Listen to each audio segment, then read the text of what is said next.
try some creative cooking.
To Sumeru, our next objective should be to head to Sumeru City and find a way to meet with Lesser Lord Kusanali.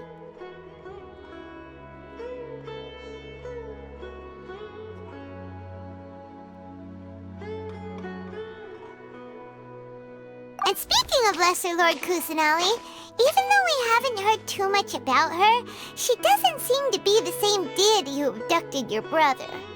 But even so, people call Sumeru the Nation of Wisdom, you know.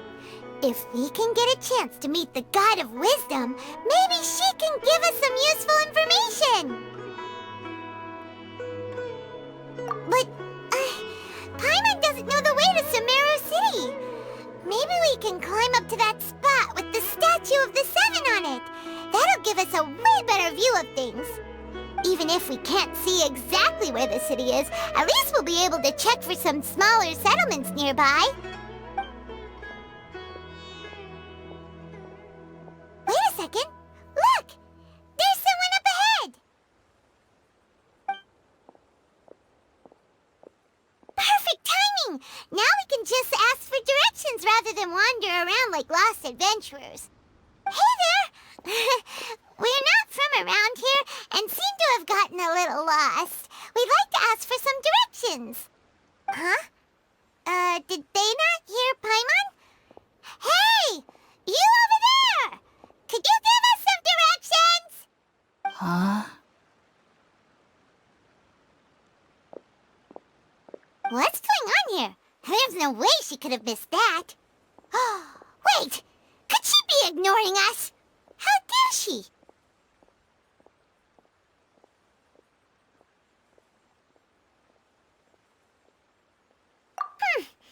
Well, even so, she might be heading someplace where we could find other people to ask. Let's keep our distance and follow her. When we get the chance, we'll just ask someone else for directions.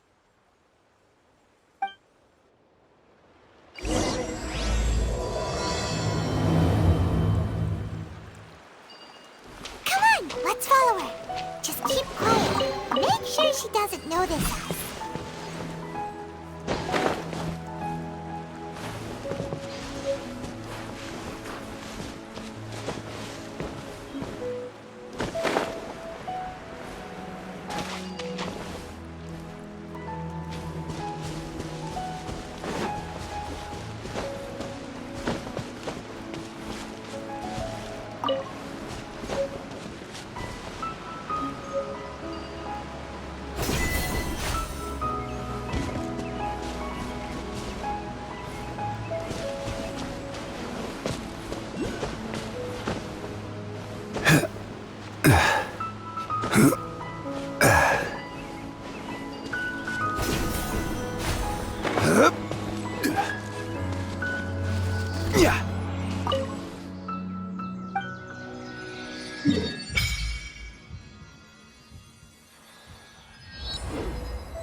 Solidify!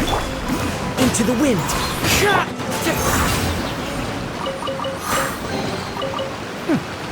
I'm liking the look of this.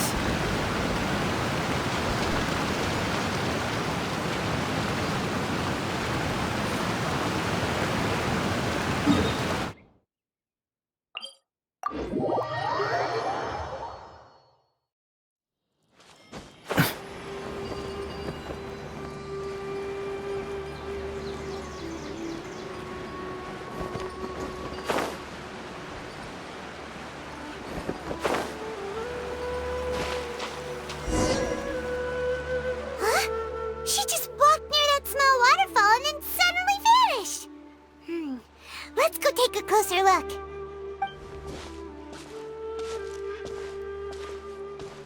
Paimon thought this cave would lead to a village or something, but, it looks like that's not the case. Look, she's sitting over there. Wait, she couldn't possibly be living here, could she? What should we do now?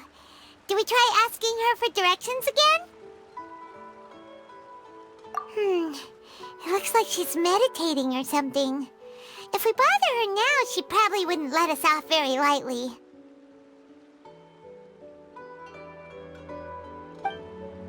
Oh! What a lovely smell! It's coming from that sensor over there. This is definitely not your typical place to call home, but at least it smells nice. Maybe living here wouldn't be too bad after all.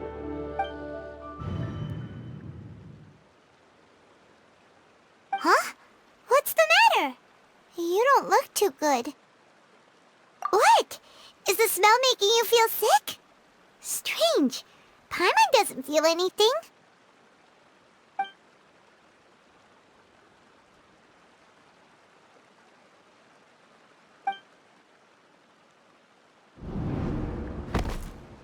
What's happening? Traveler? This is no time for a nap. Oh, come on, wake up.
Are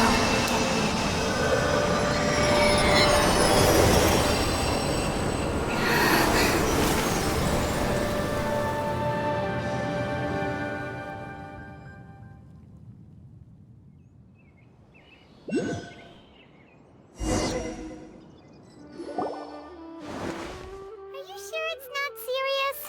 The Traveler's been out for a long time now. Yes, you can relax. Believe me, Master is extremely knowledgeable. If he says that she's going to be alright, then there's absolutely nothing to worry about. Oh, are you awake now? Oh, thank goodness! Traveler, you're finally awake! Well, we're at... Good question. Where are we? Paimon was in such a panic when you passed out that she even forgot to ask what place this is. This is Gandharvaville. It was originally built by scholars from Sumeru as a place to rest in the rainforest. Now it's mainly used by the forest rangers as a base of operations. My name is Kale. I'm a trainee forest ranger. My master and I found you passed out during our patrol, so we brought you here. Oh, no things are necessary. I didn't do anything really. By the way, how are you feeling now? Any discomfort? Oh, that's Master's herbal medicine you're tasting. He gave you some while you were unconscious. Before I forget, Master mentioned you should take more medicine once you wake up.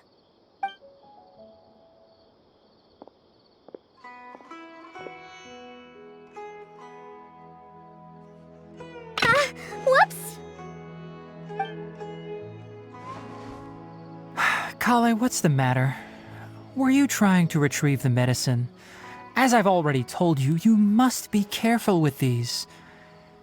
All right, I'll get it for you once I'm finished here. Sorry, Master. Now, the guide to Avidya Forest's edible fungi is clearly posted on our bulletin board. But if Farbode forgets which mushrooms to avoid one more time, I'll have no choice but to leave the guide somewhere a little more visible. Like right smack on his forehead so others can remind him to be careful. Right? This is the second time he's come down with food poisoning this month. I'll be sure to give him a good talking to. Yes, please do. If, on the off chance, Farbode simply enjoys having little imaginary fairies dance before his eyes, then we'll just let him be. But the next time he requires any of our medicine, be sure to charge him accordingly.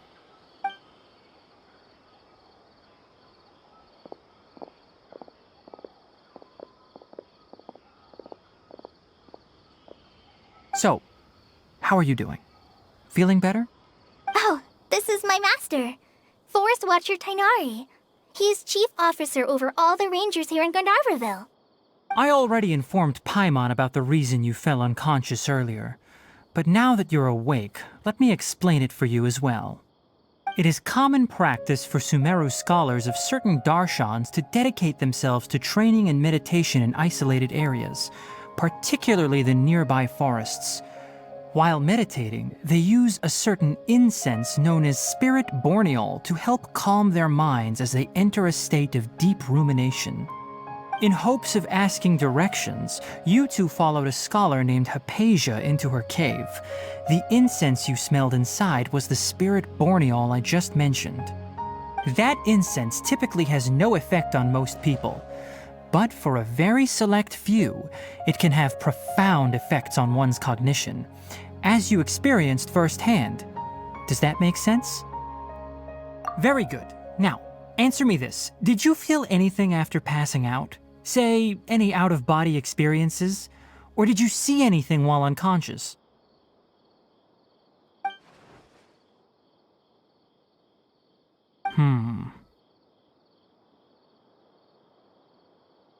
Kale, let the others know to stop bringing their patrol logs here for now. Huh? Why? Because these two will be staying here for the next few days. They can have my room and I'll bunk with Amir. Now get a move on and be sure to do as I've said. Yes, Master Tainari.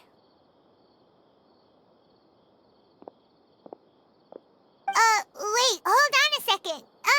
Can you tell us what's going on? Sure, let me fill you in. I originally planned to send you on your way once you finished your medicine. However, it appears now that you should stay a while longer in Gandharvaville for further observation while you recuperate. Further observation? No need to be hasty. As long as you have the capacity to judge between right and wrong, I promise that you'll understand the gravity of the situation once I explain everything to you. Based on what you saw after smelling the incense and losing consciousness, we can conclude that you experienced a powerful hallucination, which suggests your mental state is not in the best of shape. If you're skeptical, have a whiff of this. Oh, are you okay? You're experiencing a similar sensation as when you passed out, aren't you? So even though your condition is stable as of now, if I were to haphazardly let you leave, it's highly likely that you'd suddenly pass out again somewhere else. The rainforest is home to many fierce animals and hazardous areas. If something were to happen to you again, I'm afraid you might not be so lucky. For now, I suggest you continue taking your medicine each day and avoid wandering off on your own. At least until you stop having adverse reactions to this kind of smell, okay? Good. Now continue resting while I fire up another bowl of medicine for you. Seriously? We just arrived in Sumeru and we're already having problems left and right! Paimon knows we're set on meeting Lesser Lord Kusanali as soon as possible, but you really don't look too good. It'd probably be best to let you recover first. Hey! Are you even listening to Paimon? Paimon's over here worrying about you, you know! What's weird? You mean how you're feeling now? You mean the vision of tree roots and red skies you saw? But if those weren't hallucinations, what could they be?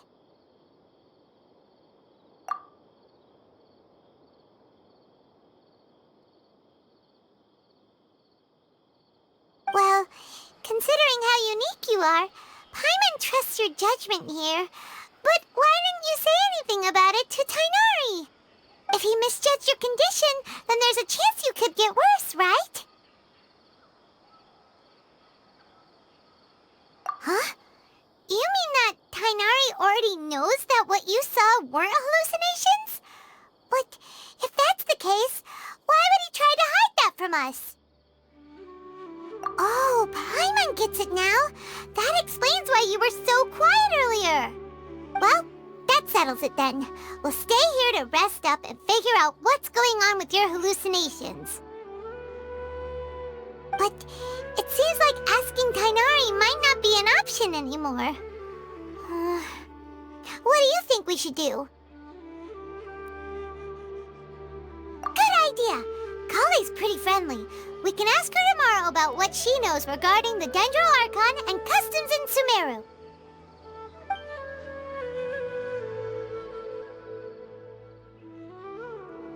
Rise and shine! Come on, it's time to go find Kale!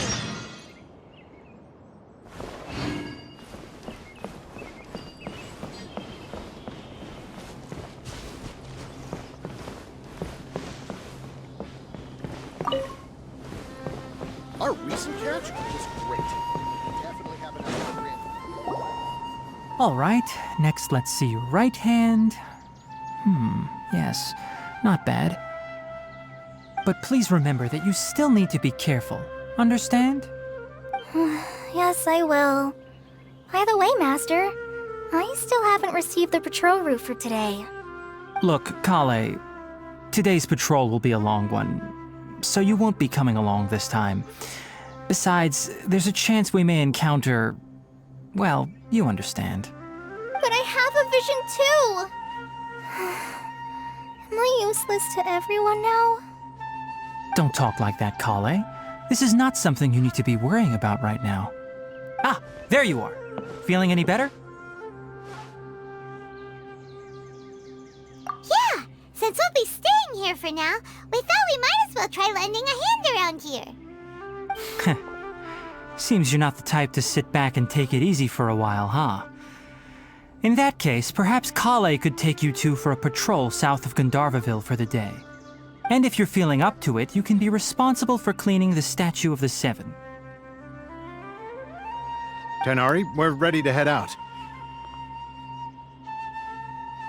Roger, I'll be right there. All right, we'll be heading into the forest now. I'll leave any further details to Kale. Yes, you can count on me. So, Kale, what exactly are we going to be doing today? Tainari mentioned cleaning the statue just now, but, that doesn't really sound like the job for a ranger. Well, a forest ranger's responsibilities can be pretty diverse. They handle a variety of tasks, like checking the condition of outlying roads, maintaining forest facilities, ensuring fire prevention standards are met, and providing assistance to travelers and locals. As for Master, well, he has to handle more dangerous areas of the rainforest. Today we can perform routine checks on the pathway lamps as we make our way to the Statue of the Seven. Paimon, traveler, this way! You can leave the task of checking the lamps to me. In the meantime, you two can keep an eye out for anything unusual. Definitely have enough for a ranger.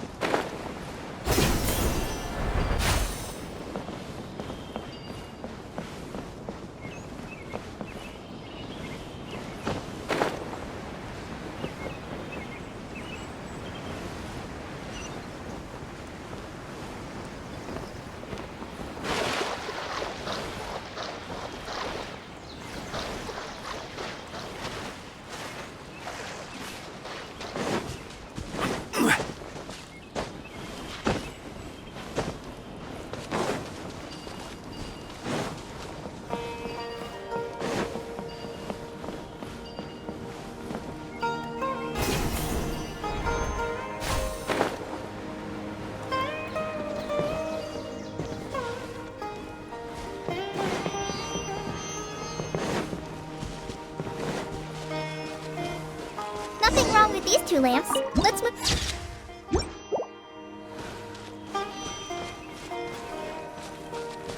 Oh, this lamp seems to be getting a little wobbly. Let me make a note of it. No problems with this lamp. Good.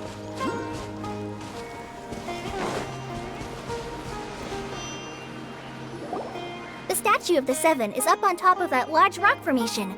You must have seen it when you came down this road before. It's pretty high up there, isn't it? Don't worry.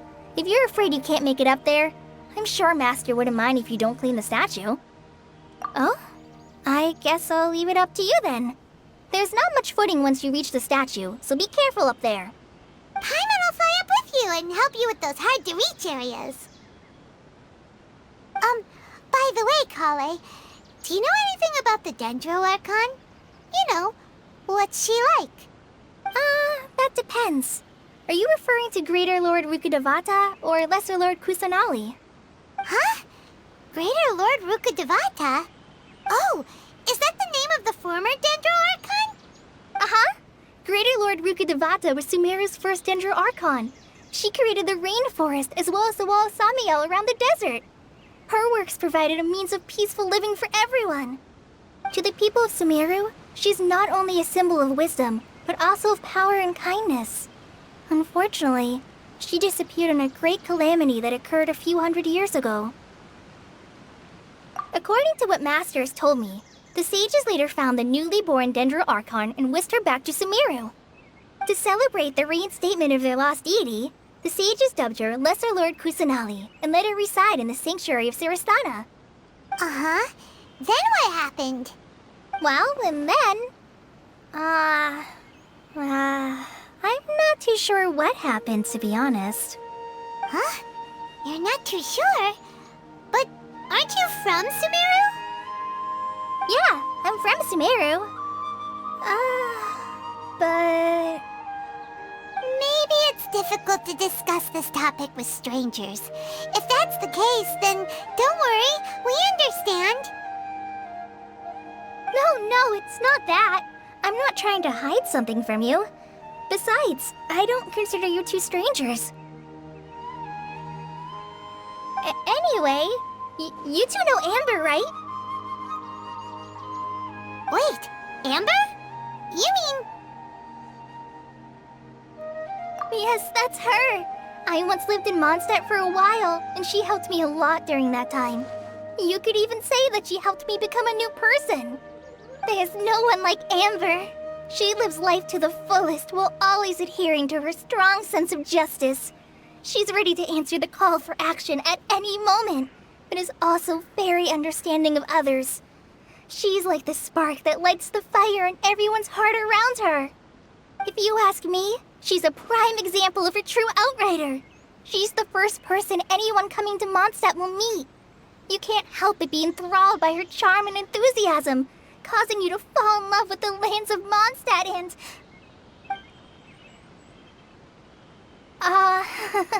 sorry. Paimon thought the work of Outriders was a little different from what you just described, but one thing's for sure. You really like Amber. Sorry. I was rambling on just now. It must have sounded kinda weird. It's alright, Kale. Knowing that you're a friend of Amber somehow makes Paimon suddenly feel a lot closer to you. So, how do you know that we've met Amber? Well, after I returned to Sumeru, Amber and I have stayed in touch by writing each other letters. In one letter, she mentioned that Mondstadt was attacked by a fearsome dragon, but the city was saved by a mysterious blonde traveler and their floating companion. I knew you two were the ones she mentioned in the letter the moment I saw you. But, considering everything you've been through that day, I thought it'd be inappropriate to bring it up. Ah, so that's how you knew. Yep, so please know that you two have my complete trust, really. I wish I could tell you more about the Gender Archon, but I have been away from Sumeru for some time, and I haven't read any books. Sorry. That's alright. You've already helped us a lot. We had never even heard of Greater Lord Rukkhadevata or the Sanctuary of Surasthana until you mentioned them. Oh, I'm happy that was helpful. There is one thing I want to ask, though. Why do you two want to know about the Gender Archon?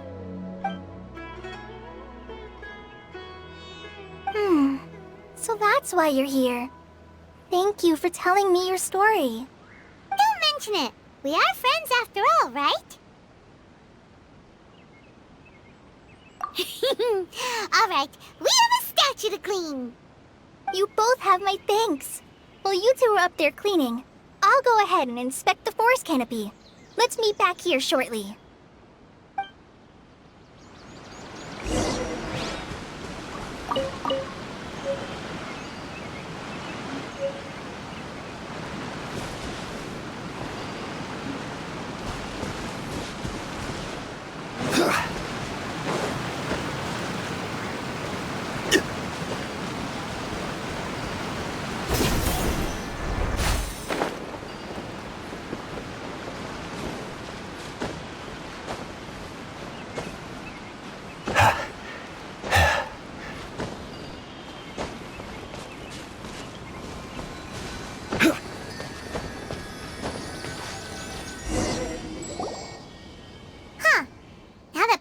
At it, the deity that's carved on the statue is kinda small. Do you think she's supposed to be Greater Lord Rukkhadevata or Lesser Lord Kusanali? The name does seem to fit the statue somehow. Well, anyway, we'll have to figure that out later. Let's get started on cleaning the statue. Paimon will fly up and take care of the top, and you clean everything below.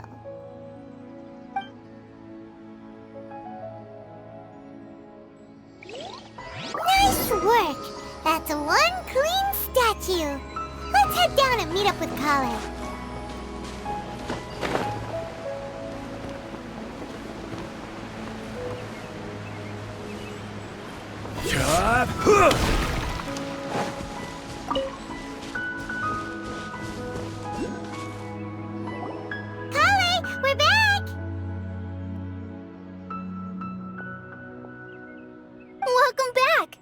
must be tired after all that climbing.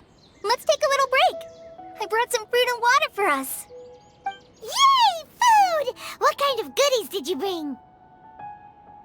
Hey! Don't be a party pooper. It's not like Kale is a stranger or anything.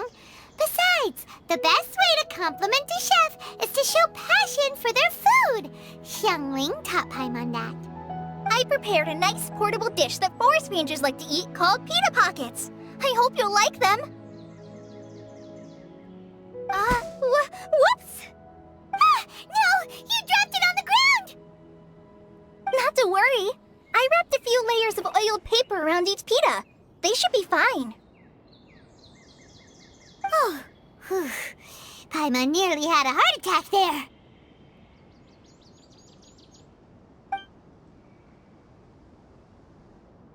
Those pitas are amazing! You're quite the cook, Kale. Thank goodness you wrapped them in paper. Paimon wouldn't have been able to sleep at night knowing something so tasty had been wasted. You really know how to compliment the chef, Paimon. Since you liked it so much, I'll be sure to give you a copy of the recipe sometime. I'll even include all my personal cooking pointers, so you'll be making your own pita pockets in no time. Yay! Thanks, Kale! It's hard to believe someone as diligent as you could have clumsy moments too. Oh, I guess it happens from time to time. So, Kale, don't you think that Tainari's a little too strict with you? He won't let you touch anything without his permission. Paimon knocks stuff over all the time flying around the Traveler, but she's never said anything. Everyone has their clumsy moments. No, you've got the wrong idea about Master. Sure, he may seem a bit harsh at first, but with some time, you'll see that he's actually very kind-hearted. I've heard the veteran rangers say that Master is from some ancient and mysterious race that is known for their cunning wit and reclusive nature. Oh, by the way, you've heard of the Academia, right? Well, there's a group called,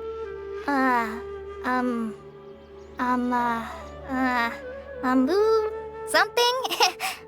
Well, anyway, because Master does a lot of research on plants, sages from the Academia have written him many times, inviting him to take up an official position there. But Master declines their offers every time, saying, Sumeru City is too noisy. It'd be bad for my ears. I know, right?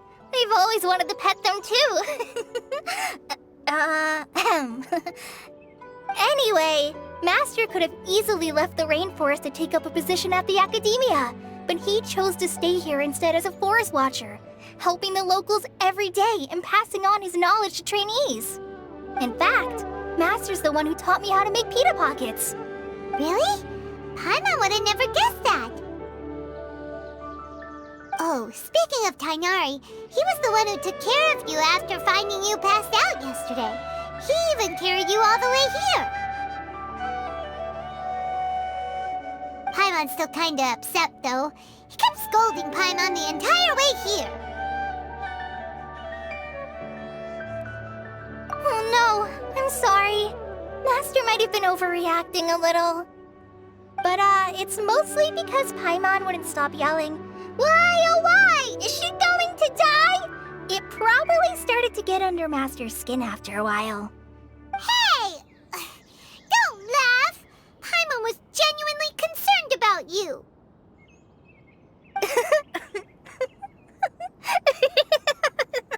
Hey! Now even Kale's starting to laugh. Ugh, that's it! Paimon won't forget this! It's time for some Paimonial wrath! No! Don't touch me!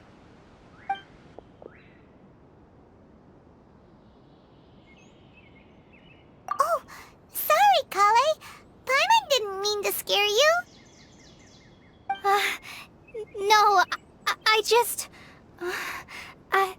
I didn't mean that. Kale, are you okay? What's the matter? No, I'm... I'm fine. I'm sorry. I must have startled you both reacting like that. Oh, Well, it's getting late now. Let's hurry back to Gandharville. I think Master and the others should be back by now, too. Huh? What was up with Kali just now? And why is she in such a hurry all of a sudden? Look, she's practically running back. Paimon can't even see her now.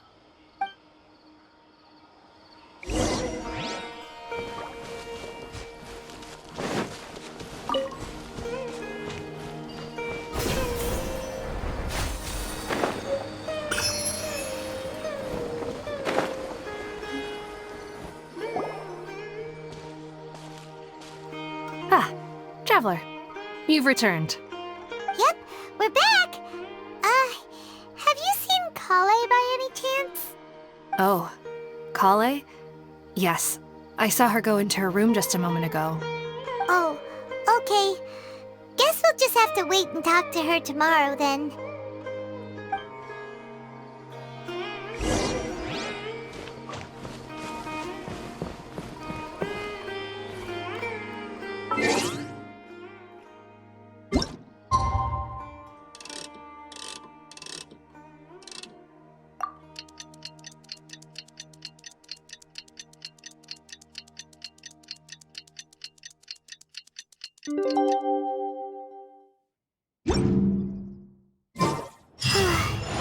Paimon was thinking all night about what happened with Kale, and still can't figure out what the problem might be.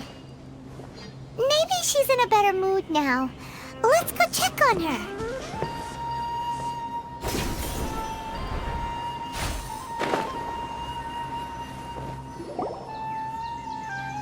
Ah, it's you two. I was just about to go look for you. Huh? Tainari? What are you doing here? Where's Kale? I came to check on Kale's condition. To put it simply, she's not well. You mean she's sick? How could she be... Oh, wait a minute. Could it be because of what Paimon did yesterday? No need to worry. Something as small as you could never harm her. This sickness is something that Kale has been dealing with for some time. Kale has been more excited than usual since you two arrived. A little too much so, to be honest. She hasn't remembered to take care of herself. I suppose it's understandable, though. She hasn't been around anyone she considered a friend for some time now. It must have been refreshing for her to have you two here. So, Tainari, what's really wrong with Kale? Let's take this conversation elsewhere. Kale just fell asleep after taking her medicine. She needs some peace and quiet.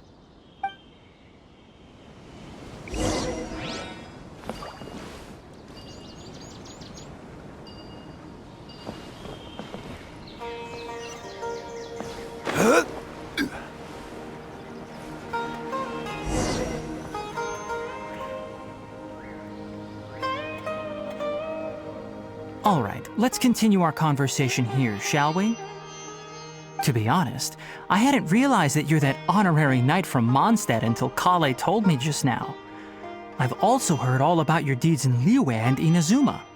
So, just to clarify, what I'm about to tell you about Kale is not because of who you are or your past feats. Instead, I am going to tell you because... well, because Kale asked me to. And honestly speaking, I was against Kale revealing her past to you. But she insisted, saying you two treated her with sincerity and as a friend. So now she wishes to reciprocate the gesture. So, Tainari, what exactly is wrong with Kale? You said this is something she's been dealing with for some time. Just how serious is it? Right. Ever since she was a child, she's been afflicted with a disease called Elazar. Elazar? Yes, it's a disease unique to the lands of Sumeru.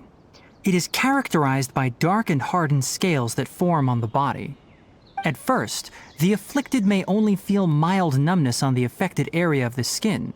However, as the disease progresses, one may begin feeling fatigued and even experience peripheral paresthesia.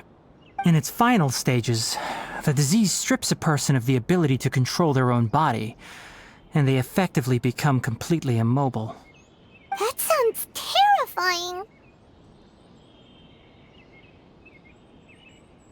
Wait, hold on. So when Kale seemed to be acting a little clumsy earlier, it was because... Correct. That would be the effects of Elazar, which is precisely why I do not want her carrying or holding anything, lest she ends up hurting herself. With appropriate treatment, the disease can be effectively controlled before it progresses to a more serious stage. However, there is unfortunately still no true cure for Elazar. Nevertheless, Kale's mother still hoped that there was something out there. She handed Kale over to an organization known as the Fatui after one of their members lied and said they had a cure.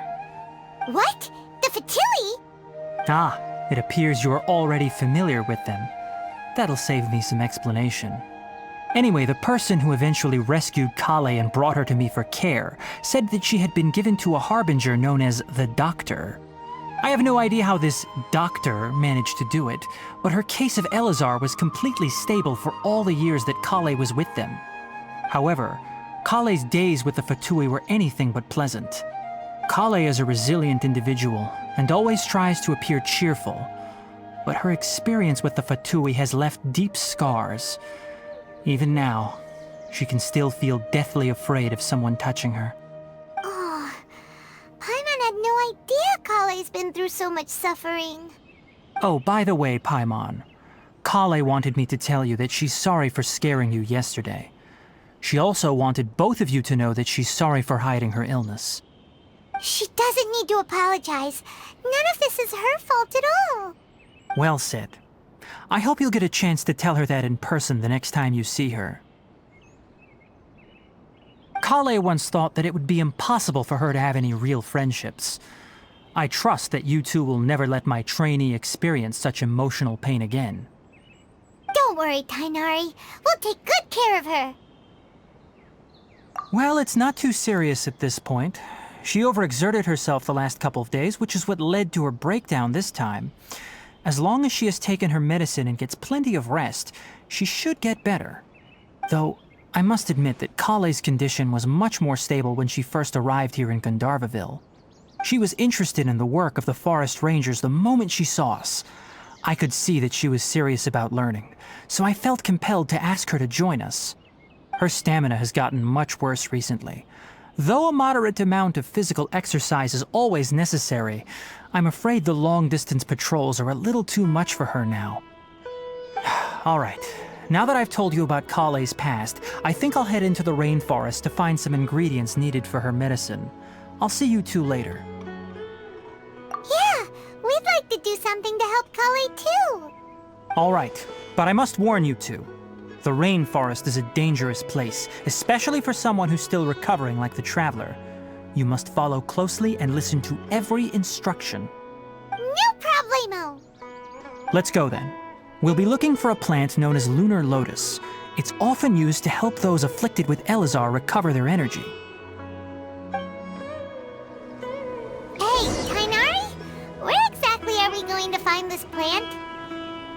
Lunar lotus can be found all over the rainforest, but it often grows right here around Gandharvaville.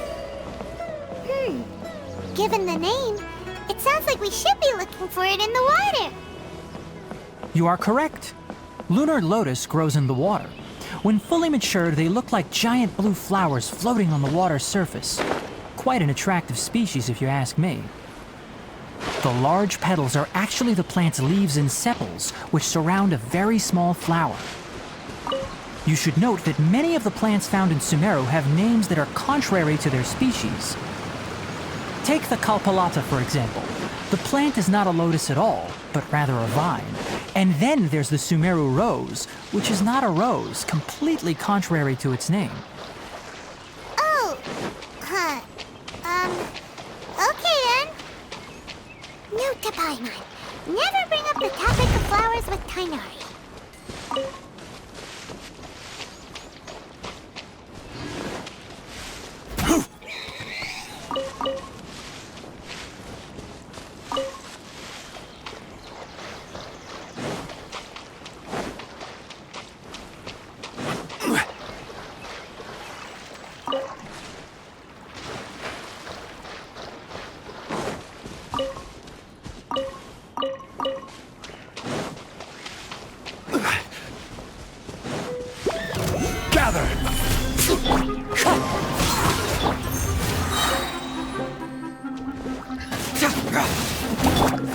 dragon.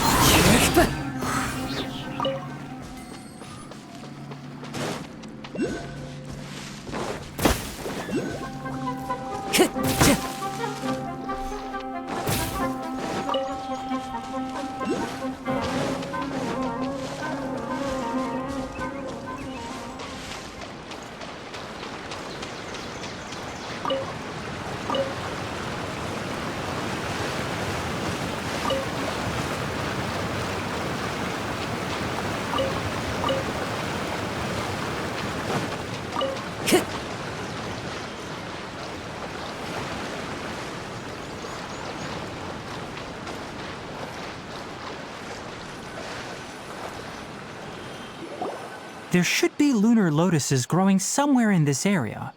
Let's split up and begin searching. If you could manage to gather 4 of them, that would be sufficient. We'll rendezvous here once you've gathered the needed amount. Alright! Hey, Tainari! We found the lotuses you requested! Let me take a look. Good, very good. These are all excellent quality. I'm quite glad you two came along.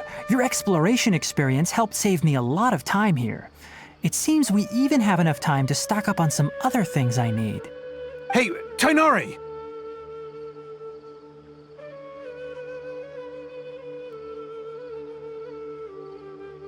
Oh, Tainari!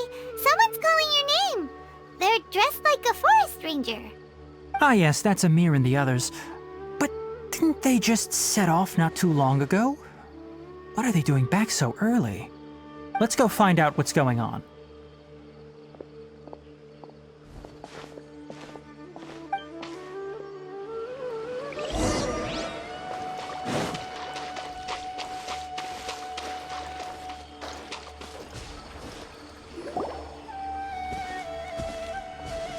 Tainari, thank goodness we found you here. We were just about to head back and find you at Gandharvaville.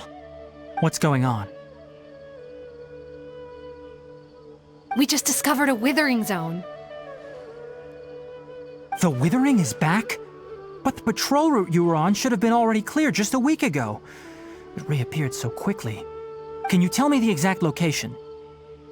It's up ahead, deep in the river valley. It's appeared in a spot that blocks nearly the entire narrow part of the valley area, so we decided to come find you as quickly as possible. And the radius of the contamination? Sorry, I couldn't get a clear enough view to tell.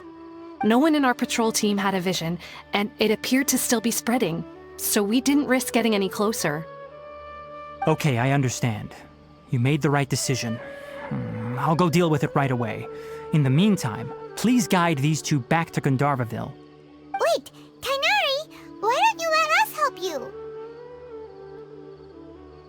You two have only just arrived in Sumeru. You're still unfamiliar with many things in these lands. There's a unique type of anomaly that occurs in the Sumeru rainforest. It's called the Withering. The affected areas not only cause nearby vegetation to wither, but it's also lethal to wildlife and even people. If you don't carry a vision, then you should think twice before approaching such places. Yes, Amir is absolutely right. I wasn't kidding when I said the rainforest is a dangerous place. As Amir said, only someone with a vision, that is, the power to manipulate elements, will be able to resist the Withering's corrosive effects for a time. That's right.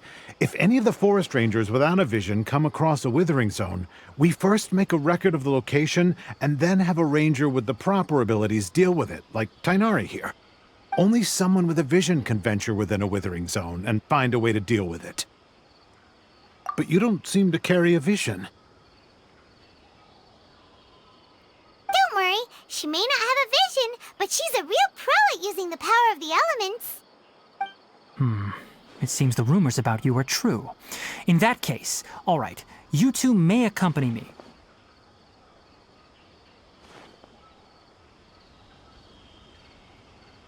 We typically only teach visitors how to identify the Withering as they're about to leave Gandharvaville.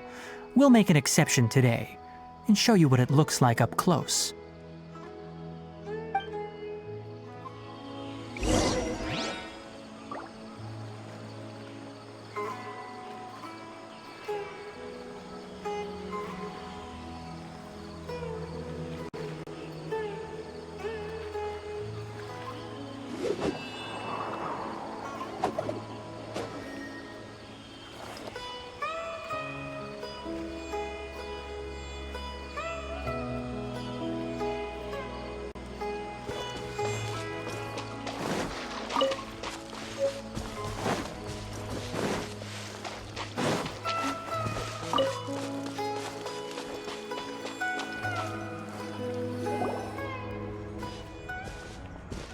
Stop.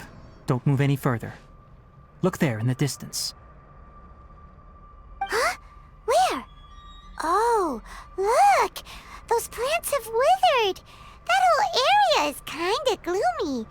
Even the air looks like it's filled with ash. Oh, Paimon doesn't like the look of this. That is the withering. All right, traveler. We're going to have to enter that withering zone. Once inside, we'll need to look for what we call tumors of the withering. If we eliminate those, then the area will be saved. Thank you, but I must warn you. Don't push yourself. This is your first time handling this sort of thing, after all. Even with elemental powers, once you step inside the withering zone, you may experience extreme discomfort. If at any point it becomes too much, return outside the zone and take a breather. It could become a matter of life and death. You ready then? Let's go.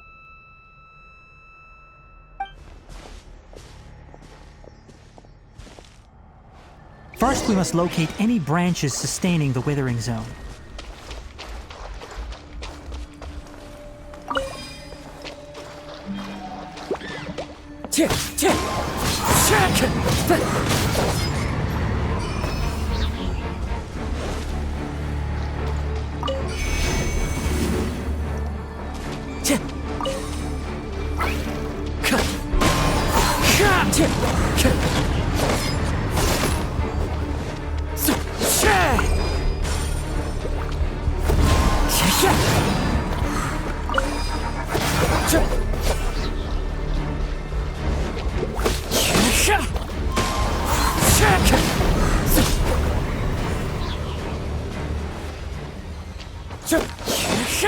Time to go.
Great work.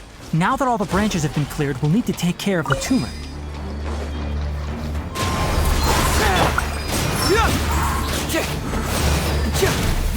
Now, destroy the tumors of the withering. Quake!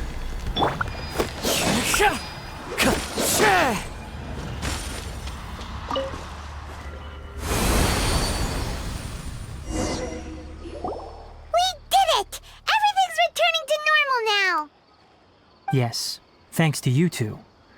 We were able to quickly restore this area back to normal. Tainari? You make it sound like we did well, but why does Paimon have the feeling you're worried about something? It's that obvious, huh? Alright, it's like this. Recently, the rate at which the withering zone appears has been increasing. Even though we were able to quickly clear that withering zone, it won't be long before another one appears. If that simply meant more work for me, then that wouldn't be an issue. But it's far more severe than that. The withering is leaving lasting effects on the rainforest itself. For instance, even though we cleared out the withering zone, many of the plants that were affected will not recover. This presents a crisis for the ecosystem itself. Many plants in the rainforest are already in decline, directly impacting the wildlife that depends on those plants. And most disturbingly, as the appearances of withering zones have started to increase, Kale's case of Elazar has also become more serious. Huh? But why's that? I'm still not sure of the exact reason. However, I've received word from acquaintances at the academia that similar cases are being reported for patients with other conditions. No, none that we know of. The withering has been recorded in Sumeru for millennia. It's said that it originates from the depths of the world. By the way, have you heard of Irminsul before? Irminsul is a tree located deep beneath the surface. Although it isn't like any tree we know in a biological sense, you can basically think of it as a large tree that grows downwards rather than upwards. I'm sure you've heard of ley lines, right? They're like the roots of Irminsul, spreading and extending from a massive cavern deep underground all the way up to the surface.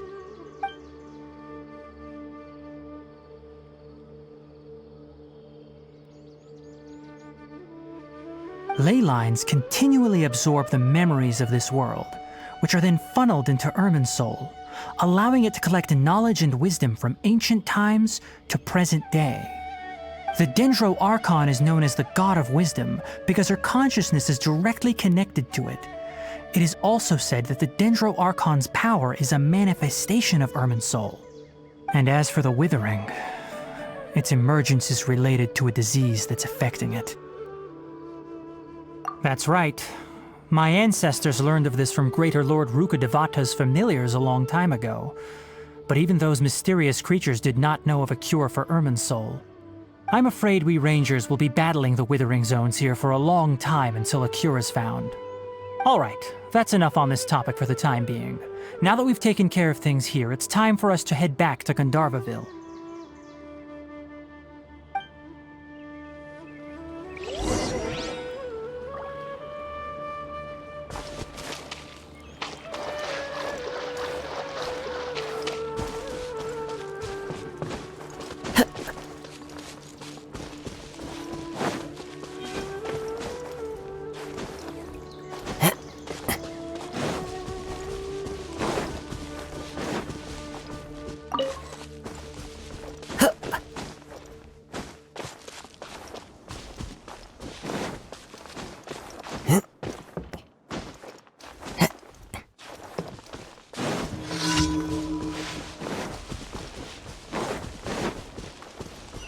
Time to go.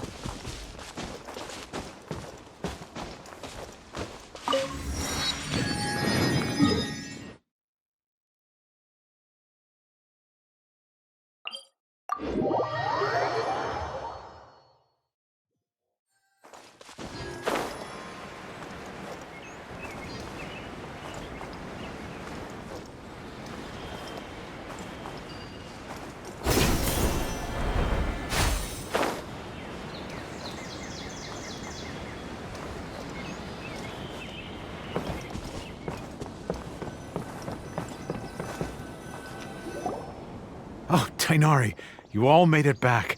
How did it go? The Withering Zone you reported has been taken care of. No need to worry. Huh. Wait, is that? Oh no, Hypatia!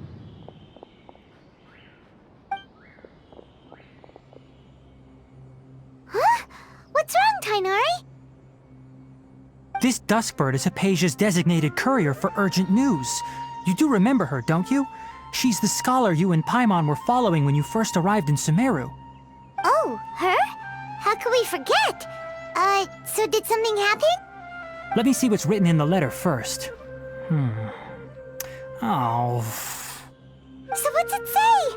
And what's with that weird expression on your face? Just let Paimon read it. Huh? All Paimon sees are 3 squiggly lines.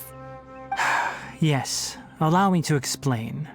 After we brought you from Hypatia's cave to Gandharvaville, Hypatia resumed her meditation. She must have just finished. It's been nearly 3 days since she's had anything to eat, and it appears she's forgotten to prepare some rations. This letter is her asking us for help. We need to go. What? You mean she's been sitting there for 3 days? Hey, wait, how did you know all that from just a few lines on the paper? Well, obviously because this has happened before. Last time she drew 5 lines, and by the time we found her... Well, I'd prefer not to remember that. Needless to say, Hypatia's been through worse, but we should still get to her as quickly as possible. I've got some emergency rations set aside for times like these. Paimon, Traveler, could you two bring these to her? Wait, you want us to bring her the rations? But will the Traveler be okay if her cave is still filled with that funny incense? Let's find out. Here, Traveler, take a smell and see. So, how do you feel? Huh? Really? You're not feeling even a little drowsy? But wait, how'd you know that she'd be okay this time, Tainari? Back when we were clearing the Withering Zone, I observed that she could adeptly manipulate the Dendro element. I knew then that she would be fine.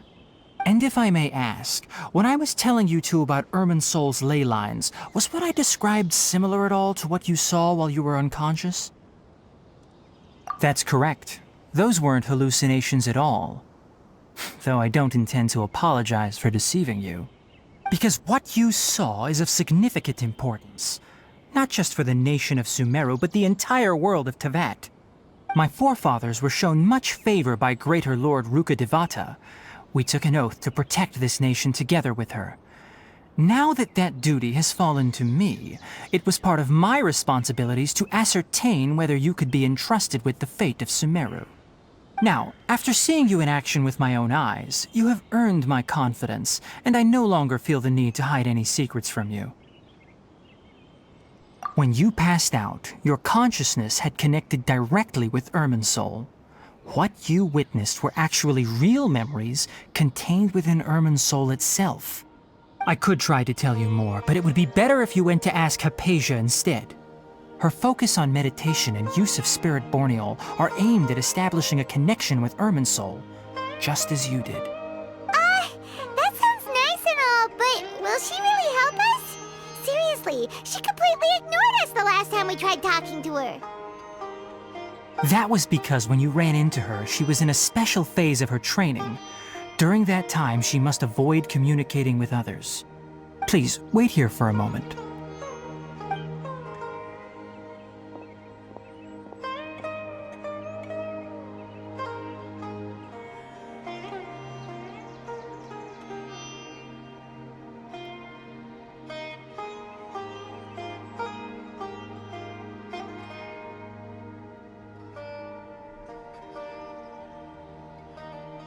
Here, take these. It's a meal I packed for Hypatia, as well as some other ingredients. I'm sure it'll come in handy. Also, here's a letter that I would like you to give to her. Just show it to her and she'll answer any questions you may have. No. I should be the one thanking you. You've both been a great help these last few days. Hypatia should still be in the cave. Let's go inside and see how she's doing.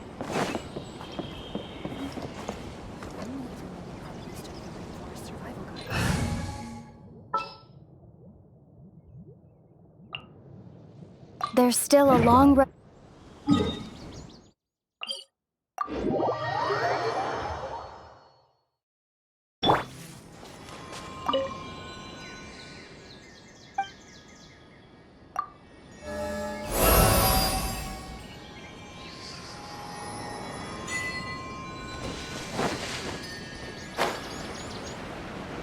Hypatia should still be in the cave. Let's go inside and see how she's doing.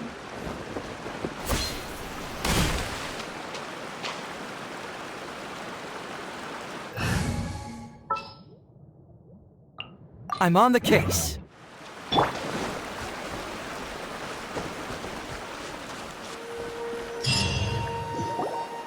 Hello? Hypatia?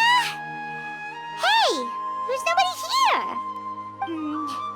Maybe she went out to look for some food. Let's try looking around the area.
Hypatia, are you alright?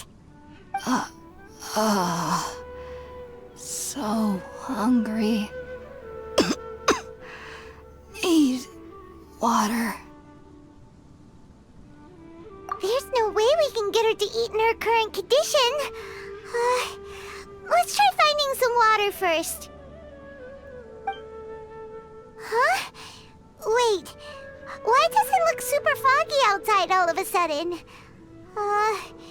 Anyway, let's go look around.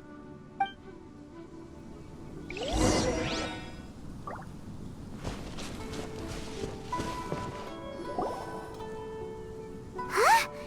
How'd things out here end up looking like this? What happened? And where are we? Really? Oh, maybe you're right. Let's go investigate the area.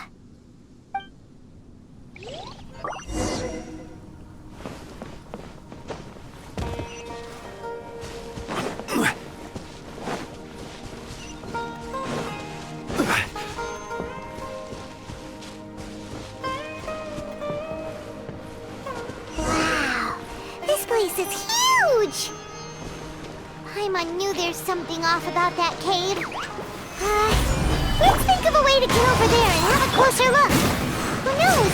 Maybe we'll find a lead of some kind.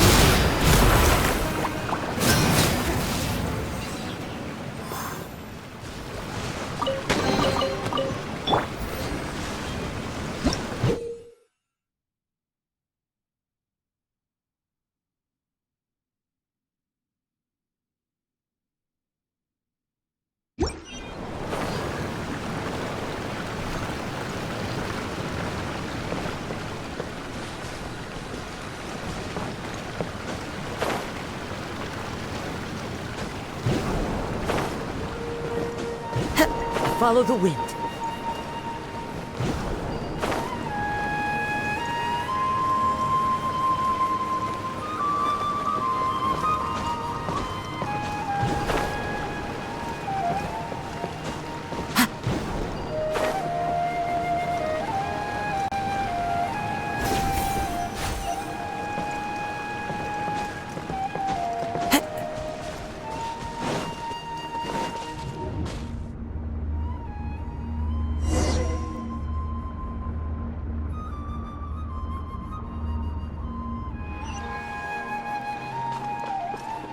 Huh? What happened just now? Why'd everything around us suddenly change?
The wind knows me.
Into the wind.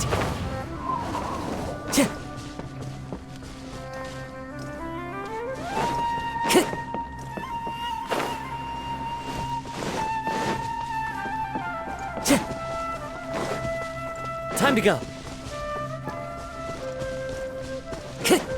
Time to go.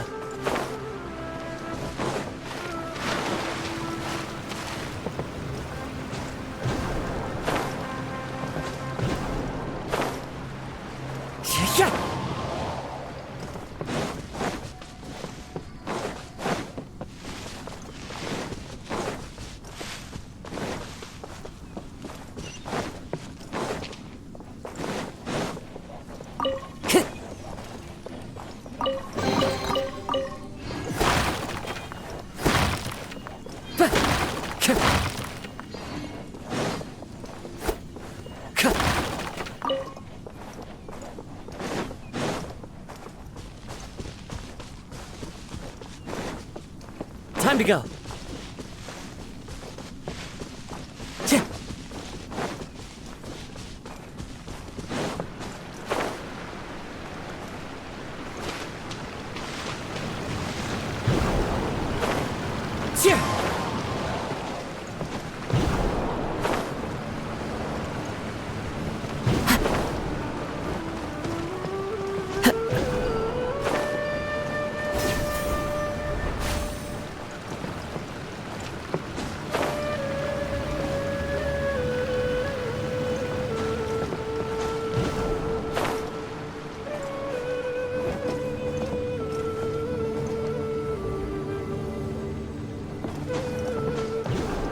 Follow the wind.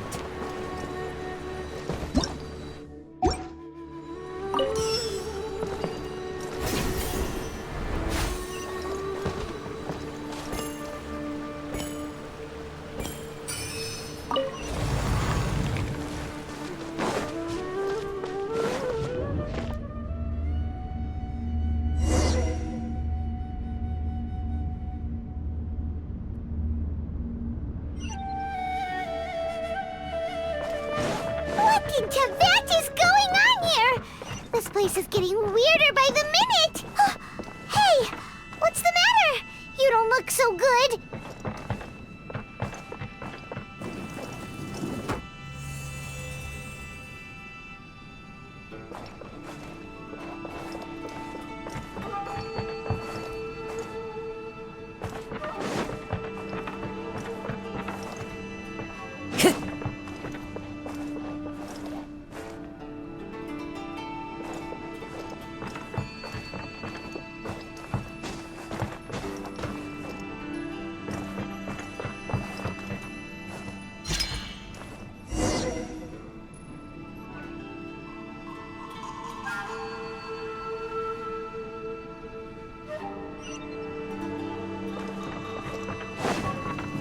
Time to go.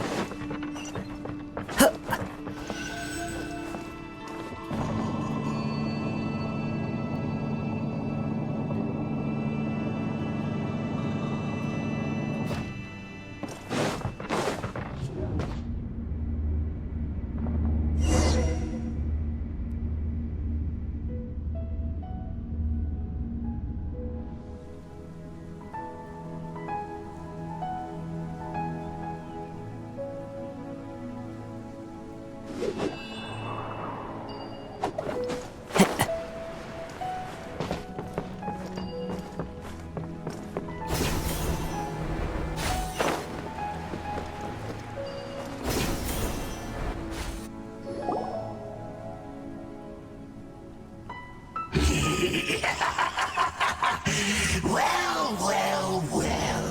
Looks like we meet again, traveler. The Abyss Herald! What are you planning to do in this strange place? Strange place. Plotting. You needn't worry about such things. They don't concern you. Bow before the abyss! Solidify!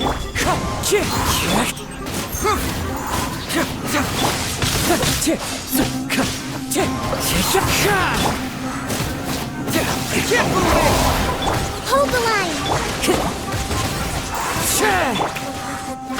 Stabilize! Wind strike! Clouds howl. The birds... This is order! Solidify!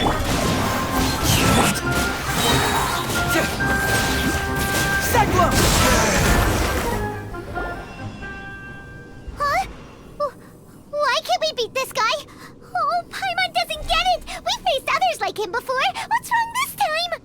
Traveler, though you may have managed to avert countless crises before, your good fortune was bound to end sooner or later.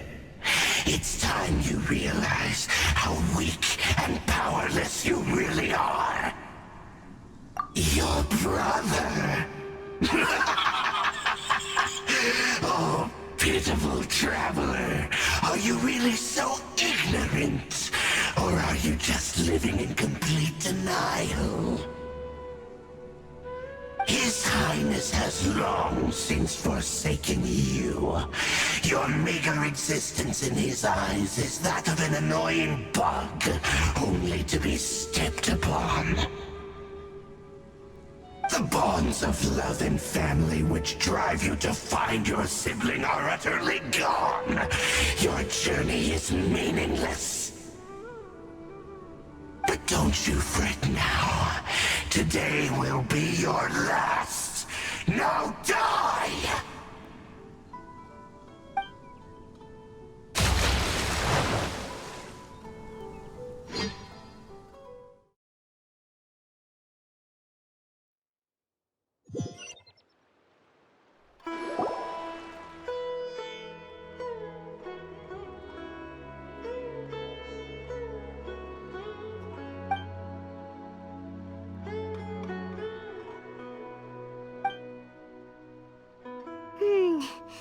What do we do? We haven't seen Hypatia anywhere out here. Oh, there she is! Quick, let's see how she's doing. Ah, so sweet. Well, the good news is that she's still conscious. Hey, why'd you drop her food on the floor like that? Are you okay? That's really not like you. Anyways, we can talk about this later. We better make sure she's alright first.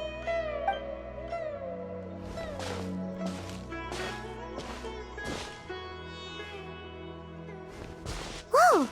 Wait a sec. Look at all this fruit lying around her. We can put that to good use.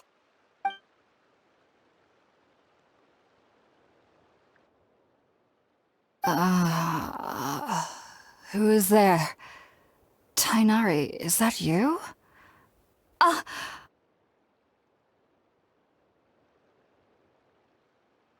Huh?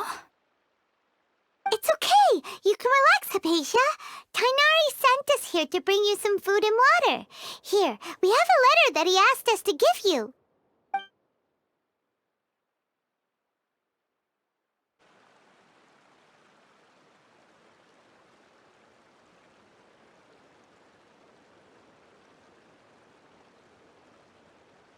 I see. So, you're friends of Tainari. I apologize for all the trouble I've caused you. I'm grateful that you came so quickly to save me. You even brought all this fruit. Well, actually, we didn't bring the fruit. It was already here when we arrived. We were kind of wondering about that, actually. When we found you here, there was all this fruit lying around and even some juice dripping from your lips. How did you end up like this anyway? Oh, really? I seem to understand now. All the fruit was likely from my, neighbor. Must have come by and saw me like this. Your neighbor? You mean there's someone else living nearby? Oh? So you're able to see them too?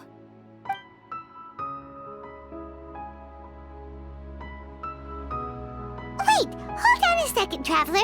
You say that before we arrived, you saw some mysterious creature and suddenly had a strange dream? Isn't that a little too crazy to believe? No, I actually do believe what the traveler is saying. I myself had a similar experience once before and ended up scaring my timid little neighbor here. You needn't worry. They mean you no harm. They only dragged you into the dream because they hoped to buy themselves a little time in order to scurry away. So, Hypatia, just what kind of creature is your neighbor exactly? I'm not sure what it's called, to be honest. But I do know that they have some sort of deeper connection with the Dendro Archon. I know this because the first time I saw them was also the exact day my consciousness was able to form a connection with Irminsul.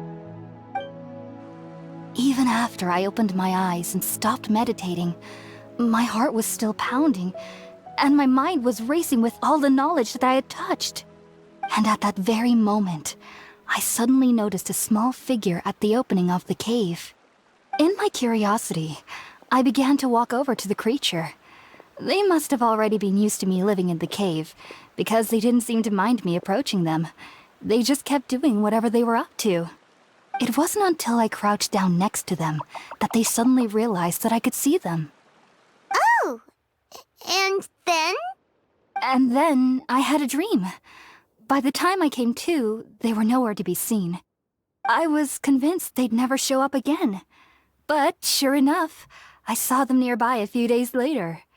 And they weren't alone. I feel like they aren't as afraid of me as the first time I approached them. But I never would have expected them to save me. Yes, no doubt about that. By the way, Tighnari mentioned in his letter that you had questions for me regarding Irminsul.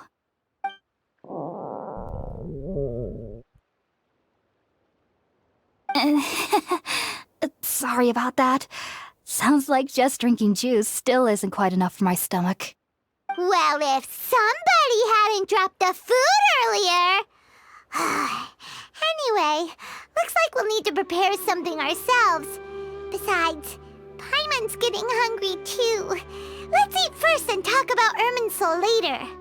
Alright, we're up, traveler. Today's menu will feature sweet madame and a radish veggie soup. You'll love them, Hypatia. They're our specialties after all. Sounds good. I've never tried any dishes from other nations before. I certainly look forward to it. It's been so long since I've had a decent meal, too. To be honest, the last time had to be when Tighnari came to visit.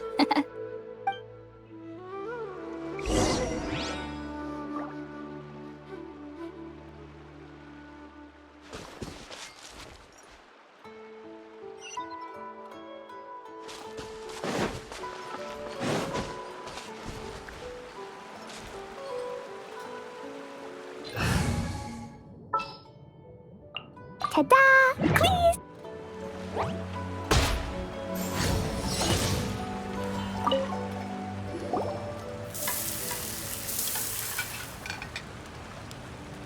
All done! Let's use the empty box that Tighnari gave us since we already washed it. Oh, it smells amazing!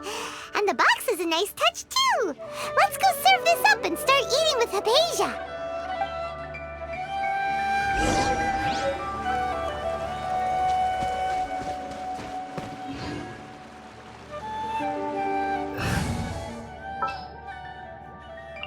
Got a problem you can't solve.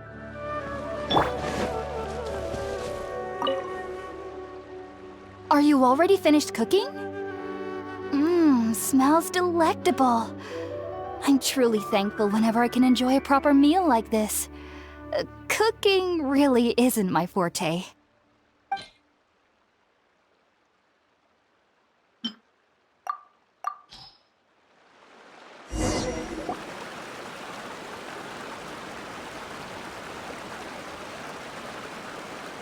Even though everything you mentioned was in Tighnari's letter, it's still hard to believe you were able to connect with Irminsul immediately after smelling Spiritborn eel for the first time.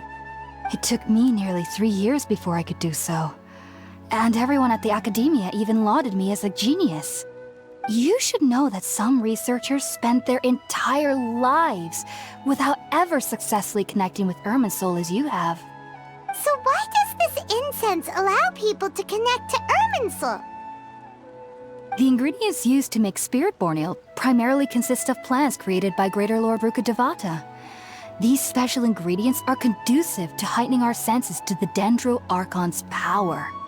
Since the root of the Dendro Archon's power lies within Irminsul, we can occasionally tap into her powers to peer into the depths of the earth. Naturally, anyone who can establish a connection with Irminsul in their first ever attempt must be a person of great understanding. Makes sense. But Paimon's got a question. Why was she sensitive to the smell of those plants for such a long time? That was primarily due to her body's unique constitution. Stimulated by the incense, she could perceive the Dendro Archon's power and experience the sensory overload, hence the adverse reactions. Taking in any scent similar to the ingredients of Spirit-born Ale would cause adverse effects. Not to worry though, it appears you've already fully recovered. Technically, your body should still be sensitive to the powers of the Dendro Archon, but unless you're using intentional meditation techniques, the scent of Spirit-born Ale should no longer trigger such reactions. Whew. Well, that's a relief. I must admit, I am quite envious of your abilities. Even if it meant suffering from pounding headaches for the rest of my life, I'd consider it worthwhile so long as I could connect with Irminsul at will. Whoa, you're really serious about this whole thing, aren't you? I am a researcher after all. As a member of the Ritaoist Archon at the Academia, my main area of research is the stars and their connection to the fate of living beings. But there is still so much we don't know, especially regarding the mysteries that lie in the starry skies. Which is why I must turn to the all-knowing Irminsul for answers. If only my perception wasn't so limited. Unfortunately, I cannot guarantee that my every attempt to attune with Irminsul will be successful, or that doing so will leave my consciousness intact. I am currently in the stage of training known as Satyavada life. Many researchers in Sumeru have lost their minds while seeking to attune with Irminsul during this stage. Sages have said that Irminsul contains divine knowledge, and touching such knowledge without the proper preparations and abilities will only lead to one's mind caving in on itself. That's why we meditate alone. We need to ensure that our minds will be calm while minimizing the possibility of involving anyone else. Whoa, so knowledge from Irminsul can be super dangerous. Aren't you afraid of the risk, Hypatia? Of course I do. Especially during nights that are pitch black with no moonlight, and dead silent without even the sound of insects. However, I've been feeling better as of late. I don't get as scared anymore knowing that I have a little neighbor living nearby. I believe that being able to see them is a sort of blessing from the Dendro Archon. But what's strangest of all is that they're clearly an envoy of the God of Wisdom herself, and they have the curious power to make people dream. What's so strange about that? It doesn't sound so out of place for a divine being, does it? Well, it's strange because nearly nobody in Sumeru can ever dream. Oh, is that true? Yes, well, to an extent. Only children can dream in Sumeru. Adults, however, never do. The sages say that wisdom implies rationality, but that which occurs in dreams is often neither rational nor logical. Yes, if one struggles with anxieties, those emotions could influence their dreams. The fact that the people of Sumeru do not have dreams is seen as a blessing by the sages. They believe that Greater Lord Rukkhadevata, the God of Wisdom, is keeping us away from the foolish delusions you encounter in your sleep. I was born into a family of scholars in Sumeru City. Ever since I was a child, my parents would always tell me that I'll know I've grown up once I stop dreaming. I studied hard, enrolled as a student in the Academia, and went on to become a researcher. Sure enough, I never dreamed again. But then, on the day I scared the little Aranara, I suddenly saw a dream again. It was incredible. Though I don't exactly remember what I saw, I clearly recall the feeling. I suddenly felt like I was a child again. Back then, I was foolish and ignorant as any youth would be, but I was free of fear. Maybe dreaming isn't as bad as we've made it out to be.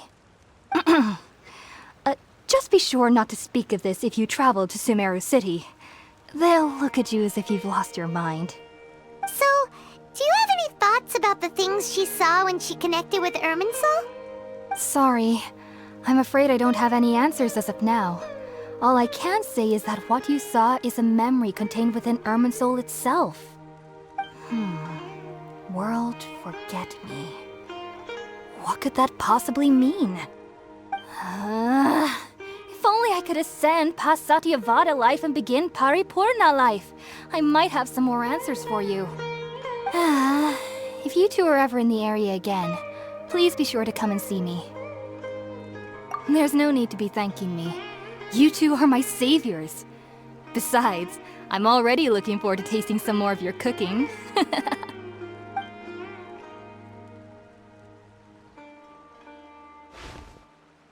that we know Hypatia is alright and had the chance to ask her some questions, Paimon thinks it's about time to head back to Gandharvaville.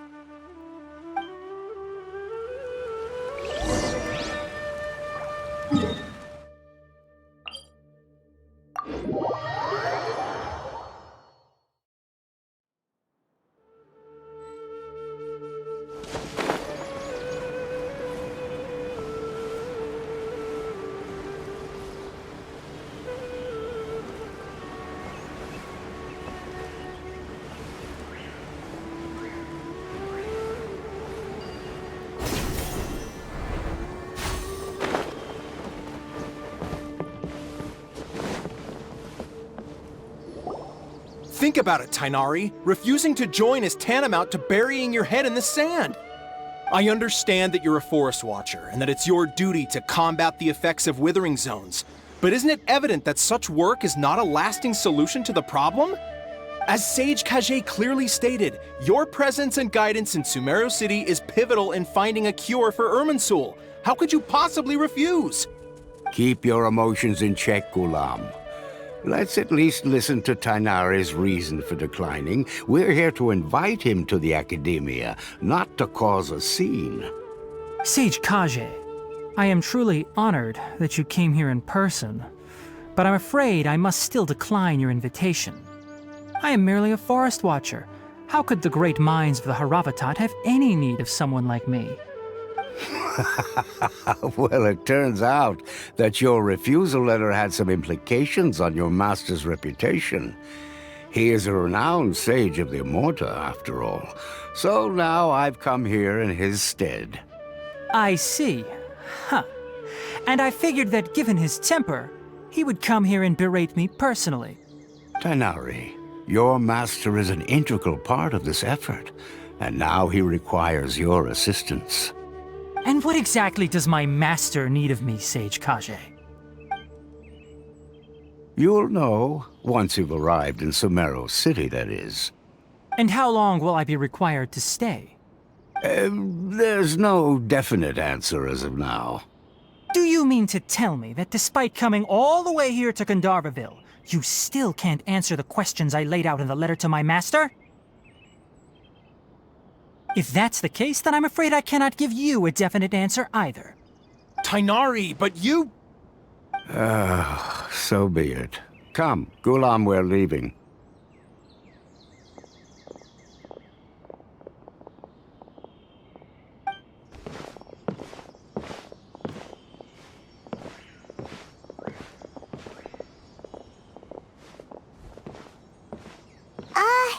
Tainari, what was that all about? It's nothing. Some people from the Academia wanted me to go to Sumeru City to assist them with a project, but I had to refuse on account of all my responsibilities here. But all that can wait. How did things go with Hypatia? It was quite the eventful trip, but the main thing is that she's safe and sound. She answered a bunch of questions for us, too. Very good. Now that the traveler has made a full recovery, there shouldn't be any reason for you to tarry here longer. I assume you will be heading to Sumeru City, correct? That's right! We want to meet Lesser Lord Kusanali and ask her for advice. Do you have any idea on how we can find her? Sorry, I'm afraid I don't have any advice for you there. Well, do you at least know anyone we can try asking in Sumeru City? Let me think. My trips to Sumeru City have been fairly short, and most of my acquaintances are researchers. How about this? I'll write you a letter of introduction that you can give to a researcher I know. He's from the Amurta Darshan and is adept at gathering information. Asking him might prove worthwhile. Also, when you enter Sumeru City, you'll probably end up receiving something like this item here. I'm not sure if it will ever come in handy for you, but maybe you can give it a try. Oh? What is it? It's called an Akasha Terminal. It's a tool produced by the Academia that utilizes the legacy of Greater Lord Rukkhadevata. Some say that this very item is the basis of Sumeru's reputation as the City of Wisdom. Needless to say, this device and its usage fall under the Academia's expertise, so I'll leave it to them to show you how to use it. Great! Next up, Sumeru City! But wait, before that... That's right! Tainari, we have something important to say to Kale before we leave. Is she doing better now? Yes, she's doing much better. After being confined to her bed all this time, I thought a little walk would do her some good. Last I saw her, she was taking the path towards the North Crossing. She knew you two would be leaving soon, so she must have wanted to see you off. Thanks, Tainari. All right, let's go! Farewell, and good luck to you both.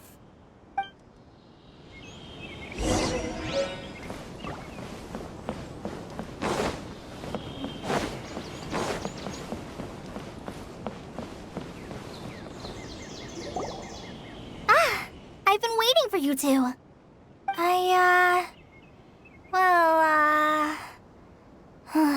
Never mind. I guess I should just wish you two a safe and successful journey. Thanks for waiting here just to see us off, Kale. We're headed to Sumeru City. Don't worry about me. I can take care of myself. My condition won't be getting in the way of my duties. I want to be a forest ranger after all. It's up to me and the others to protect the rainforest here. And, I'm sorry. I should have told you both about my condition when we first met. I just wanted you two to treat me as a normal friend, not some girl that needs your sympathy. But I guess now I understand that the most important thing is for friends to be genuine with one another. There's no need to apologize, Kale. We should be thanking you for trusting us enough to be your friends and sharing your past with us. We're probably still gonna worry about your condition, but that's because we're friends and we care about you. Thank you. That means a lot. Before you leave, I have something for you. Oh? What is it? It's my recipe for pita pockets. I told you that I'd give you a copy, remember? My handwriting is a little, messy, so please don't laugh. Yay! Thanks, Kale. Now we can eat those scrumptious little pitas whenever and wherever we like. I hope that whenever you eat them, you'll both remember your time here in Gandharvaville. Well then, I, trainee Forest Ranger Kale, bid you both farewell. Please visit Gandharvaville again. The Rangers will always be ready to assist you here.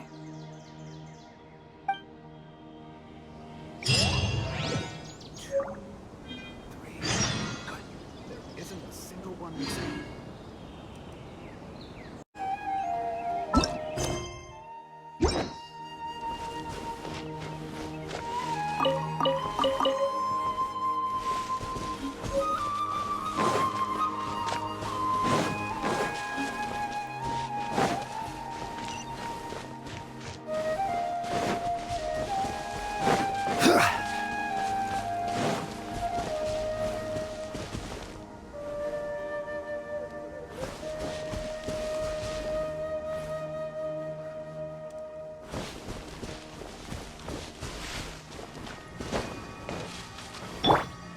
wind knows me.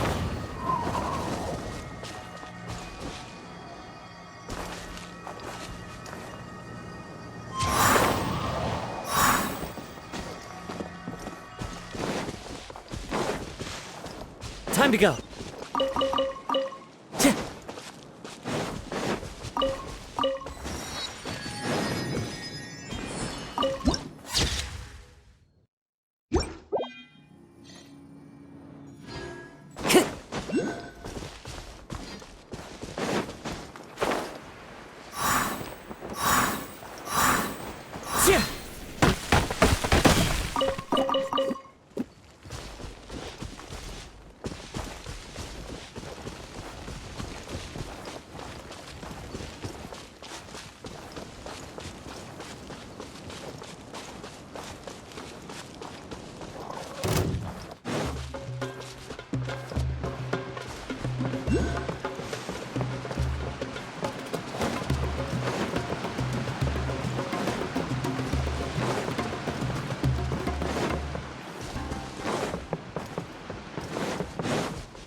Time to go. Just make-believe characters.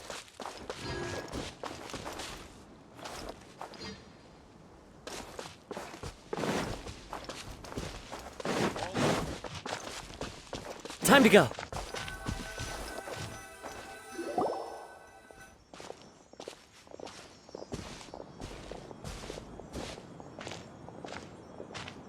Sumeru City!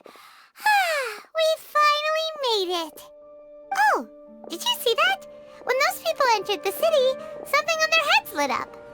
One moment, please, you two. It appears this is your first time visiting Sumeru City. Oh, yeah, that's right. But how did you know that? Because there's currently no information on either of you in the Akasha. But no need to worry, that won't prevent you from entering the city. In fact, the Academia conveniently provides each traveler to Sumeru City with a device.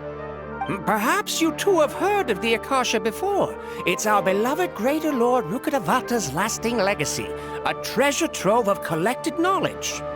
After centuries of tireless research on the Akasha, the Academia created one of its most ingenious inventions, the Akasha Terminal.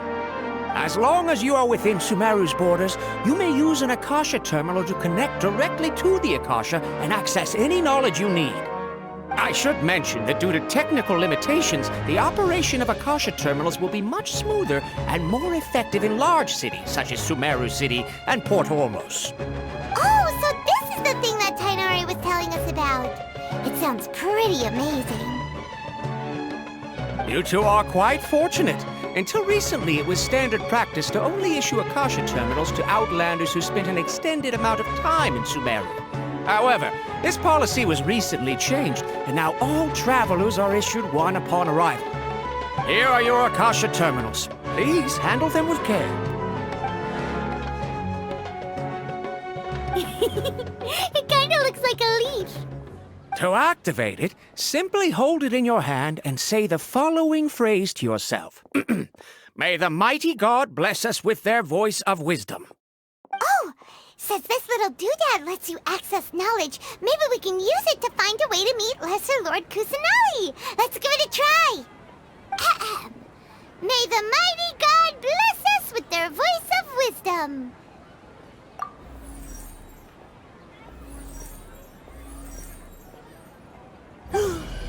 Whoa! Just now, something clicked, and Paimon suddenly knew how to use this thing. It seems all we need to do is concentrate on what we want to know, and bam! You get it. Oh, that'll come in real handy. Exactly. That is the power of the Akasha. And with that, let me officially welcome you both to Sumeru City. May the wisdom of the Dendro Archon always be your guide. Okay, now that we're in, we can check the Akasha about Lesser Lord Kusanali. Let Paimon try. 500 years ago, the sages found a newly born deity from within some scorched ruins. The deity now resides in the sanctuary of Suristana. Seems pretty similar to what Kali was telling us. Okay, next, let's concentrate on asking how to meet her. Huh? Paimon doesn't sense anything. The Akasha didn't respond to Paimon's question. Oh, come on! Ugh. Focusing on this question feels like when you have something you're trying to remember and it's on the tip of your tongue, but you just can't think of it. Ugh, Paimon's brain is exhausted.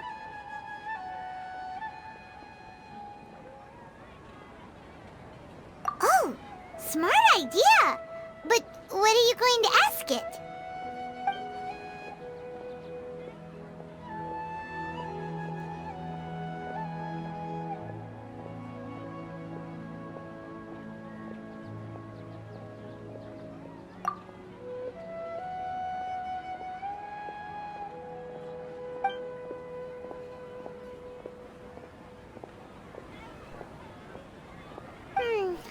You too? Well, glad it's not just Paimon.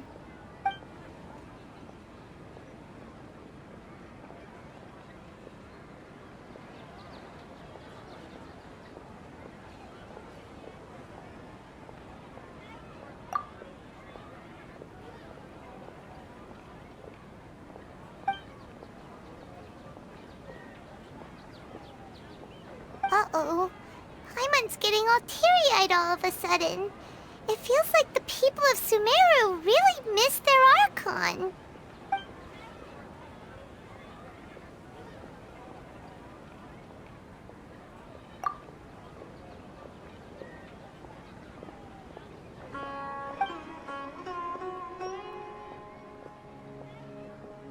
Huh.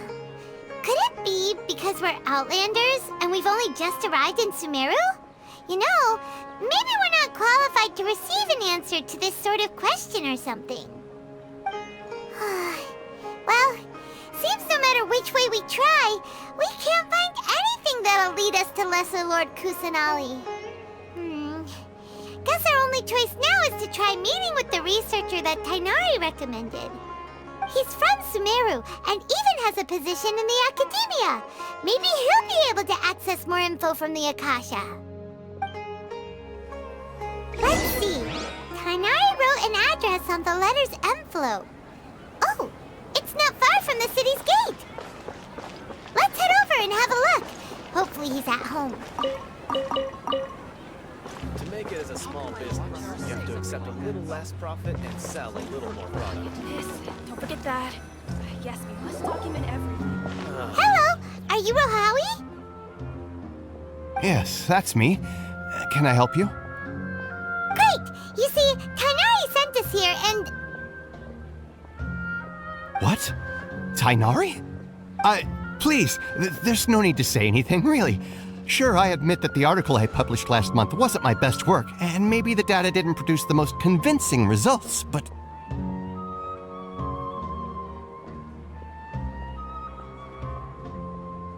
Here! This is a letter from Tainari!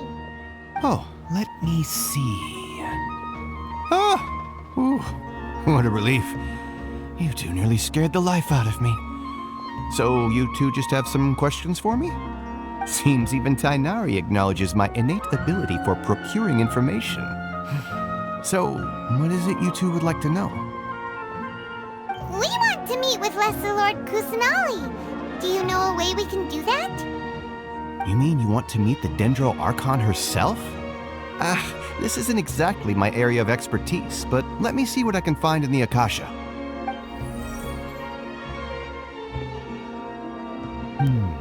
Sorry, the Akasha didn't respond to my query.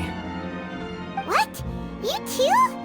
But what about your abilities for getting information and all that? Paimon was sure you'd be able to access more info than we did. Well, as I said, this isn't my area of expertise. I am but a lowly researcher, so the Akasha doesn't see a need for me to know more about the Dendro Archon. All I know is that ever since Lesser Lord Kusanali returned to Sumeru, she's never left the Sanctuary of Sorasthana or made a public appearance. Huh. Didn't expect her to be such a mysterious figure. The Dendro Archon is somewhat of a recluse. Perhaps she just doesn't want to entertain visitors, which would explain the lack of information in the Akasha. Aw, but then what can we do? No need to worry just yet. I'm only hypothesizing here. You could certainly try asking around and see if anyone else has ideas. And besides, you two should consider the bright side of things. Not being able to see Lesser Lord Kusanali may not be a bad thing. In this world, there will always be information you cannot obtain from the Akasha and things you can never accomplish. Knowing when to yield is a form of wisdom. Take me, for example. It's a miracle if my brain cells can spit out one paper every 3 years. But Tainari? That guy can publish 3 papers in just a single year. Okay. Thanks for your advice. Don't mention it. If you two ever want information about things like who's been promoted within the academia or relations between the 6 great sages, come find me. Hey, come on. This is a survival skill at the academia. Oh, Paimon's expectations were pretty low, but this is so low it's like digging holes in the dirt. So what do we do now? Even if we want to talk to someone, we don't know anybody here. Huh? Like who? Oh, you're right!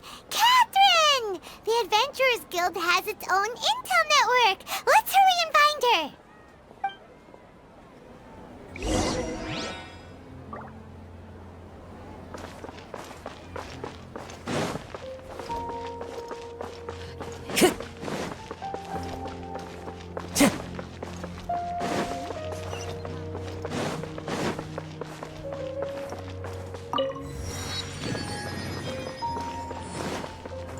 Time to go. Ad Astra Abyssosk. Hello, Traveler and Paimon. Catherine, we need your help with something. Understood. The Adventurers Guild is always ready to serve you. With what do you require assistance? We want to meet with Lesser Lord Kusanali. Do you know a way we can do that? You two wish to meet with Sumeru's Archon. Understood. Please wait.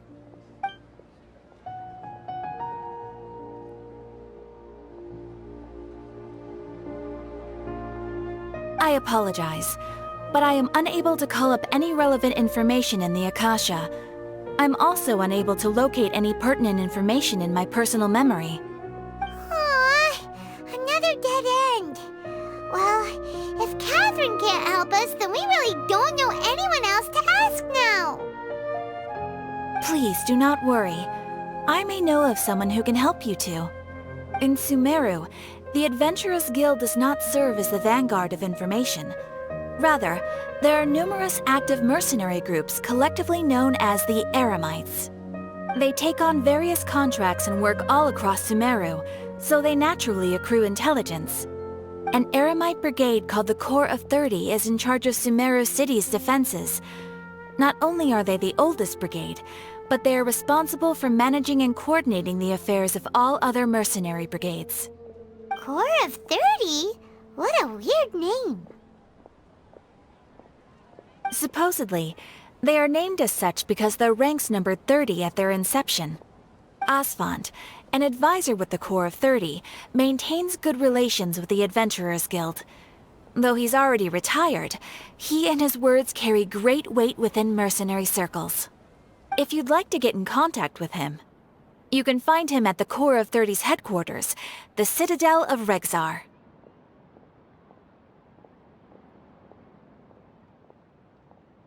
You're welcome. I wish you two the best of luck. We look forward to your exploits in Sumeru. All right, off to the Citadel of Regzar we go!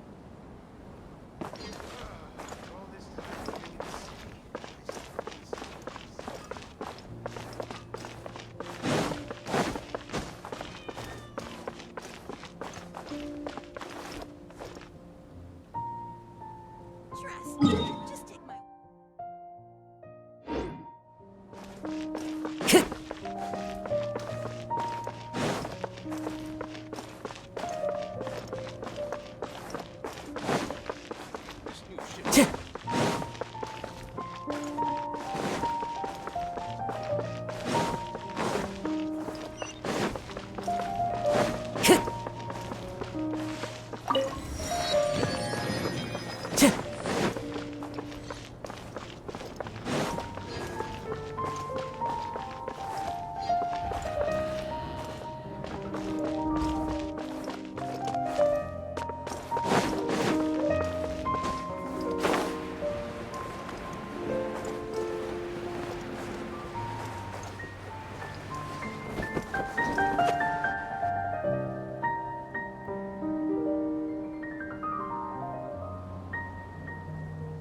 Welcome. The Adventurers Guild told me to expect you to. It's nice to meet you, Osfond. We'd like to ask you about something.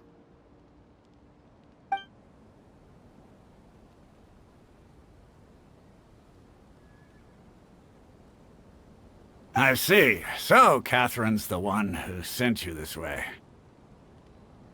Ha! It's true that the Eremites' network is vast, but even I can't help you meet the Dendro Archon. Wait, seriously? That's it? Afraid so. The Eremites aren't terribly religious, so we don't know much about divinities. As far as the Akasha goes, we can access even less than you. We originally came from the desert. The gods there died off long ago. Since those days, we've used our own two hands to carve out a living. We don't beg gods for their aid. It isn't just us, though. If you ask me, I think most in Sumeru aren't interested in Lesser Lord Kusanali. Oh? Why's that? Just take the Academia, for example. They're the ones who truly rule Sumeru. Although they believe in gods, most of them only care for the late Greater Lord Rugadavada. In their eyes, she was the one who founded Sumeru and gifted us with the Akasha. Lesser Lord Kusanali just happened to inherit her legacy.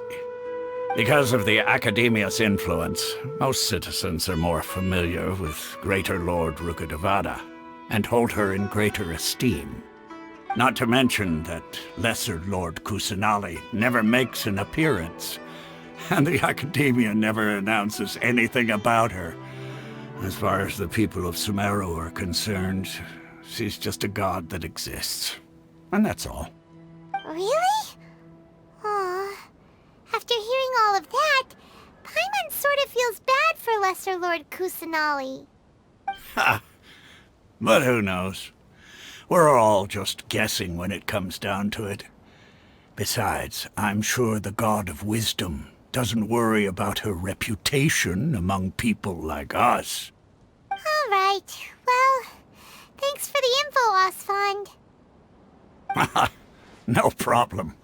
Always happy to help out the Adventurers Guild.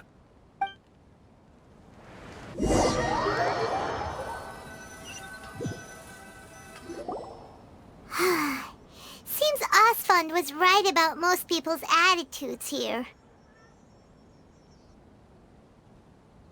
Not only are they not interested in the Dendro Archon, they even say stuff like, if the Akasha doesn't think I should know, then I don't need to know about it. We've been asking for information non-stop ever since we got to Sumeru. But the harder we try, the more helpless everything seems. Isn't there at least one person in this entire city who cares about Lesser Lord Kusanali? Oh, you two are interested in Lesser Lord Kusanali? Huh? Who are you? From the sound of it, you two are Outlanders who recently arrived here. You've been asking around for information on Lesser Lord Kusanali, right? Oh, I'm sorry. I forgot to introduce myself. I'm Dunyarzad, one of Lesser Lord Kusanali's faithful followers. Whoa, really? Then do you know how we can meet with her? I'm afraid I can't help you with that. But your conversation earlier did happen to remind me of a legend about the Dendro Archon.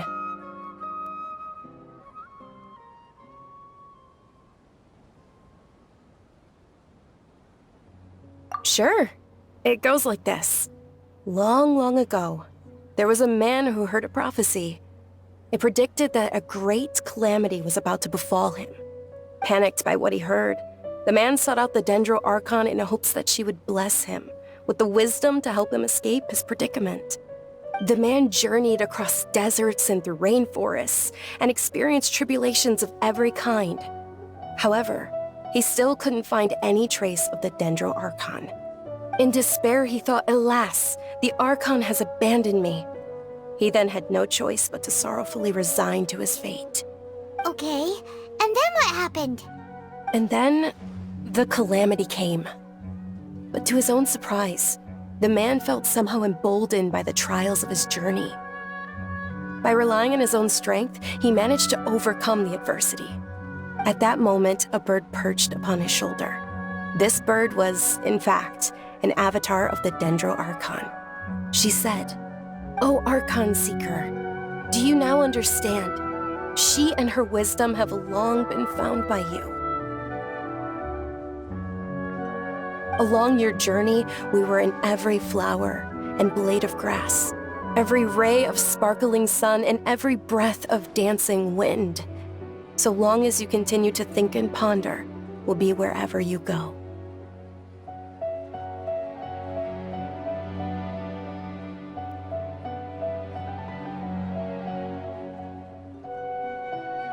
Yeah, thanks for the story! Paimon feels all warm and fuzzy inside after that. In a way. It seems like this story is also one of the Dendro Archon's avatars. Dunyarzad, since you worship Lesser Lord Kusanali, can you tell us anything else about her? Of course. So did you two know that, I'm terribly sorry, but it seems something's come up now. Let's chat another day.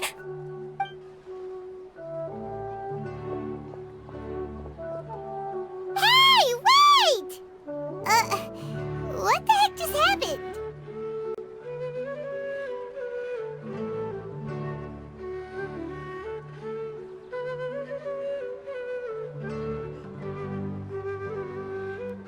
It looks like they're searching for someone.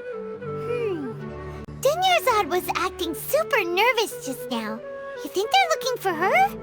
Ugh, this stinks! We finally managed to find a lead about Lesser Lord Kusanali! We can't let them get in the way now! Let's see if we can get rid of them. Then we can catch up with Dunyarzad! Hey, have you two seen a brown-haired girl wearing a purple top and a long blue dress? We're looking for her. Did she have bandages wrapped around her wrists? Yes, that's her. Did you see which direction she went? Yeah, she went that way. Quick, after her!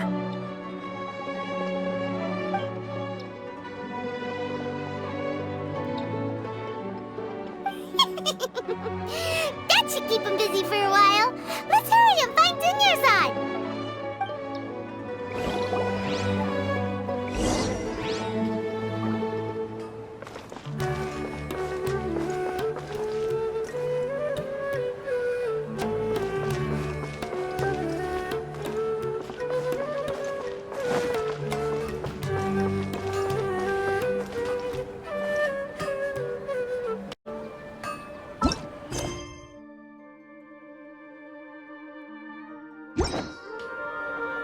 Wherever in this world I roam, I carry memories of my home.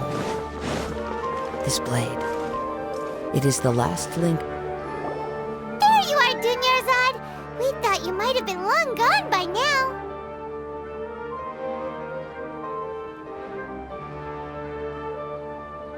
Oh, it's you two. Oh, you startled me there. You can relax now. We threw those people looking for you off the trail. Really? Thank you so much. Unfortunately, I believe there's still more of them out there looking for me. Uh-oh, looks like there are some coming this way.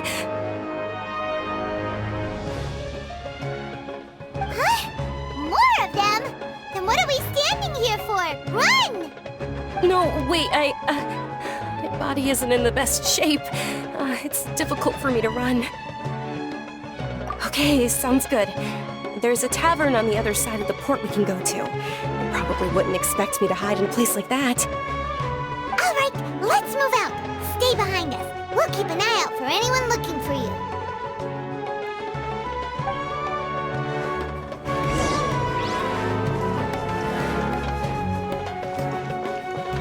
Time to go.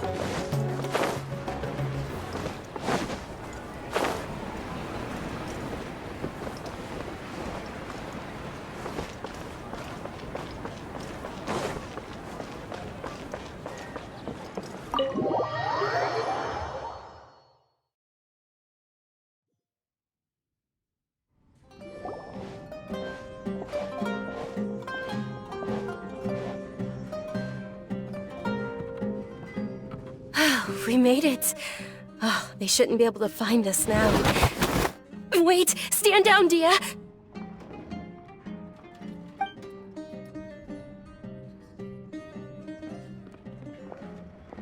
My lady, who are these two? They're travelers that I met on the street just a moment ago. They happened to notice that you were all searching for me, so they helped me hide. I see. In that case, you two should scram. There's nothing here for you. Wait a sec! Who the heck are you? And why are you shooing us away? I'm Miss Dunyarzad's bodyguard, here to see that she returns home safe and sound. My lady, let's get going. You've been gone for so long that your parents are worrying themselves sick. And if I refuse to go with you? It'd be easier for the both of us if you cooperated. But if you insist on not going, then I'll have to carry you like a sack of potatoes. Hey! Dunyarzad already said she doesn't want to go back. Why are you still pushing her? Stay out of this. You don't understand the situation. Sorry, my lady. Even though I'm your bodyguard, your parents are my employers. I have to answer to them. How much? Wait, what? How much more do I have to pay you to become your employer? So you never listen to my parents ever again. Double? A triple? Give me some time and I'll get that much. My lady, this isn't about Mora. I don't know what you think of us Eremites, but let me say this. I like Mora, but I'll never go against my principles. That's why I'm here looking for you. Sure, it's an order from my employer, but my conscience was also telling me it's the right thing to do. And knowing your health, carelessly running around like this is gonna hurt ya. For the sake of those who love you, don't be stubborn. No, you're wrong. I'm aware of my limits and I know what I'm doing. Honestly, the only people being stubborn right now are my parents.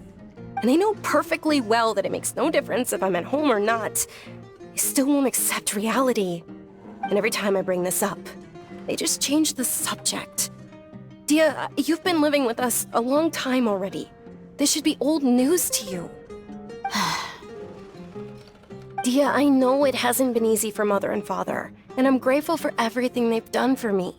But there's someone else in this world I'm also grateful to. Because she saved me. The love I have for her is the same I have for my parents. This is my life and my last chance. So I want to do something meaningful.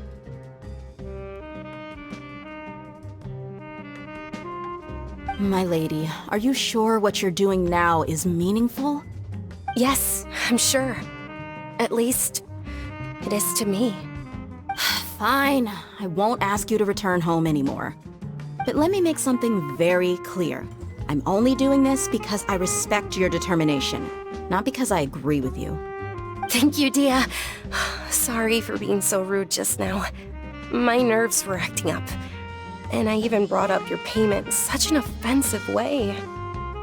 Don't worry about it, my lady. I did say that I like Mora. Besides, that's our next topic of conversation. Today's little excursion caused such a ruckus that every single bodyguard at the estate was deployed. It wouldn't be easy to hide things from your old man. Since this definitely won't be your last escapade, here's a little tip. You should at least make it look like your room and things are still in order when you leave. Also, you'll need someone to cover you for when you're out and about. So, I'll let you hire me, my lady. This way, everyone wins. As for the pay, let's say half of what your father pays me. We can settle the bill when we return to the estate. Okay, deal. Yay! Looks like they've reached an understanding.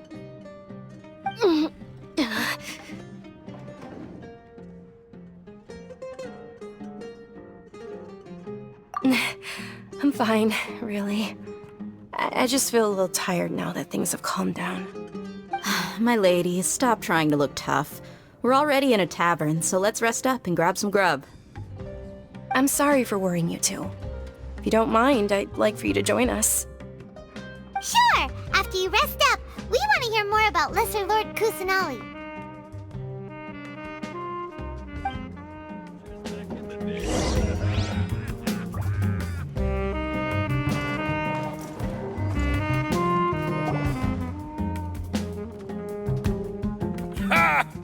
if it isn't Dia.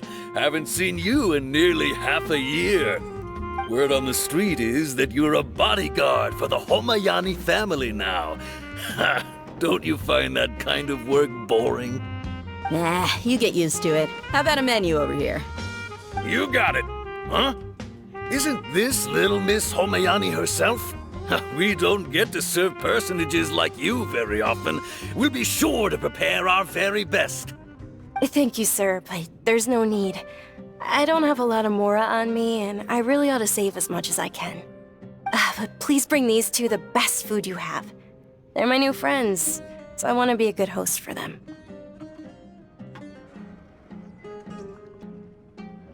Yeah, we're already super grateful for everything you told us about Lesser Lord Kusanali.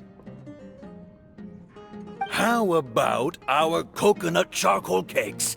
They're our signature snack, and they run cheap. Look, other customers over there are eating some now. They look kind of burnt and dry. Paimon will pass.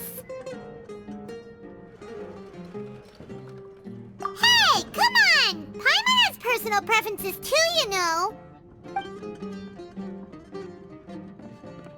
Dunyarzad, we asked a lot of people when we first arrived, and almost nobody was interested in Lesser Lord Kusanali. So, what made you want to follow her? Well, remember when you asked me if I knew how to meet the Dendro Archon? Even though I don't know how, I think I've actually seen her before. Huh? Really? Yes, it was when I was a child. At the time, my illness had kept me bedridden for the better part of a year. I was stuck inside and couldn't make any friends, and my parents did their best to find treatments for me. But even then, the Akasha didn't have any helpful information. My younger self no longer had any hopes or dreams. One flare-up was so bad that I was in a semi-conscious state for several days. Then one night, I woke up alone in my room. I was terrified. My body was paralyzed. Even if I cried, there was no sound. At that moment, an ethereal voice spoke in my mind. Dunyarzad, don't be scared. You don't have to cry. Dunyarzad, don't be scared. You don't have to cry. Who are you? How do you know my name? How do I explain this? You might not be able to understand, but actually, I know everything about you. Really? Of course. I know that you're scared of thunder, that you hate taking medicine every morning, and that you love counting the petals on your mom's skirt. Wow, you really do know everything. Dunyarzad, is there anything you want? Want? Not really. I can't go anywhere or do anything. Huh? But aren't you a child? All children have wishes. Tell me what you want, and maybe I can make it happen.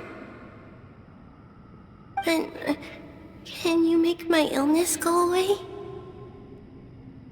Oh. I'm sorry, but I'm not powerful enough to do that right now.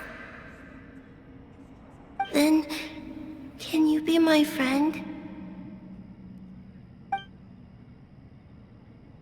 After that, the voice said, "Okay, I'll be your friend."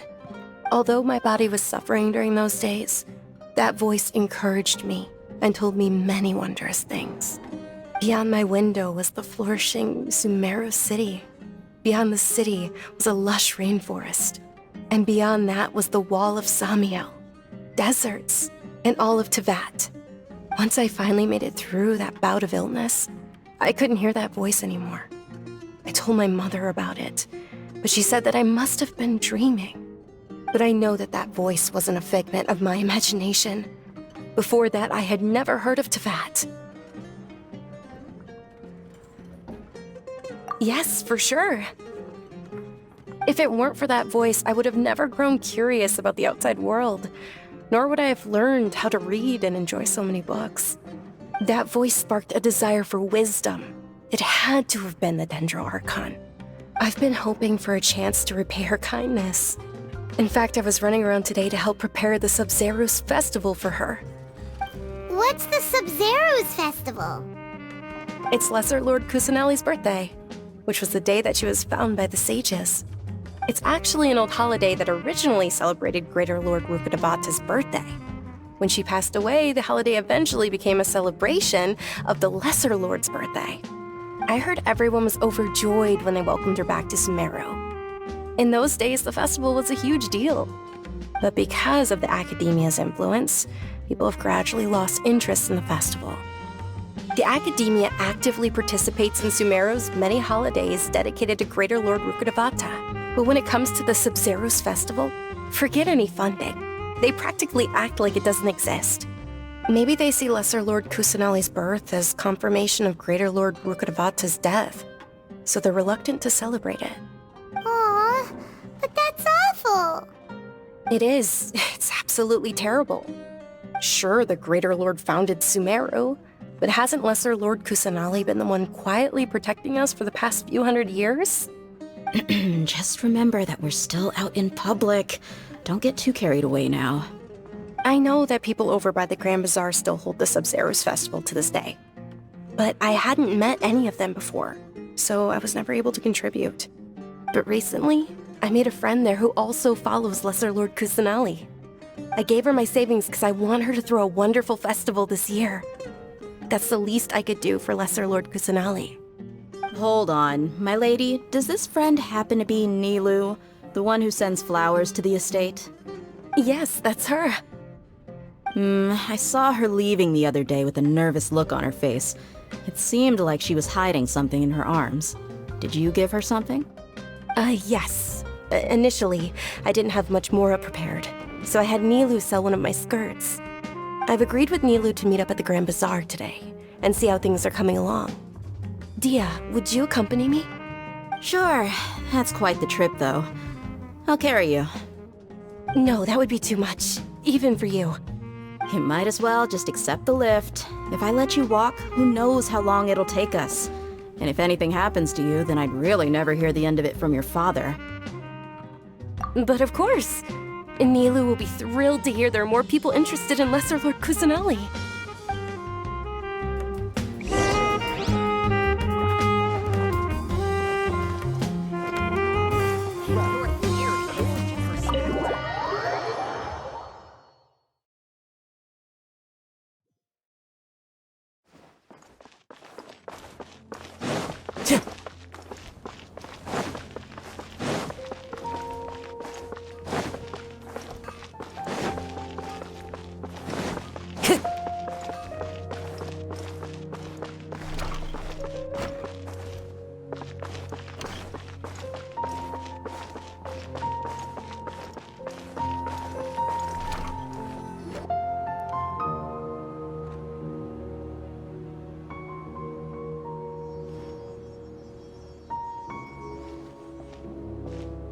Sorry I'm late, Nilu. Oh, Dunyarzad. It was taking you so long that I assumed you got trapped at home, but you made it in the end. Uh-oh. But if Dia's here, that means you got caught, right? You could say that, but everything worked out. She's on our side now. Not completely. Oh, and who are these two? Oh, meet the Traveler and Paimon, my two newest friends. They're visitors who just arrived at Sumeru City and are looking for information on Lesser Lord Kusanali. So you're followers from another land? That's wonderful. You two absolutely mustn't miss the Sub-Zero's festival. By the way, Dunyarzad, we've already started decorating the Grand Bazaar. It looks spectacular. Thanks to your generous contribution. You're very welcome. It's the only thing I could do. Do you still have enough Mora? Probably? But don't sweat it. We've already finished renovating the stage. Come on, I'll show you.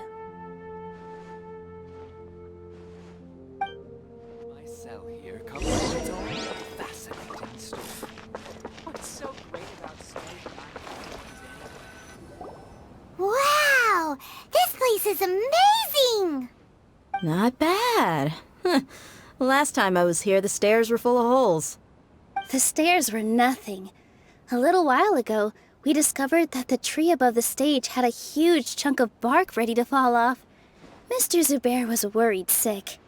We reported it to the academia many times, but they never sent anyone to deal with it. We didn't want anything bad happening, so we were going to cancel all the stage performances. Oh, probably because it was the theater asking. The academia looks down on performers like us. They probably think it would be best if the theater closed down completely. We can't let that happen, though. Not only would everyone involved in the theater go hungry, but then we wouldn't be able to hold the Sub-Zero's festival anymore. Thank the Dendro Archon for Dunyarzad. With the Moorish she gave us, we hired someone to patch up the tree, and we also gave the stage a much-needed makeover. The stage is going to be even prettier when it's festival time. I can't wait for you to see it. And I can't wait to see you on the stage. You've been practicing so long already. It's almost time for your dream to become reality. It's our dream. I'll do my best for the two of us. Nilou, what are you gonna be doing at the festival? She'll be dancing the dance of Sub-Zeros, the most important performance at the Sub-Zeros festival. Dunyarzad, have you told him the origin of this holiday?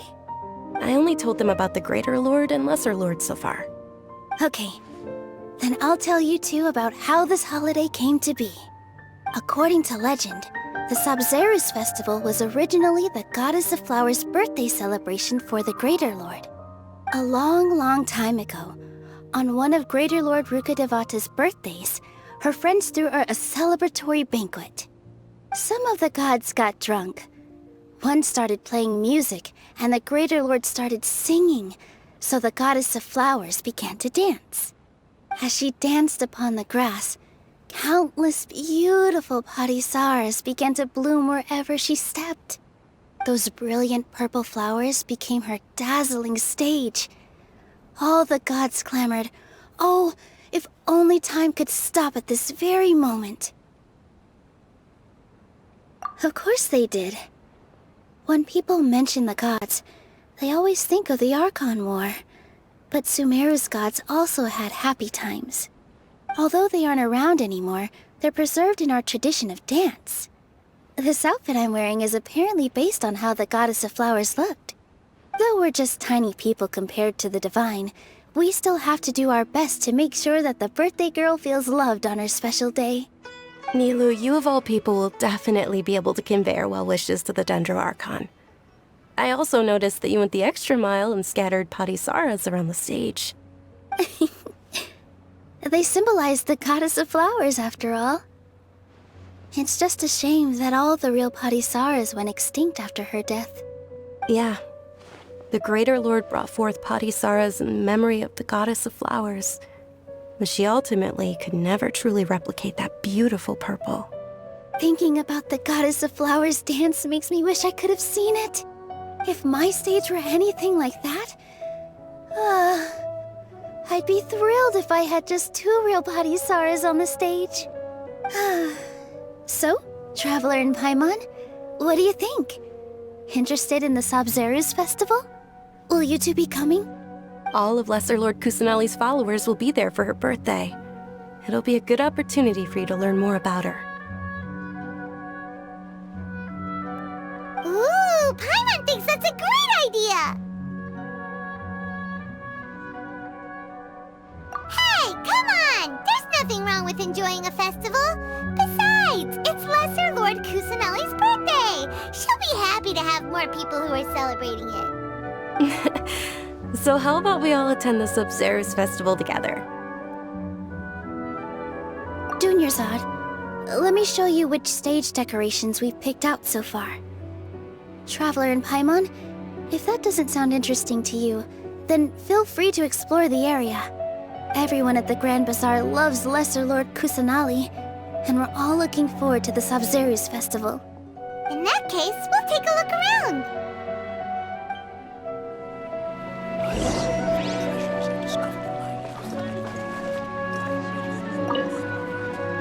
Whoa! What's with your yellow hair? And why do your clothes look so funny? Are you an Outlander? Did you know that the Sabzeruz festival is about to happen? There'll be loads of fun things to do at the festival. But the best part is when Ferris, the Knight of Flowers, passes out candy to everyone.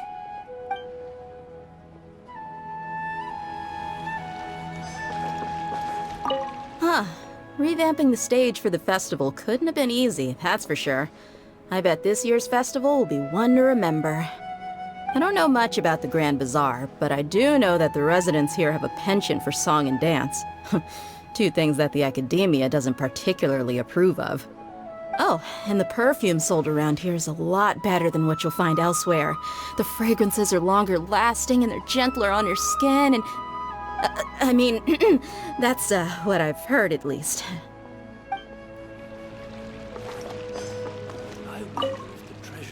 Things are really shaping up, and there's a buzz around the festival this year. We're expecting people from all over to come by this year and buy things during the festivities. Don't be fooled into thinking that Sumeru City has the best of everything. Some festival snacks are only offered here in the Grand Bazaar. And when it comes to musicians, dancers, or singers, the Grand Bazaar's got the best of the best. Sure, those folks at the Academia might not like it, but what's a festival without song and dance? I wonder if the treasures I discovered in my youth might have been left by Ah, dancing at the Sabzeruz festival. You know, I also danced when I was younger.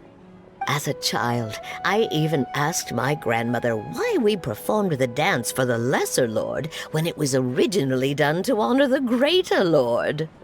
My grandmother said that Greater Lord Rukkhadevata is a beloved deity and honored by all, and Lesser Lord Kusanali is too. If the Goddess of Flowers ever knew Lesser Lord Kusanali, then she would certainly have wished to be her friend and hold celebrations for her, too. The Sabzeruz festival has been losing its appeal over the years.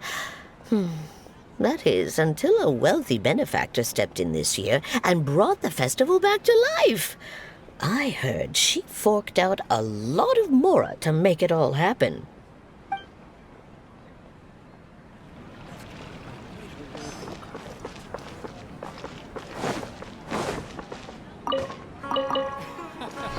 Every item I sell. Time to go.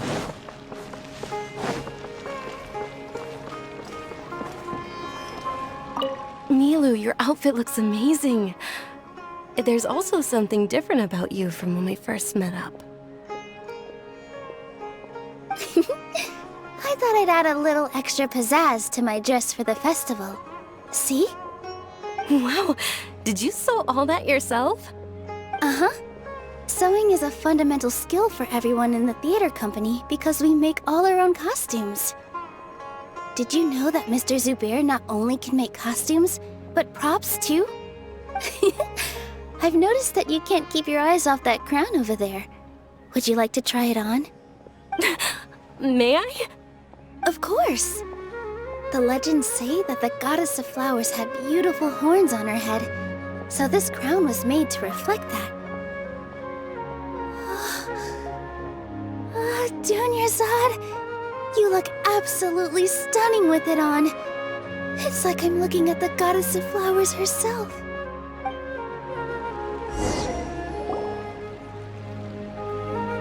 Hey! Is that who Paimon thinks it is? It looks like... Catherine!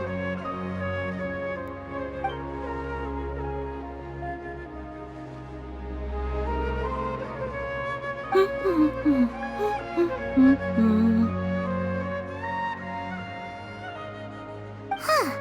Come to think of it, Paimon's only ever seen her behind the counter at the Adventurers Guild. This is the first time we've ever seen her taking a break.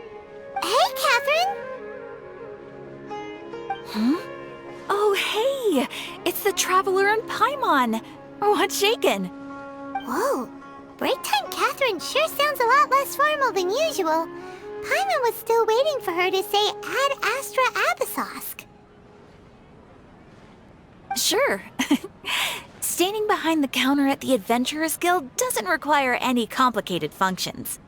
But saying and doing the same old things over and over again can get pretty monotonous. Like watching the same Fontaine movie day after day. But take you two, for example.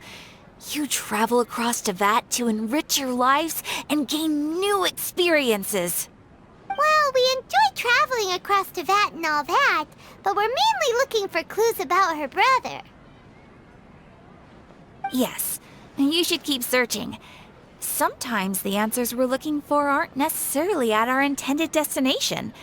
Instead, they're found along the way. Huh. Haven't we heard someone say something pretty similar recently? Anyways, what brings you out here, Catherine? No, not particularly. I guess you could say that I'm loving the recent atmosphere here. If festivals bring happiness to everyone, then that's where their true value lies. Oh, it looks like it's about time for me to be heading back now. Alright, we'll see you next time at the Adventurers Guild. Oh, by the way, thanks for connecting us with the Eremites. We've already made some great friends in Sumeru City thanks to you. I'm sure you two will get along well with the people here. You've already been blessed by the element of Dendro after all. See you around.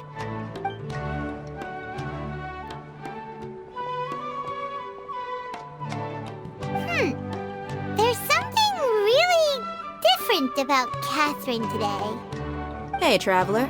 Paimon. Oh, hey, Dia. What's going on? I've got something to tell ya. My lady knows you're looking for ways to meet Lesser Lord Kusanali, and she's been trying to come up with a way to help you. Well, I have an idea that might help. Are you serious?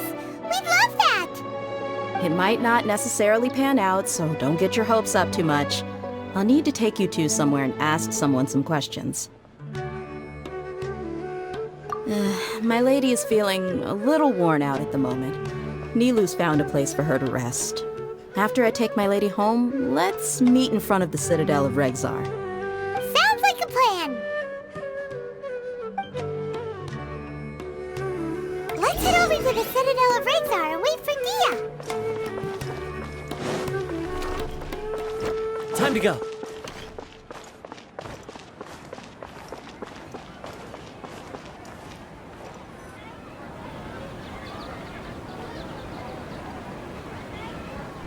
Sorry, I'm late. It took some convincing for the Master and Mistress to believe that Miss Dunyarzad was only sitting in the port for a while because she was in a bad mood. Anyway, I guess I should be thanking you.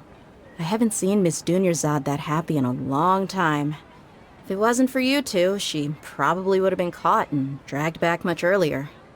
You sure sound a whole lot nicer than when we first met, Dia. Who would have thought you had such a soft spot for Dunyarzad? It's called being a professional. I'm a bodyguard, and I work for whoever's paying. Look, Dia's blushing. Listen, you two. I don't expect to be working for Miss Dunyarzad very long, but I hope to finish things on a positive note if possible. Let's cut the chit-chat and head into the Citadel. We'll see if the person I know has a way for you two to meet with the Lesser Lord.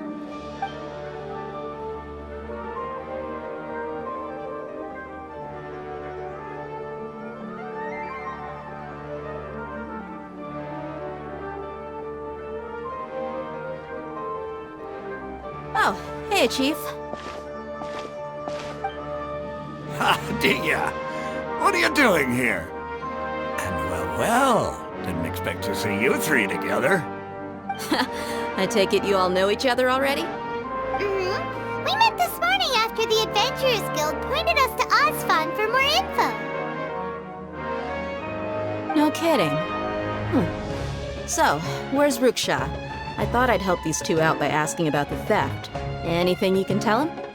Rukshaw's gone over to the Academia. The Grand Sage recently ordered Sumeru City to begin bolstering its defenses, so people from all over have been called back to the city. Since you've already mentioned the theft, I suppose I might as well tell him what we know. Appreciate it, Chief. Theft? Sorry, what the heck are you guys talking about? Just recently, the Academia lost something, and there's a chance the item is connected with the Dendro Archon. This case might just somehow help you in meeting her. I suppose that's one way to look at it. But if you ask me, the case is more about the Academia than anything else. Let me fill you in.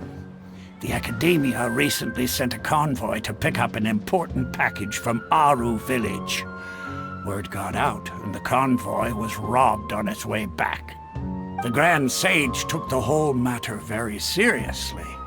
Not only did he dispatch the Matra, but also enlisted our help in the search for leads.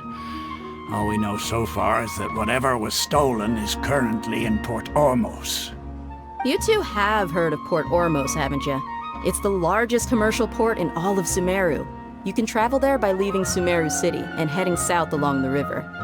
The Academia's grip isn't long enough to reach all the way to Port Ormos, so the city's a little more laid back, meaning the population's also a mixed bag. You never know who you'll meet there. Apparently what was lost has a great deal to do with the Akasha, knowledge, and even the gods. I'm afraid I don't have any other details for you, though. If you're interested, maybe you could head to Port Ormos and ask around yourselves. If you want my advice, try introducing yourselves as students of the Academia once you're there. Are you serious, Chief? All the Academia students are in Sumeru City, you know. Why should they pretend to be students in Port Ormos? If you're also interested, just go there and see what happens. Count me out. I've got plenty of work to do here for the Homayani family. And take it from me, if you two really do decide to visit Port Ormos, you'd best watch your backs. Let's just say that the Eremites there aren't nearly as friendly as those here in Sumeru City. There are even some extremists who go around shouting slogans like, "Retake Sumeru for the Scarlet King." Word is that more and more are joining their movement. They're becoming a real headache for Chief and the others. You bet they are. The Scarlet King's been dead for thousands of years. Now they start spreading rumors of his return. Ridiculous. Not everyone's like you, Chief. Even the desert natives who abandoned their homes in the wilderness still wish to have a god of their own. Well, Traveler, that's about all the information we have for you. Thanks, Dia! And you too, Osfond! Since we've gathered all we could for the moment in Sumeru City, let's head to Port Ormos and see what we can find next. Miss Dunyarzad is looking forward to seeing you both at the Sub-Zerus Festival, so be sure to get yourselves back here in time for that. Good. Then we'll see you both at the Sub-Zerus Festival.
Time to go.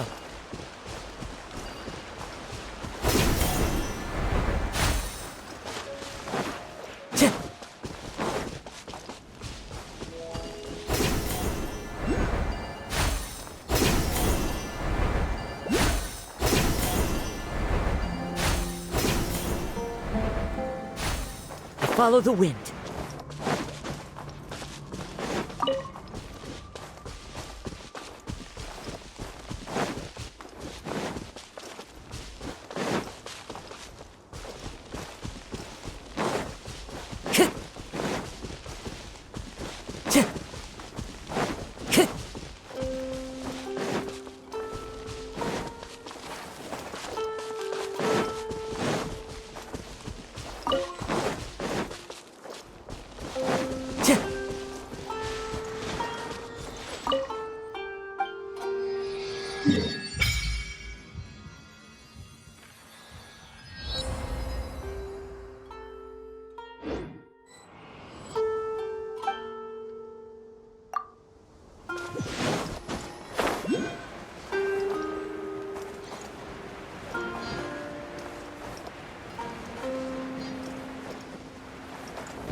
Time to go.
Time to go.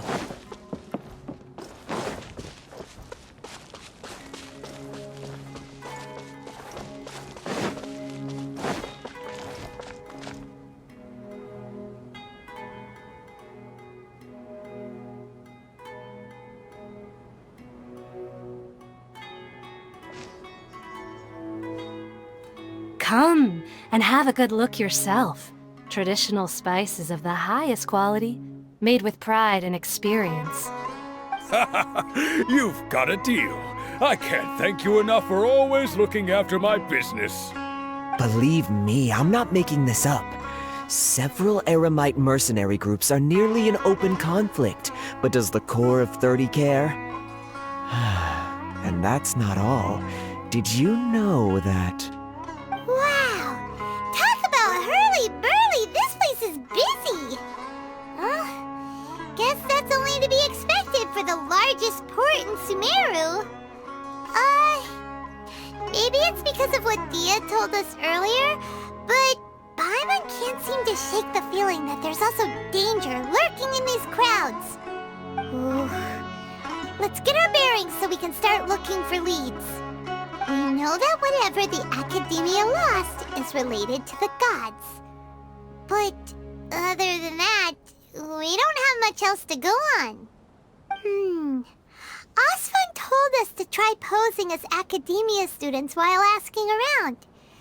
Paimon checked the Akasha on the way here, and the Academia doesn't seem to have any research facilities in Port Ormos. Paimon doesn't get it. Won't we look even more suspicious going around saying we're academia students and asking about the stolen item? Well, given all the people that come through here every day, if there's any information to be found, Paimon bets we could find it in the market. Let's ask around and see what we come up with.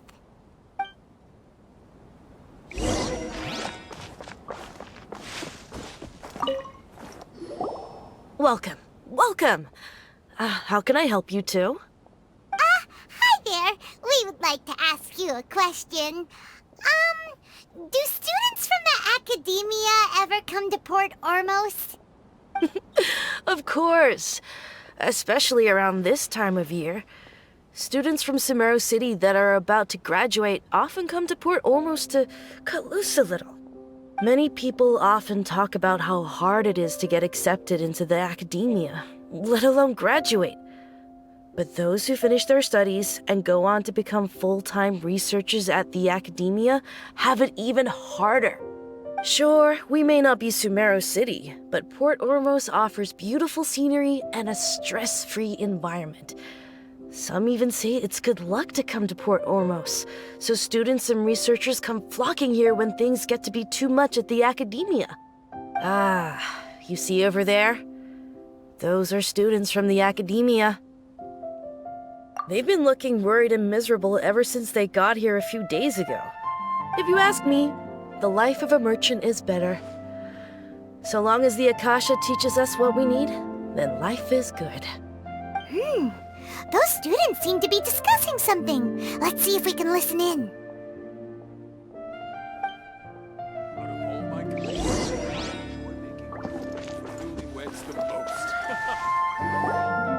It's no good.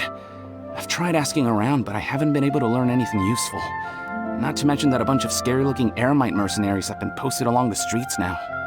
There's been a lot of fighting between the different Eremite factions in Port Ormos. If we choose to move on our own, then it would be wise to steer clear of them.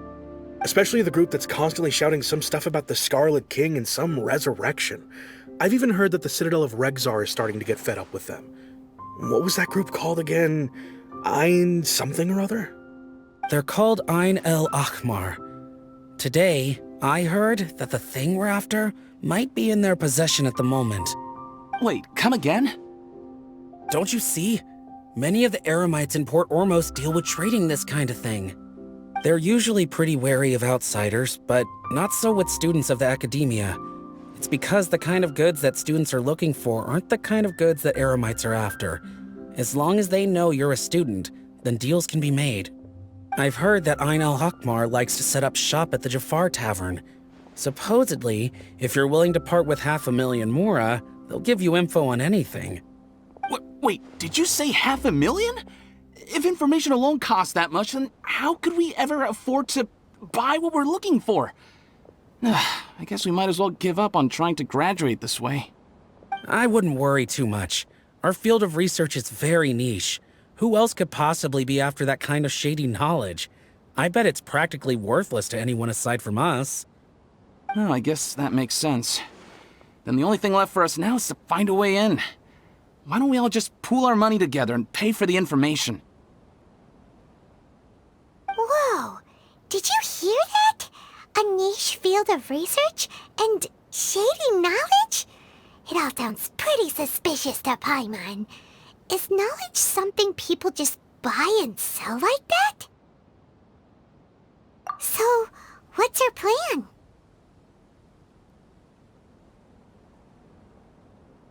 Wait, didn't you hear what they just said? Buying information is going to cost us 500,000 Mora! Have you lost your mind? Oh, all right. Paimon never thought she'd agree to parting with that kind of Mora. But if you know what you're doing, then we should give it a shot.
Time to go.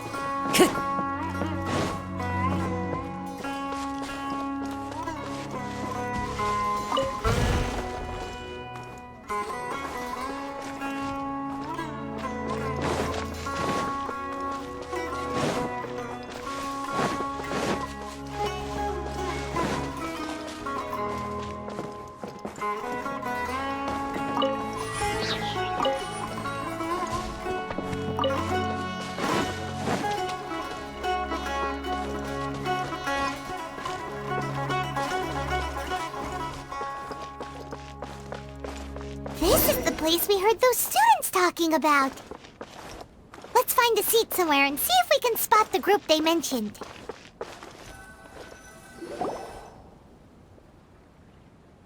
Oh, you've arrived. Please, take a seat.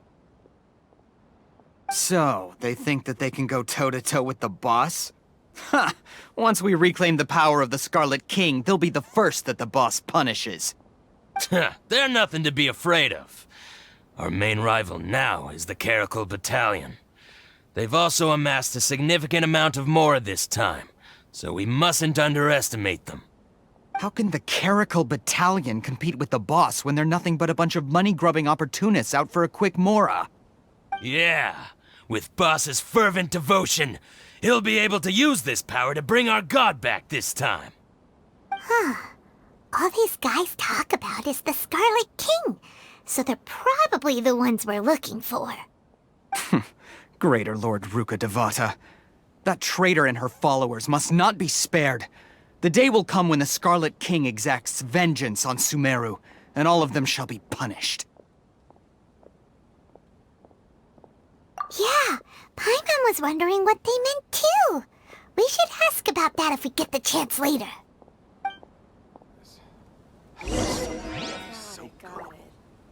Oh, so then what happened next? Huh?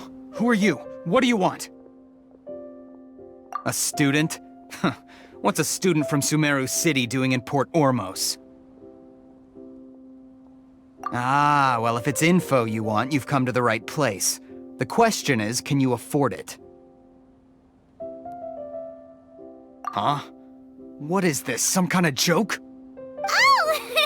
Sorry! She must have grabbed the wrong amount! Hey, what do you think you're doing? Oh, Paimon can't stand to see so much more go. But there's no other choice right now. Here, this is the merchant's address. Whatever you're looking for, you'll find it there. Hmm? Well, what are you waiting for? Oh, that's right! We heard you mention the Scarlet King just now. We're actually interested to know more because we're, archaeology students! Fine. Since you've already handed over the Mora, I guess I can throw in a little extra info. As you can see, members of Ain al-Ahmar are devout believers of the Scarlet King. Years ago, the Scarlet King founded the great desert nation that was our homeland. It was an advanced civilization, far beyond anything you'll see in present-day Sumeru. The Scarlet King was the rightful god of wisdom, but he was betrayed by a companion he trusted. She even stripped him of his title, God of Wisdom. So, you mean the traitor was... Greater Lord Ruka Devata, yes! That shameless wretch destroyed the Scarlet King's civilization, and our ancestors were forced to flee to this land where we were made to suffer the tyranny of our enemies. Furthermore, she conspired with the Academia to cover up the truth of her actions, and create the merciful and benevolent facade for which she is now known. Ugh, just thinking about it sickens me. But the story doesn't end there, oh no. The Scarlet King isn't truly dead. The voice of the Oracle has been heard in the desert, prophesying his resurrection. Mark my words, our god shall return. And when that day comes, all followers of the traitor and all the desert dwellers who have forgotten their true god will suffer retribution together. If what I'm saying makes you shiver with fear, it might not be too late for you to become a believer of the Scarlet King. I don't have anything to say to you Academia people about that. I think this conversation has reached its end. Not just yet. This man is a fraud. Huh? You again? Deranged academia lunatic. Yes, it's me again. I already warned you that if you weren't willing to sit and discuss things with me, I'd take measures to make things uncomfortable for you. Listen to me. That address he gave you is fake. Or at least, you won't find a merchant waiting for you there. This group has been boasting all around that they can provide information on a certain item as a means of luring people into their territory. Once you show up, they keep up the act until they have hard evidence that you want to purchase said item. Then they use that to squeeze you for all the more you're worth. Hey! Shut it all, Hatham! What are you playing at, trying to ruin our business like this, hmm? I told you the other day. I wish to discuss my terms with your boss. Ha! The boss made it perfectly clear that he won't negotiate with you. Yes, and in no uncertain terms. But that was then. It does not preclude him from changing his mind in the future. I'm warning you. Don't push us, or this could get ugly. We don't usually get rough with people from the academia because it just complicates things. For a lunatic like you, though, we might just have to make an exception. If you're suggesting that we escalate this from a verbal exchange to a physical one, I accept. After all, even the Archons used war to negotiate the ownership of Tevat. If, on the other hand, we can't agree on any means of negotiation at all, then I'm afraid my next course of action will sting a little more than the mere falling through of a few business deals. I will jeopardize the Eremite's reputation, which I know you value above all else. I am quite confident that if I began to take such action, your boss would willingly approach me himself. However, I fear that by then, some things will have happened that cannot be undone. Also, a word of advice. I suggest you tell your boss exactly what happened here today. Otherwise, he might blame you for not telling him in the future. What did you say? Consider this. Have I ever failed to follow through on my word in the past? This guy is really out of his mind. Okay then. If you really have a death wish, let's meet a week from today. The pier in front of the Pharos Lighthouse, 4 o'clock in the afternoon, sharp. Don't expect us to hold back. Not so fast. First, you return the 500,000 mora to them.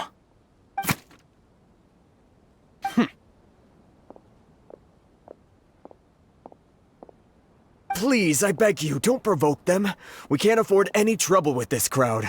They haven't even paid for their food yet. Ah, Mr. Iman. There appears to be fewer staff in the restaurant recently. This wouldn't happen to be because they're all busy spreading the word to the students, would it? Well... Someone who chooses to do business with a group like that really can't afford to get so flustered the instant someone confronts them about it. Consider the meal compensation for our silence. I'd say you're getting an excellent deal. Whoa, did you see that? He not only got us our Mora back, but sent the Emirites running too! Plus, he seems to know a lot about what's going on around here. Let's catch up with him and ask some questions! He went that way! After him! Time to go.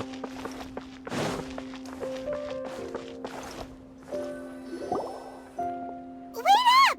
It's Al-Hatham, right? What do you want? No need for thanks. My goal was to get to them, and you two gave me just the opportunity I needed. We're even. Oh, I advise you to keep your distance from them. Since they weren't able to make off with your Mora in the end, they might harass you again in the future. All right. Goodbye. Hold your horses! We still have something to ask you about! Since you tore through their scam right in front of them, you must know the real story about certain something, no? Who exactly are you two? And why are you inquiring about that? A student. Right.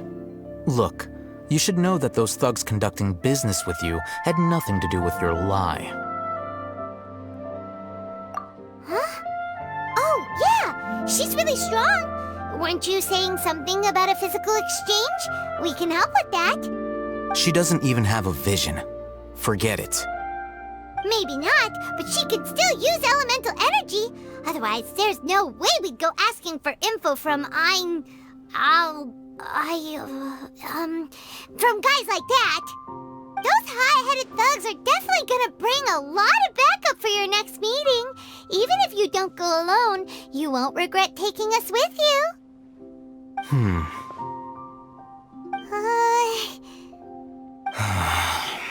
All right, I accept. Got a pen and paper? If you're searching for someone who sells that kind of merchandise, I'll give you one of their addresses, and you can try your luck. We'll reconvene at the appointed time by the pier. It doesn't matter if you show up or not.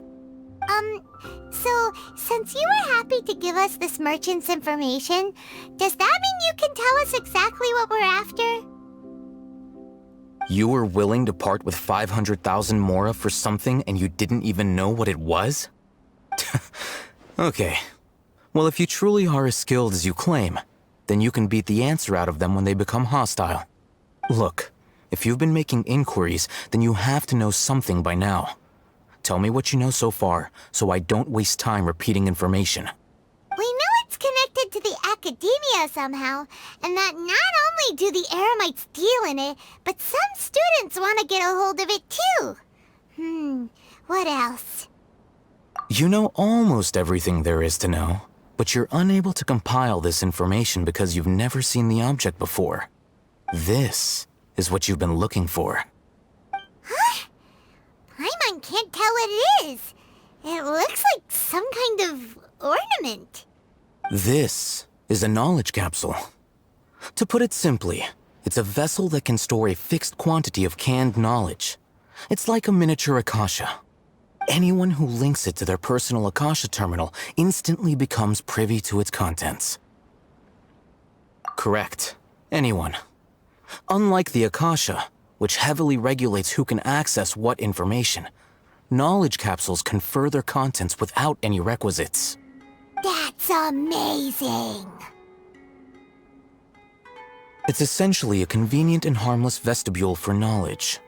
Unfortunately, it's illegal in Sumeru to privately possess or trade them. They were created as a means for scholars to transfer knowledge gained from Irminsul into the Akasha, and are intended to be destroyed immediately after use. But despite strict regulations, some of these knowledge capsules will always escape destruction. After all, there will always be those in this world who are dissatisfied with life as designed for them by the Akasha and wish to change their fate.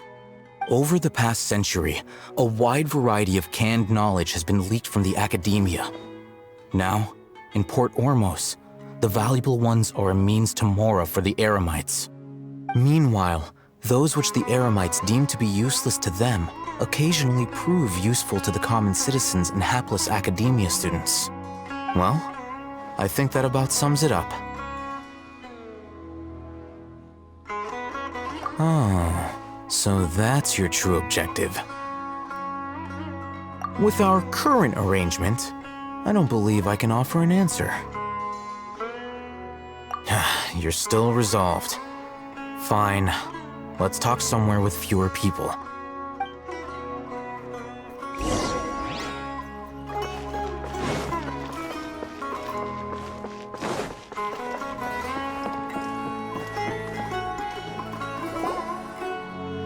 Let's continue our conversation here.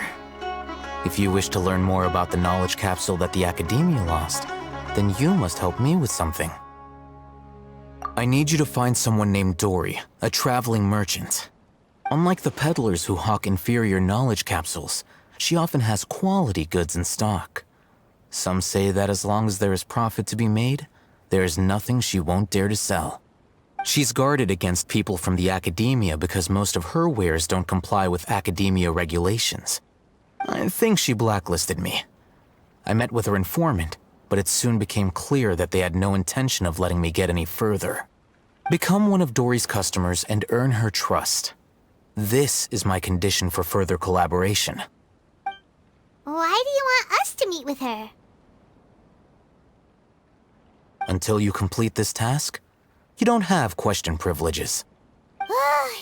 Fine. So how do we go about doing this? You two are outlanders who haven't been here for long, so Dory should view you as safe clients. I'll give you the informant's address and their contact password.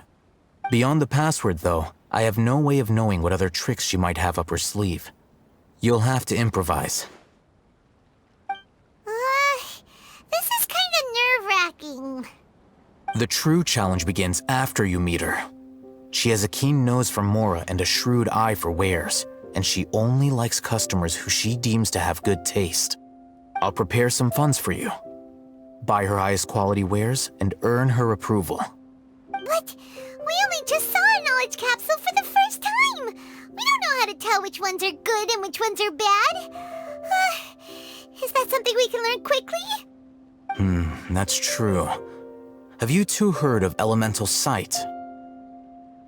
Oh, that's a surprise. Guess I'll have to hold you in higher regard. Anyway, that ability should resolve your issue.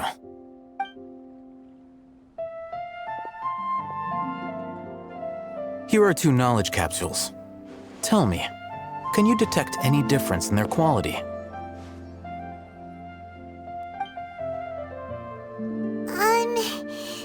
They look the same to Paimon. Try inspecting them with elemental sight.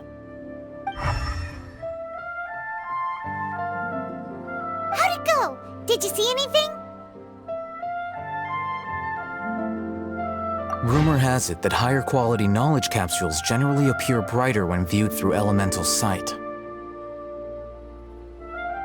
That's because knowledge originates from Irminsul, the root of Dendro power itself. The more powerful the knowledge, the richer it is in Dendro energy. However, some canned knowledge with a high concentration of elemental energy is of little use in contemporary times, so those capsules are of little value.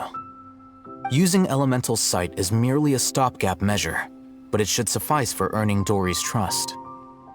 That sounds pretty impressive. Here's a sheet with the informant's location and contact password, and here is the Mora for purchasing canned knowledge. Don't be cheap. You'll need to spend to catch Dory's eye. If there's any Mora left over, just keep it. Oh, and be sure to exercise some caution. There have been Matra present in Port Ormos lately. Your efforts will be for naught if they catch you. Matra?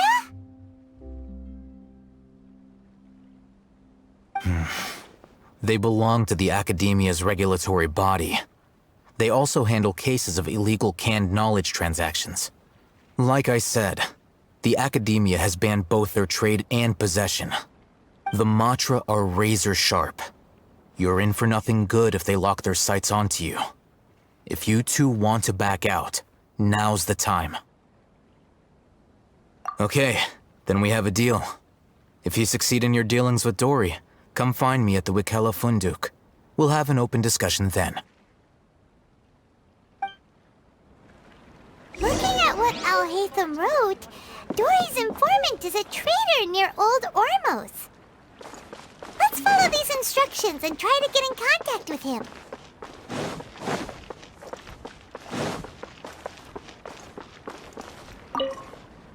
Hello. What are you two looking to buy?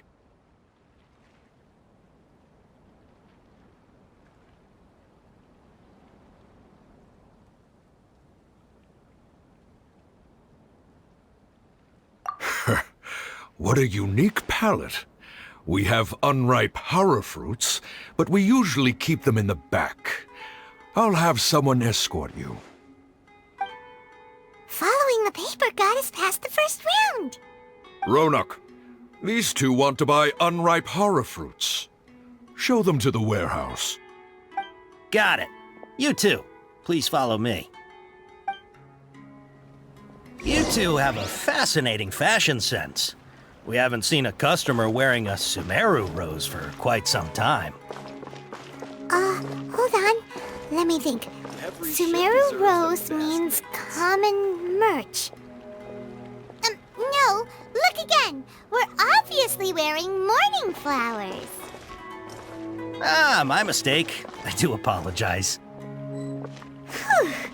That pop quiz sure was scary. Ah, the warehouse is up ahead. Please follow me.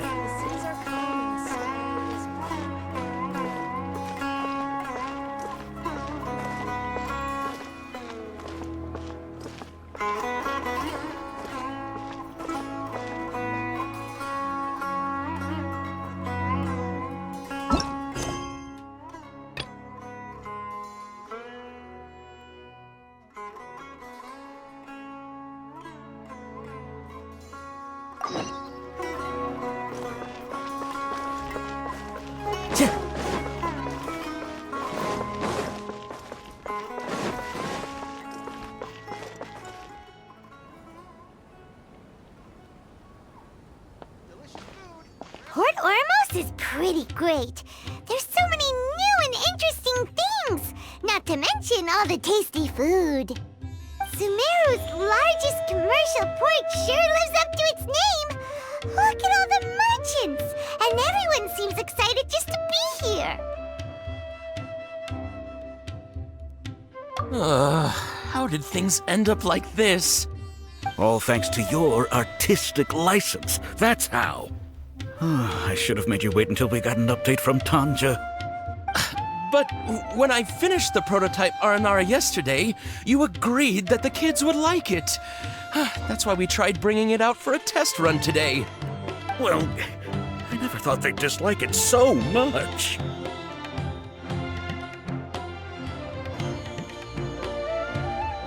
Oh, what should we do?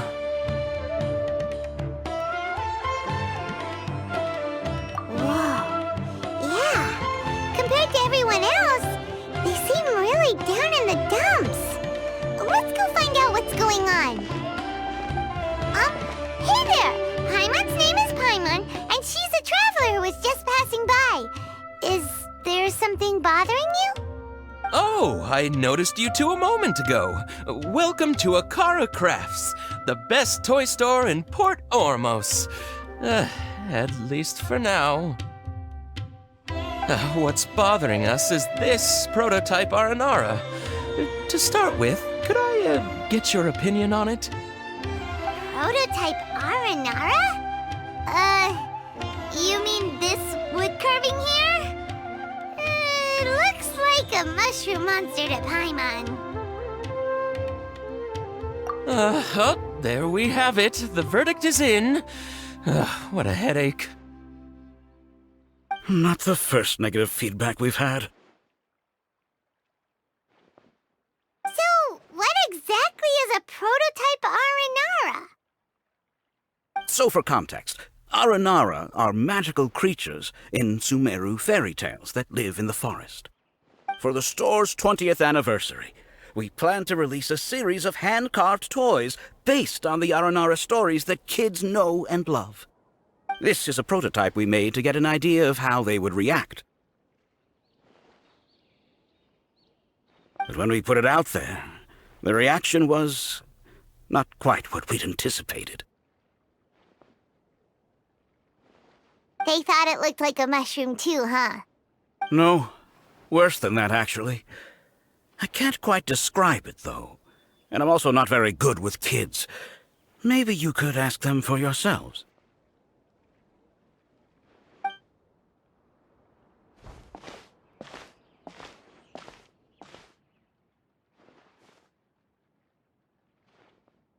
This is not an Aranara. No way. I've read Uncle Tanja's Aranara and the Ill Little Fungus. It says that Aranara are supposed to be chubby and squishy. The carving looks nothing like that. Toys do look better when they're round and chubby. Uncle Tanja said in Aranara's vow that you can deceive the eyes, but you can't deceive the heart. This carving makes me feel lost and confused inside. I don't think the creator put his heart into it at all. It's nothing like an Aranara. Ooh, didn't put his heart into it, huh? Oh, sounds like one of those things that's easier said than understood. Kassid and Alia didn't like this carving, but I think it's okay. It doesn't look too happy, so it's kind of pitiful in a cute way. Oh, a positive review! Yeah, so I would totally ask my dad to get it for me, if it wasn't meant to be a Nara Nara. Oh, well, that took a sudden turn for the worse. We asked the children for their opinions. Oh, how did it go? Has it maybe, grown on them at all? Oh, this is such a shame. Why isn't Tondra back from Gandharvaville yet? Oh, the kids kept mentioning an Uncle Tondra too. Who is he exactly? Uncle Tondra is a famous children's author here in Port Ormos. He wrote quite a few stories in the past, but none of them were popular among children. Just like our prototype Aranara. But around a year or so ago, he suddenly had a eureka moment or something, and suddenly the children loved every one of his stories. That's right. My little Ghaffari loves his stories too.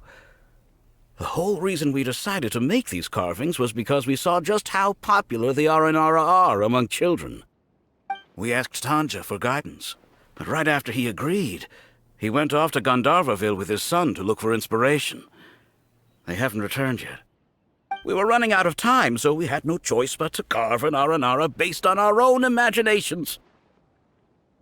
As you can see, this was the result. Oh, we have to do something. Hey, since you're the famous traveler, could you do us a favor and look for Tondra in Gandharvaville, he doesn't have to come in person if he's too busy. Just ask him to write down his suggestions and bring his notes back to us, if you could. Please, if only to put a smile on the children's faces. And, of course, you'll be well compensated for doing us the favor. They seem pretty desperate. Let's help them out. To see the kids smile. And also for our reward. Yep, let's do it!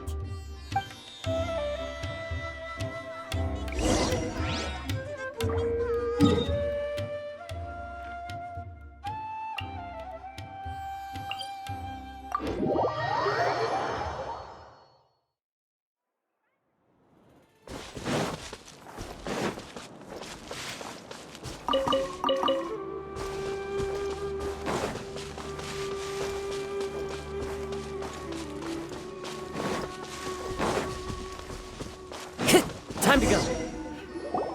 So Tandra's supposed to be here in Gandharvaville looking for inspiration. But how do we find him? Should we yell his name at the top of our lungs? Hey, buddy. What's your name? What are you doing here all alone? Do you live in Gandharvaville? Regardless, don't worry. As a trainee forest ranger, I'll do everything I can to help you.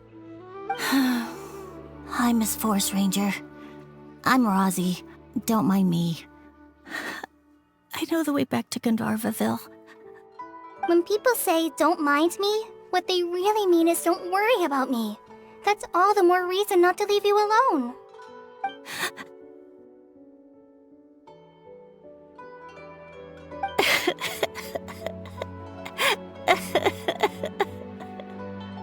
Hey, don't cry.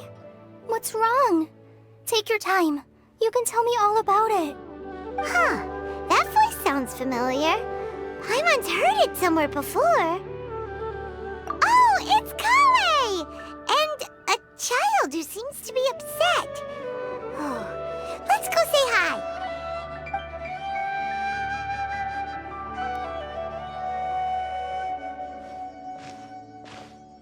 Hi, Kale. How have you been? Paimon and Traveler. I've been doing pretty well.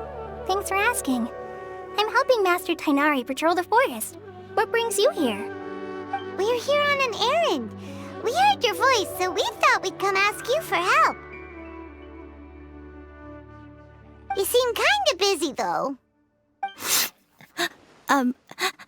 I'll be fine. You go help them first, Miss Forest Ranger. I'm okay, really. The sand got into my eyes, that's all. What a well-mannered child.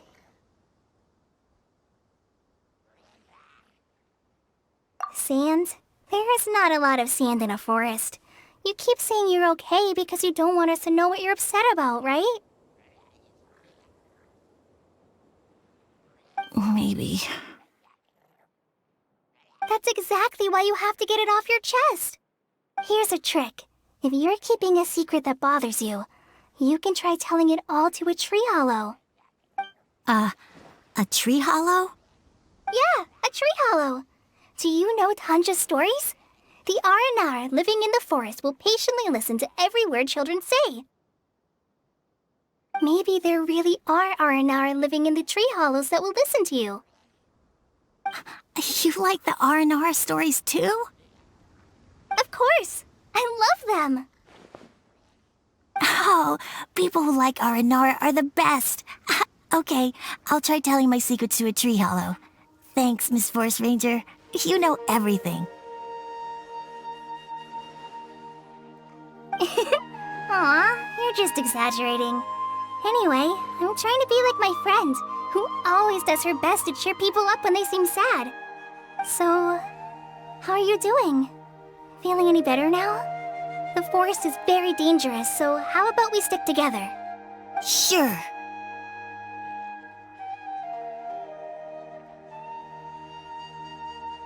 Wow, Cully's so good with kids.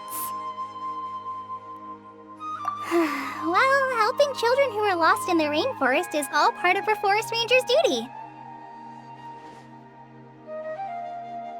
So, what was it you wanted help with? You're not lost too, are you?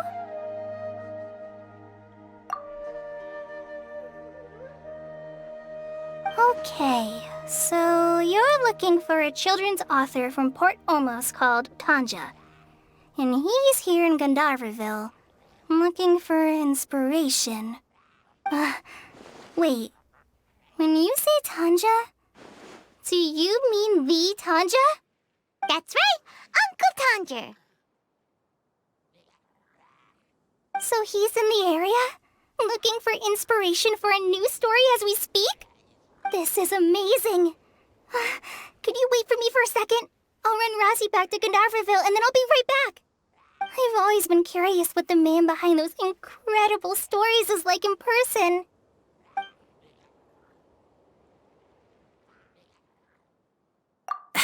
Tanja's just a normal guy. Even so, he must be more creative than most people. Wait, hold on. Razzie, do you mean you've met Tanja before? Mm-hmm. He's my dad. Your dad? Tanger's your dad? As in you're Tanger's son? Uh-huh. Ah, Paimonsees! That guy at Akara Crass told us that Tanger brought his son along with him. So he meant Razzie. Why are you here on your own, though? Did you and Tanger get separated? We had an argument. I was upset, so I ran off here by myself. Oh, in that case, we should take you back to Gandharvaville first. Then we'll look for your dad and tell him where you are. No, I'm good. Thanks for your advice, Kale. I'm not so upset anymore. Come with me. I'll take you to him. Yay! Thanks, Razzie! Paimon thought we'd be spending the whole day looking for him. Oh my gosh! I can't believe I'm actually gonna meet the Tanja! Oh.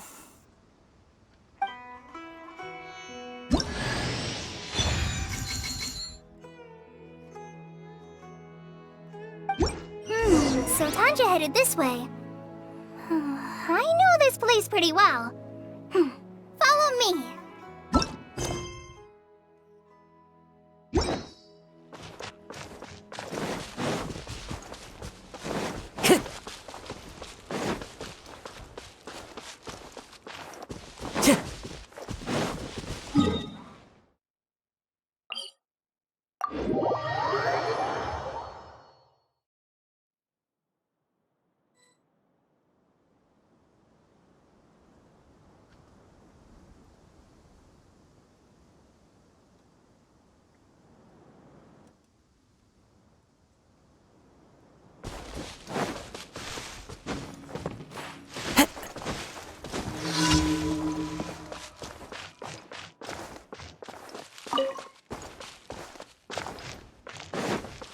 Time to go.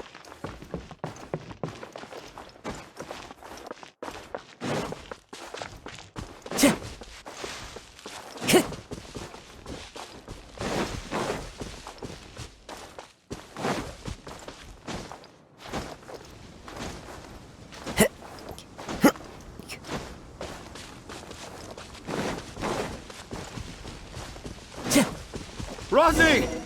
Where are you, Rosie? Someone's calling for Rosie!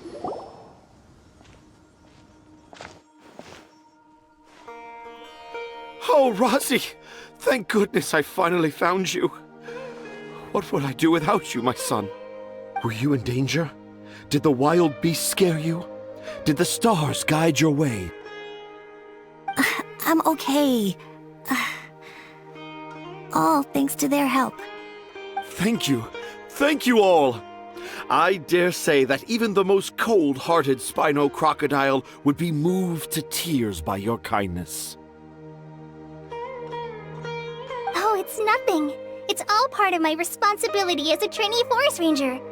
I'm the one who should thank you for creating so many wonderful stories for the children of Sumeru. I love them too. Really? I didn't know anyone read my stories apart from young children. That must mean you're still in touch with your inner child.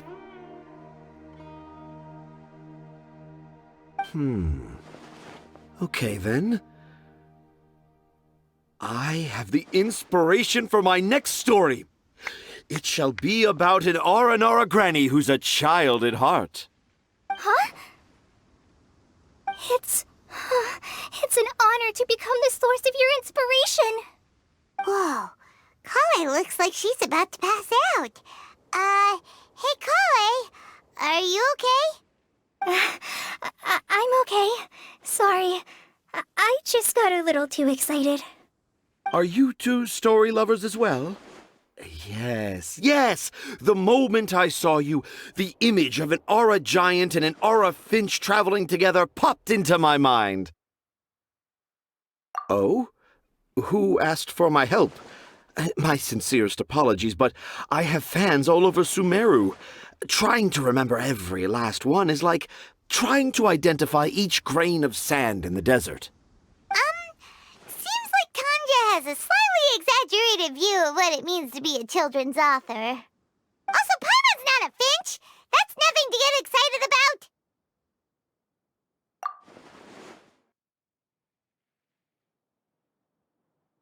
Akara Crafts.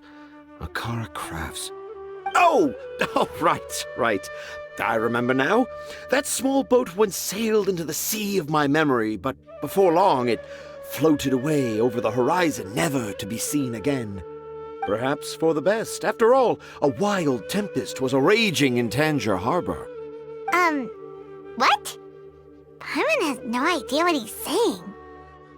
What should we do? Do you think we should get Tainari to take a look at him? Dad's saying he forgot about helping the people at Akara Crafts learn more about Aranara because right now he has something more important to do. Oh, that's what he meant! Well, there it is! All the proof you needed that this kid is definitely Tanjir's son. Wait, no, this isn't the time for all that. Tanjir, your help is pretty vital to the toy makers. You gotta do something! But the garden that blooms before my eyes is of greater importance, for therein lies the beautiful Patisara that all the children of Sumeru dream of. I, Tanjir, have found evidence of Aranara activity right here in the Avidia Forest, conclusively proving that Aranara not only exist in stories, but in real life too. If I manage to document the first real-life Aranara sighting, the petty problems that perplex Akara Crafts will be untangled in no time. Meanwhile, I may well be able to leverage this to assume leadership of the academia. Then all across Sumeru will know of the great Tanjir living in humble Port Ormos.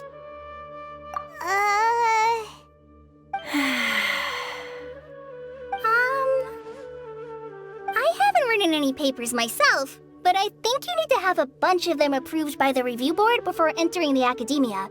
You also need a detailed and objective experiment record.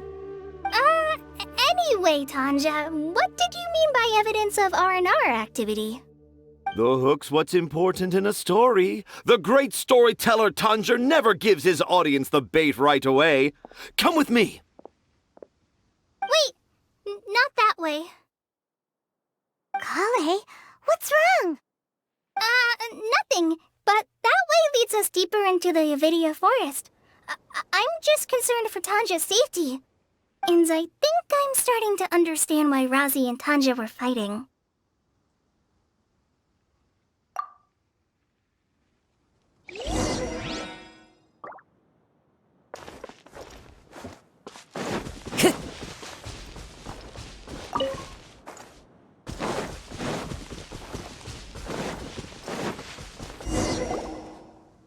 Just as I expected, the promise of one of my stories has kept you hot on my heels.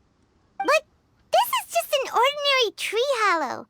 Paimon's not seeing any evidence of Aranara. You can deceive the eyes, but you can't deceive the heart. Look with your heart and you too will understand. Paimon's not sure what look with your heart means, but anyway, let's start by investigating the area around this tree hollow.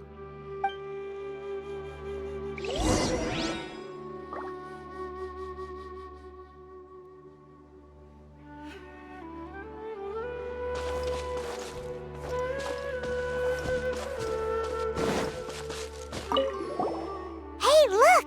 There's a note here! Could this be the evidence that Tanger was talking about? The handwriting's so hard to read. It's too hard. I can't remember the names of all these mushrooms. Do Aranara need to learn about mushroom classification?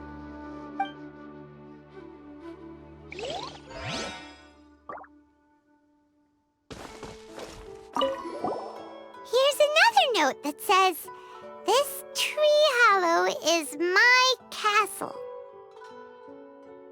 That sounds more like something an R&R from the stories would say.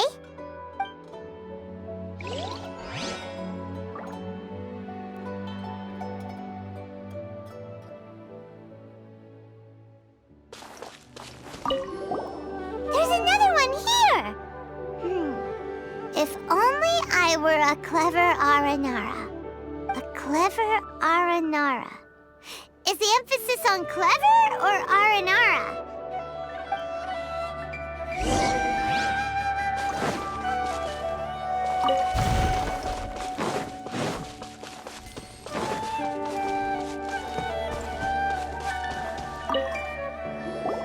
How does it feel to bear witness to a groundbreaking discovery? Exciting, isn't it?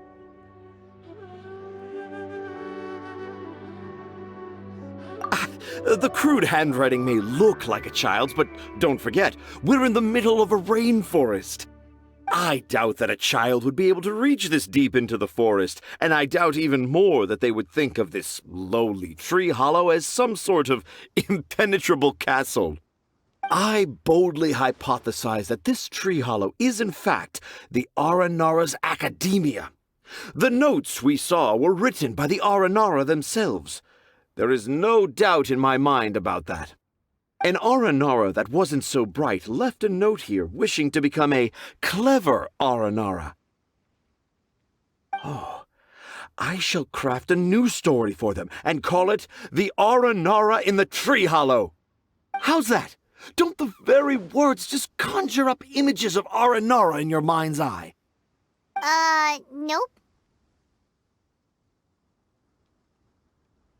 Well, many an adventurer knows how to take to the skies with their easily visible wind gliders, yet they do not possess the invisible wings of imagination, making it hard for them to keep up with my train of thought. How about you, Miss Forest Ranger?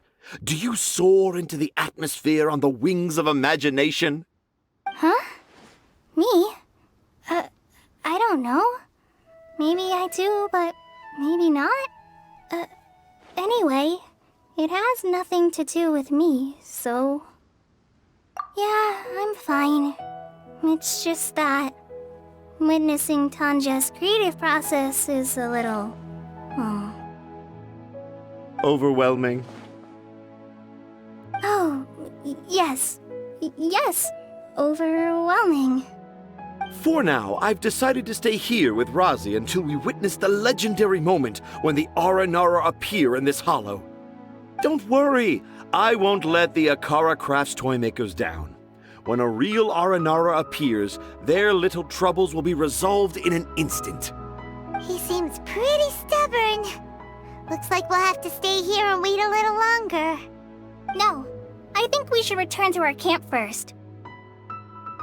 Tanja, in Aranara and the Three Little Fungus, it says that Aranara are very sensitive creatures. I don't think they'll show up if we stay here. Oh? Was that in the story? Ah, yes, I remember now. Miss Forest Ranger, you sure know your stuff. In that case, let's go back to camp and call it a day. We'll continue our search for evidence first thing in the morning.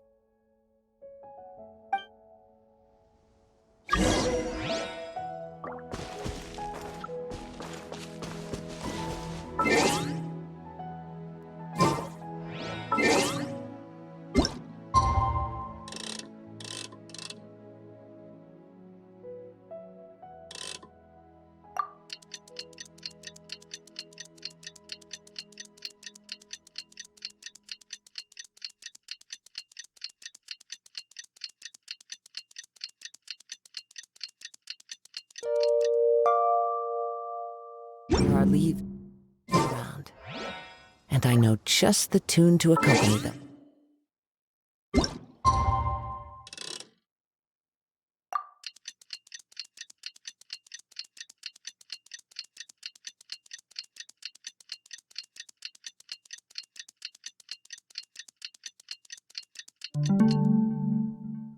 You wish to.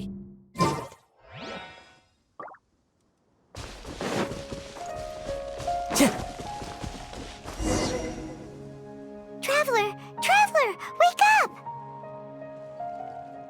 It's not the Aranara, it's Kale! She's gone! Oh, Paimon's been worried about Kale since last night. Even though she kept telling us she was okay after we saw the evidence of Aranara activity, she's been acting kinda strange. Anyway, let's go find her. Hey, look! Aren't these Kale's footprints? But why are they headed towards the tree hollow?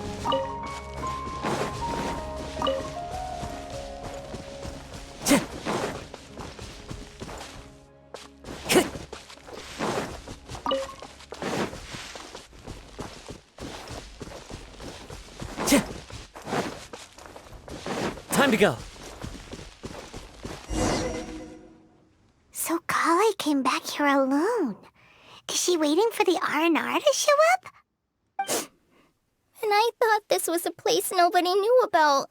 I never thought Tanja would find it, or that I would run into the Traveler and Paimon. If I'd known, I would have just told the tree hollow instead of writing it down. There must be another way to practice my handwriting. Now I've created a whole new problem for myself. What do I do now? Dress up as an Aranara? Oh, no, that won't work. I should be writing something that an Aranara would never say, so that Tanja won't mistake me for one of them. But what should I write? What should I write? Oh, I've got it! There's no way Tanja could see this as the work of an Aranara. So the evidence of Aranara activity we saw during the day was actually evidence of Kale's activity. But why didn't she just tell Tanja? Oh, right. Kale told Razi that he could tell any secret to a tree hollow. Must be because that's what she does, and now she even writes it down. Yeah, you're right. We'll keep her secret for her. Oh, looks like she's almost done writing. Let's head back.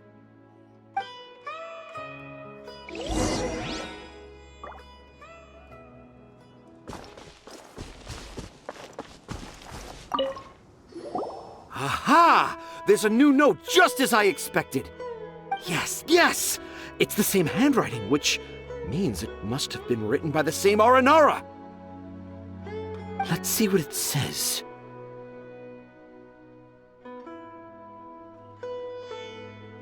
Ooh, what could it be?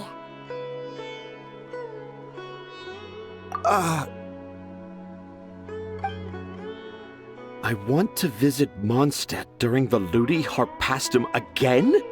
No, that's impossible. This must be some kind of mistake. How could an Aranara go to Mondstadt for the Ludi Harpastum? Even I would never write that into a fairy tale. So, in other words, the notes can't have been left by an Aranara.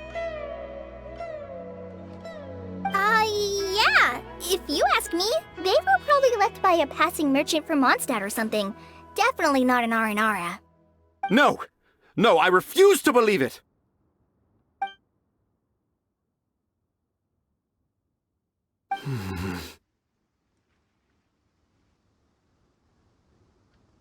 I can't. What do you mean you can't? It's not like it'll take you a huge amount of effort. You've written so many stories beloved by the children. I'm sure you can help create carvings that are just as successful.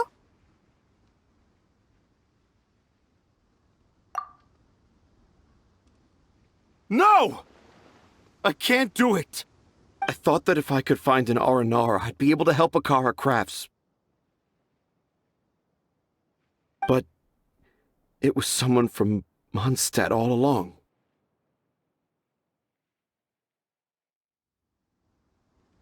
But you've managed to write all those stories without ever having seen a real Aranara, right? What makes this so different?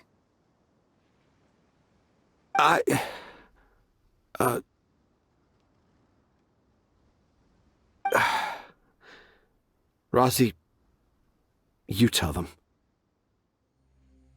Really? Can I? Yes, it's fine. Tell them. I know this is the moment you've been waiting for. Okay.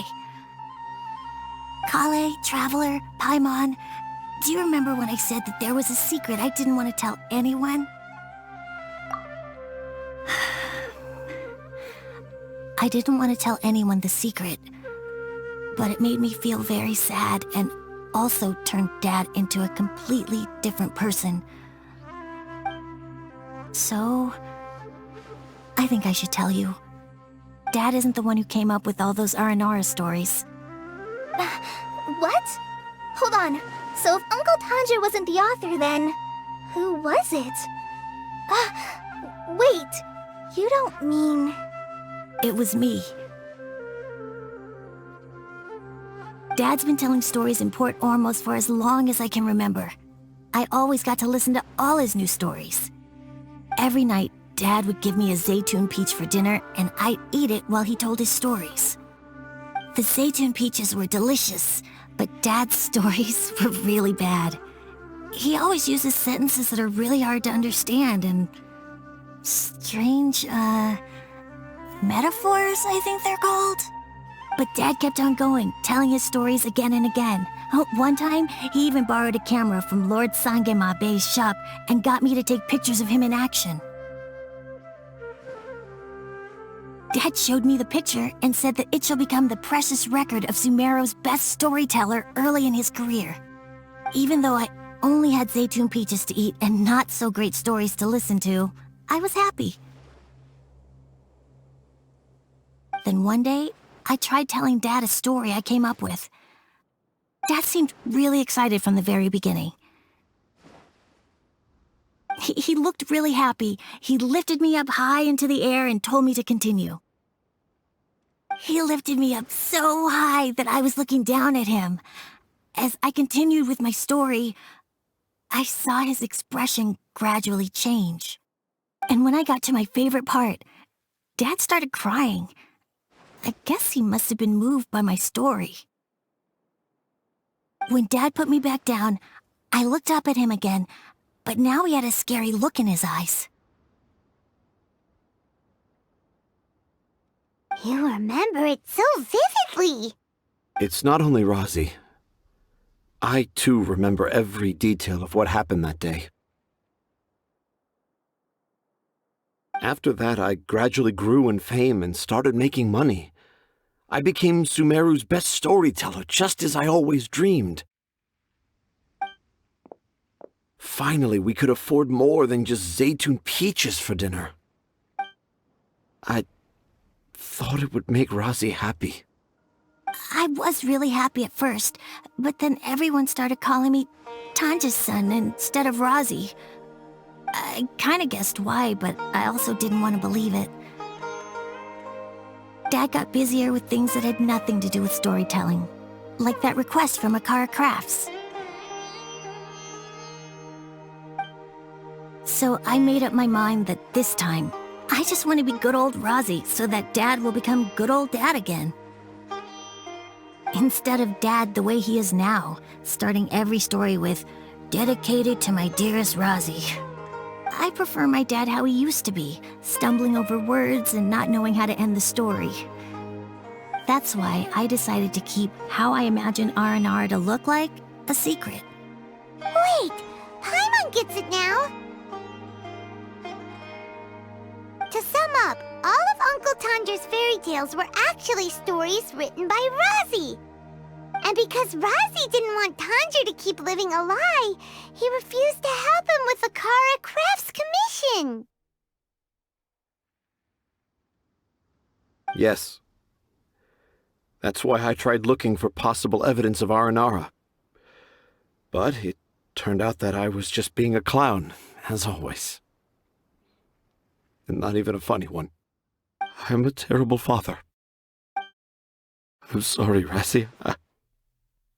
I'm so sorry. And I owe you all an apology, too, for wasting your time. Razi's the only one who can help Akara Crafts. If you can manage to persuade him, that is. Right now, I think I just want to find a tree hollow and be quiet for a while. Are we gonna let this happen? You want me to help Akara Crafts with their carving? Well, I did mention what the Aranara look like in my stories, but to make a carving, we might need more details. Kale, Traveler, and Paimon, I might need your help on this one.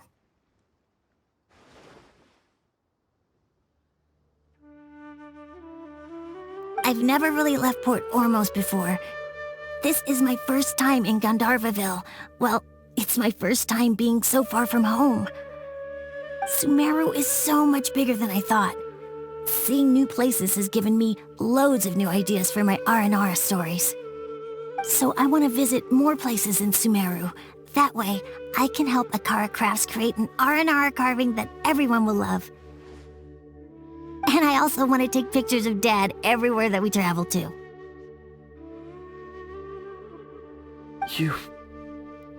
You still want me to come with you? Even after all I've done?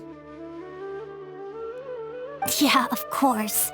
Come on, you're the best dad ever. This is the happiest Razi has sounded since we met him. I want to thank you, Kale.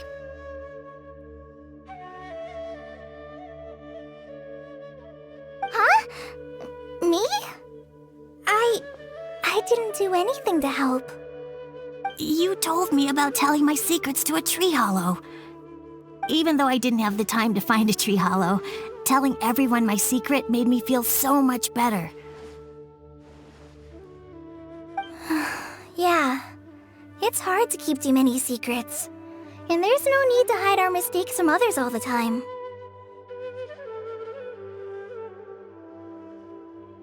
I made a lot of mistakes back in Mondstadt, but when I look back on them, it all feels more like a new beginning.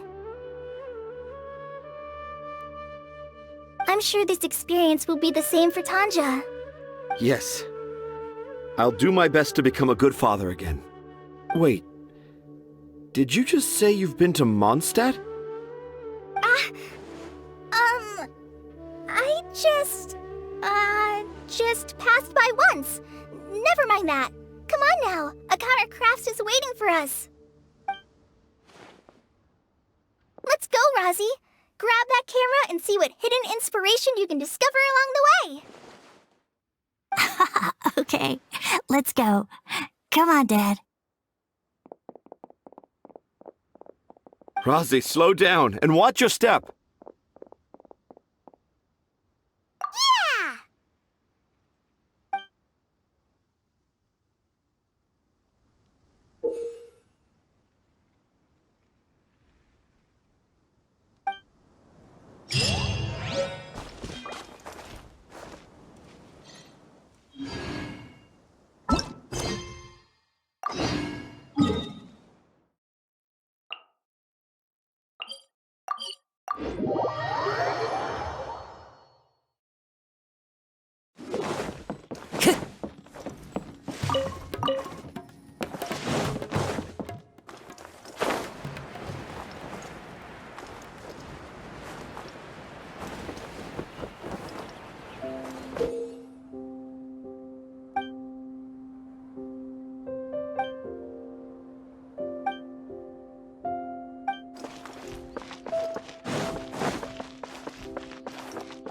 Time to go.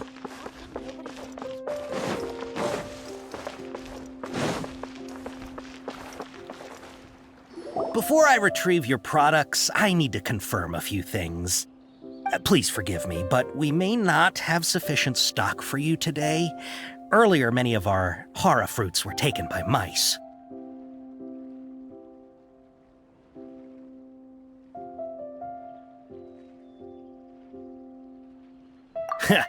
Thanks. If better goods come in, you'll be the first to know. You look like you have some skill. Why don't I pick out some fruits that'll make you dizzy? Yep, that's the right answer. But eating hara fruit that makes your head and ears ring sounds like a bad life decision. Would you like your hara fruits to be packaged in the Sumeru City or Port Ormos style? Wow, you two sure are generous customers. We'll be sure to package your products beautifully. Okay, everything has been confirmed. Miss Dory is waiting for you up at... Shoot! It's the mantra! Run! What? The mantra? Where? I'll hate them said we're done for if they catch us. We gotta get out of here.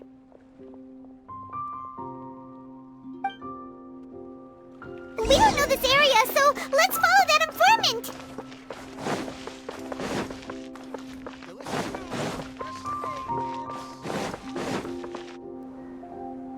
He ran that way.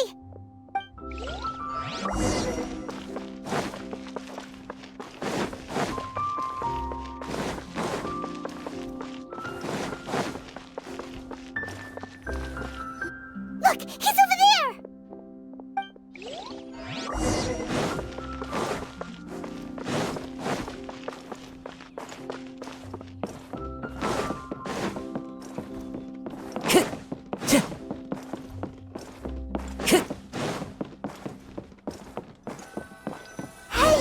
If you're hiding from the Rishbaland tiger, come this way! Another password! Huh? Oh, that voice came from behind the building on the right! Here, over here. You can stop running now.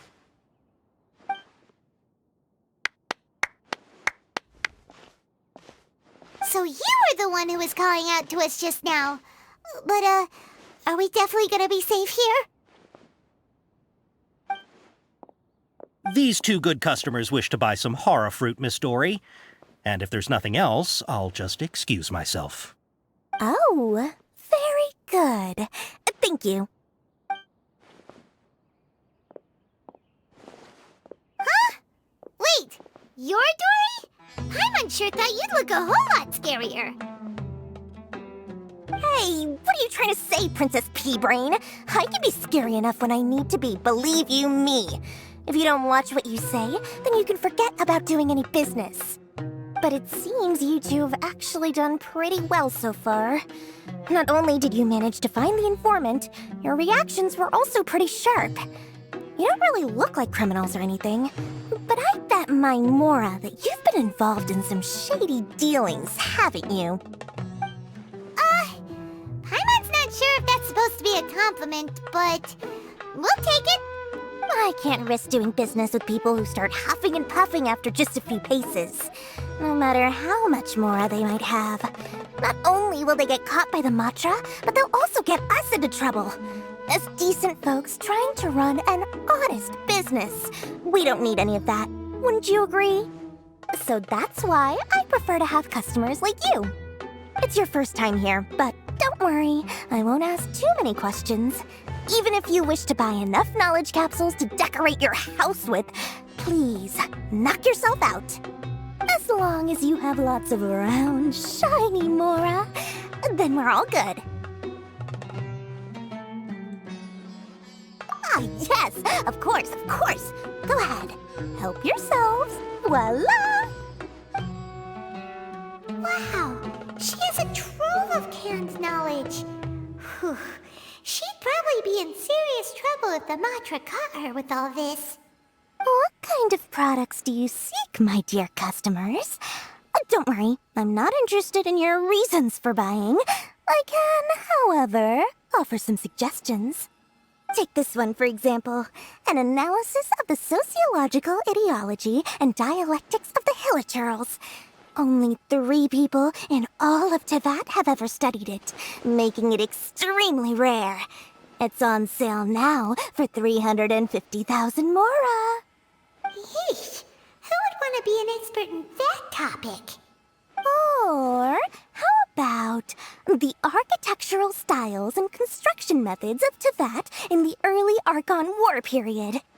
With this one, you can become an expert in historic architecture preservation and find an excellent, well-paying job in nearly any nation.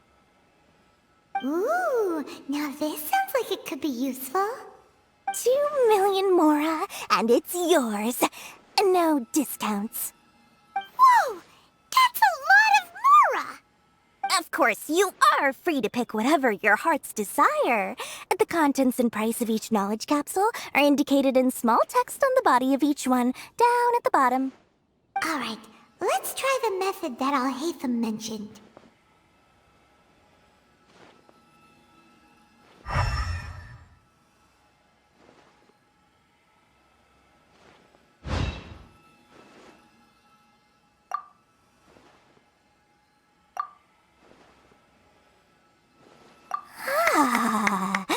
You've really got a good head on your shoulders, and quite the eye for quality. We'll take these, please and thank you. My oh my, you are blessed with a taste for both the exquisite and the extravagant. Customers like you are a rare breed. 1 in 100. No, 1 in 1,000 even. Listen, I have a special offer for you two.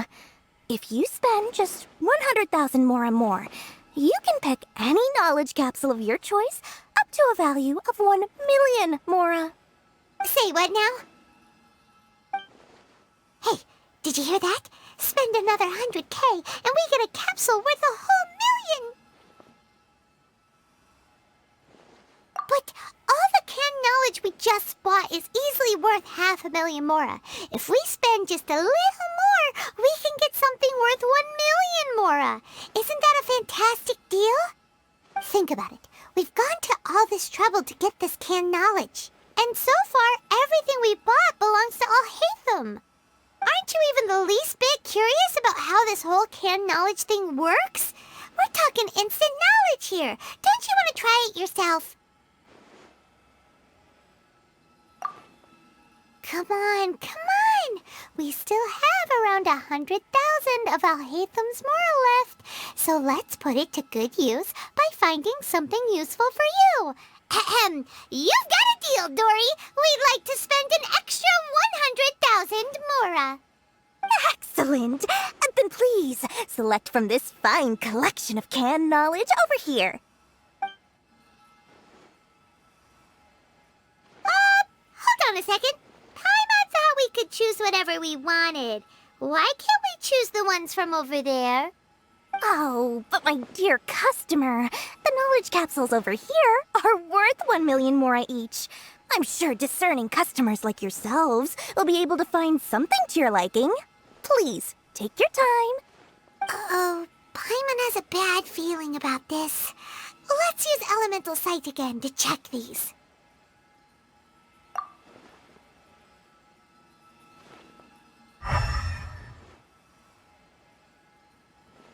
So, what did you see? So, they're all worth about the same amount? Well, anyway, the more has already been spent, so let's at least try to find something useful. Let Paimon take a look here. An introduction to traditional Sumeru brewing techniques, the art of growing spices, an overview of ancient runes. Oh, how about this one? Sword Fighting Techniques 8. Not sure we'd ever find volumes 1 through 7, but at least this knowledge should be useful, right? Let's go with this one. Dory, we'll take this one. All right, very good. I'm expecting some new goods in the next couple days, so be sure to check back again soon. Whether it's canned knowledge or anything else you need, bring your Mora to Dory and doors will open. Our dealings with Dory went smoothly enough. Let's head to Wakala Funduk and meet up with Alhaitham. Hopefully now he'll finally tell us about what the Academia lost.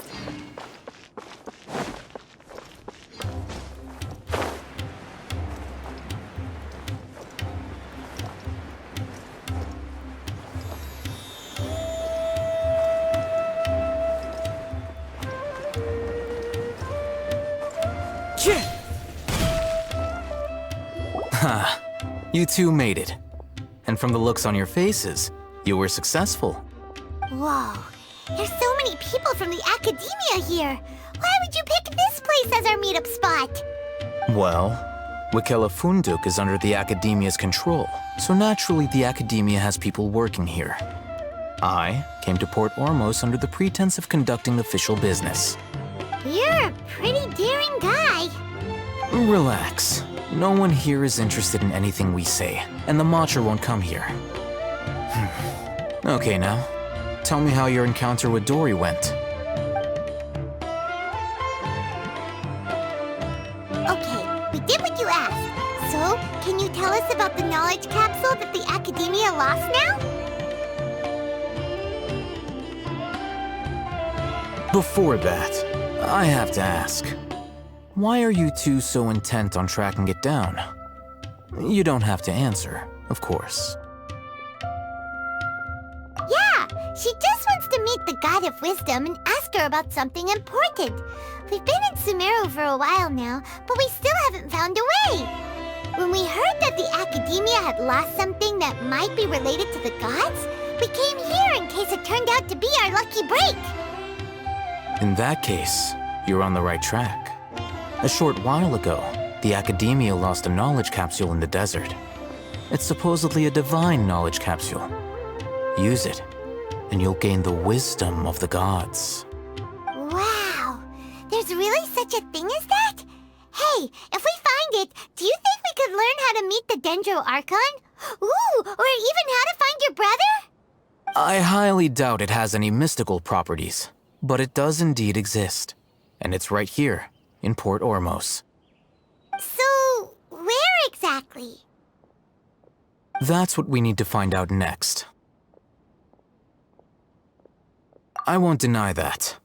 I am investigating because I'm curious as to what the divine knowledge capsule truly is.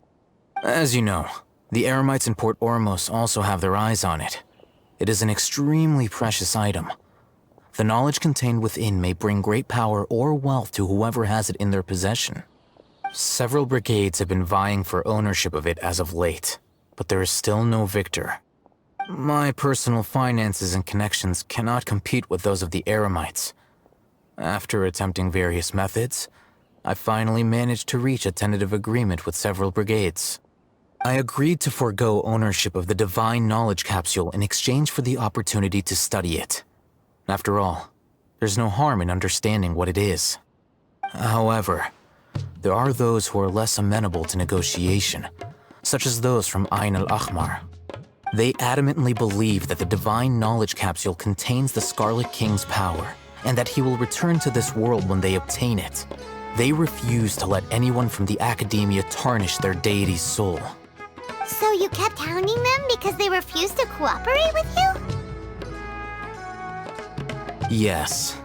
Ain al-Ahmar isn't exactly wealthy, but its members are determined to get that capsule by any means necessary. To that end, they've resorted to many methods more foul than fair in order to amass sufficient funds.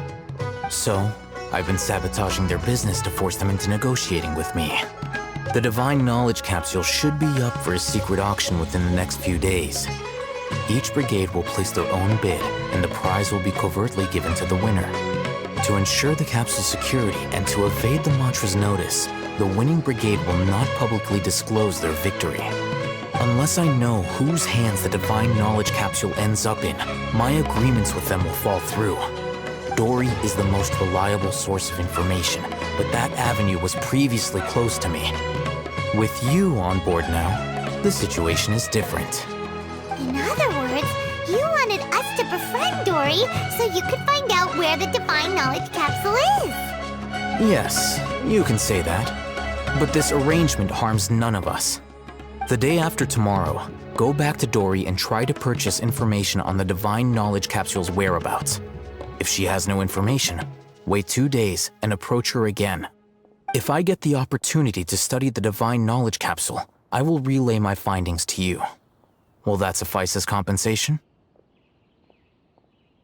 Okay, then we'll meet up in 2 days. Alhaitham, before you go, we actually bought a knowledge capsule for ourselves, but we're not sure how to use it. You two want to try using a knowledge capsule? Sure, I can teach you. Doing so right under the Academia's nose is a bit problematic, though. What do you say we head to the outskirts of town?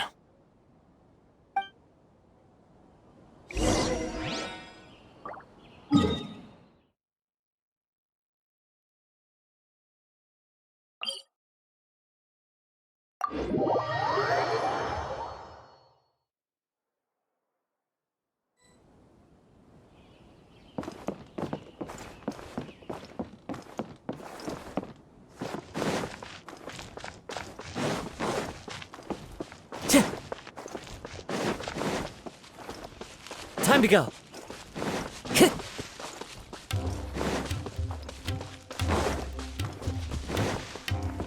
Time to go.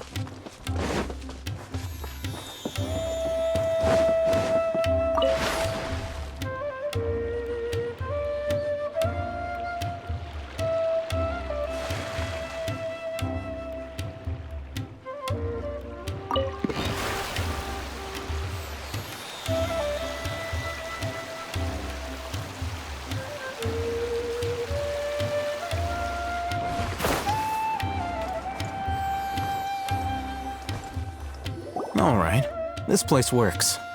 Show me the capsule you purchased. Here. Sword Fighting Techniques 8. Huh. A combat class knowledge capsule. This class is something of a rare find these days, since most have been taken by the Eremites to augment their battle capabilities. Really? Yeah, what a great buy! If you want to determine the efficacy of this capsule, I can evaluate your combat ability. However, effects will likely be minimal if you already possess a high amount of strength. We can conduct a controlled experiment where you fight 2 battles, one before using this knowledge capsule and one after. While you fight, we can use an Akasha terminal to monitor your various physical parameters. There may be variances in your physical strength between the 2 tests, as well as a disparity in your opponent's abilities. But don't worry, I'll run statistical analyses afterward to mitigate any confounding effects. Wow! Alhaitham! You must have been one of those guys at the Academia who got top grades on everything! Paimon's curious about something, though. You definitely weren't one of those students who needed canned knowledge to graduate from the Academia, right? So, why are you risking getting caught by the mantra for this capsule? When you are unable to understand a researcher's actions, most cases can be attributed to curiosity. This is but one theory. Sounds like you're trying to avoid the question. All right, let's begin the test. Just fight as you normally do.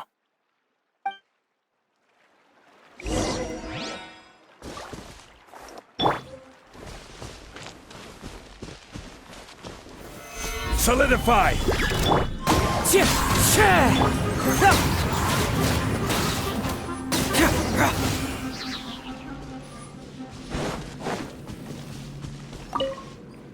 All right. I'll link your Akasha terminal to record data. The next step is to use this knowledge capsule. Hold it in your hand. I'll help you establish a connection with it so you can activate its power.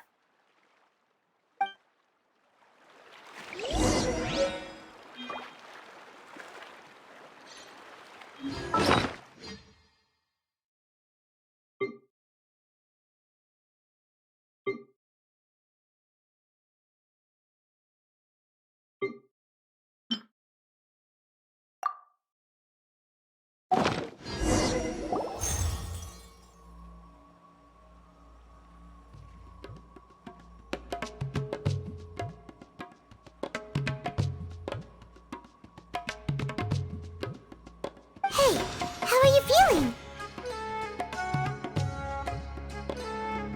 You mean that it worked? All right. Time for round 2. Fight with the same composure as before.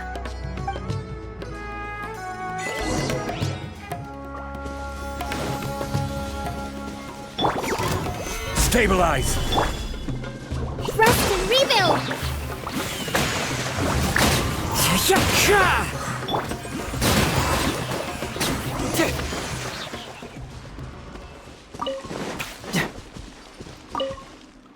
Now, I'll start recording data again.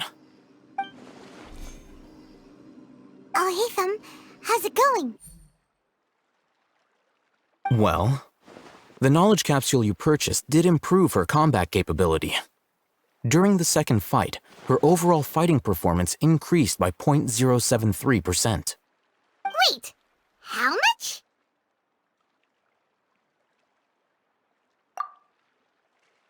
Ah! Dory's such a jerk! She totally scammed us! 1 million mora? This thing isn't worth a tenth of that amount! Of course, this could be because she is so powerful that the capsule's contents were unable to produce a substantial increase. At the very least, this test allowed me to gain more insight into you two. Our deal seems increasingly worth my investment. I'm heading back to Ikela Funduk. I await your response in 2 days' time. This is Mora for when you ask Dory for information. Pay her as much as she requests.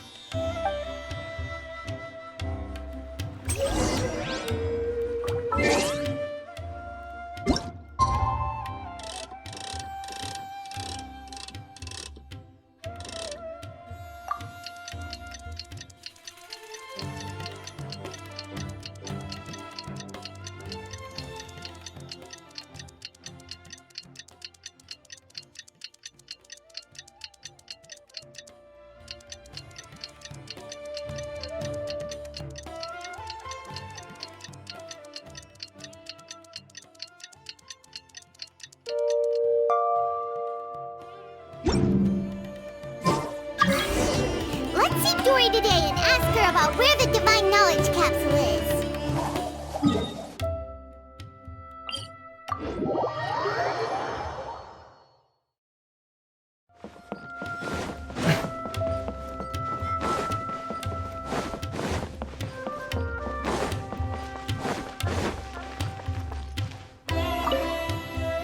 Here, over here!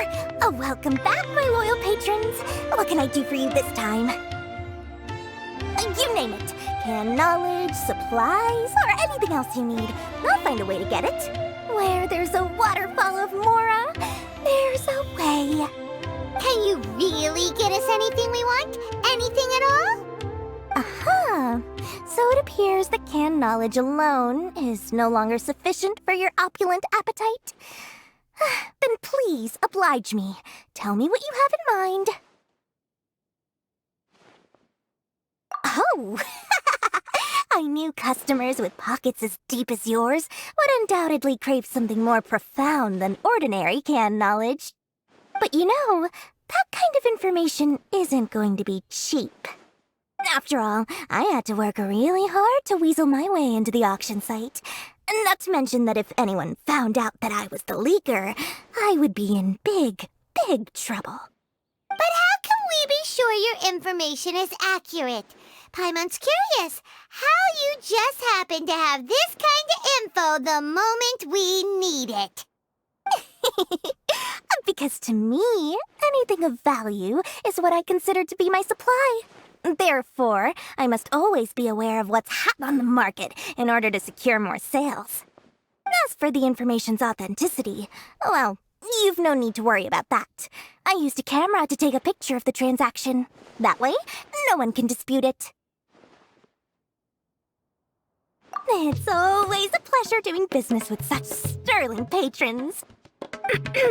Now that you've paid in full, here's the scoop. The Divine Knowledge Capsule was purchased yesterday by a certain Misery, the leader of Ain el-Ahmar. Ain el-Ahmar? You mean the Eremites who worship the Scarlet King? Ah, so you're already familiar with them. The group has done everything in their power to obtain the Divine Knowledge Capsule. After all, they believe it contains the power of the Scarlet King. That Divine Knowledge Capsule is unlike any other canned knowledge I've seen before.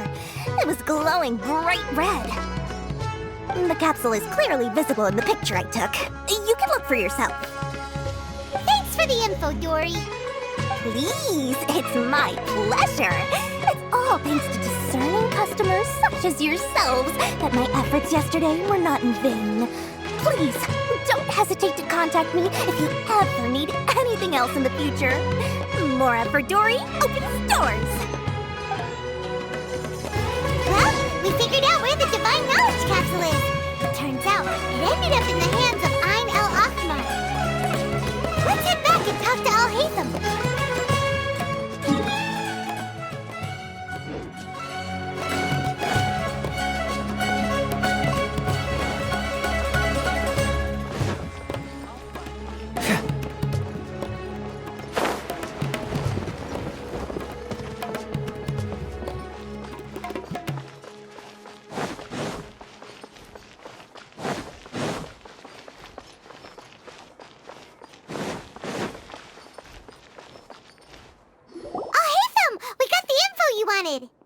Really? All right. Let's hear it.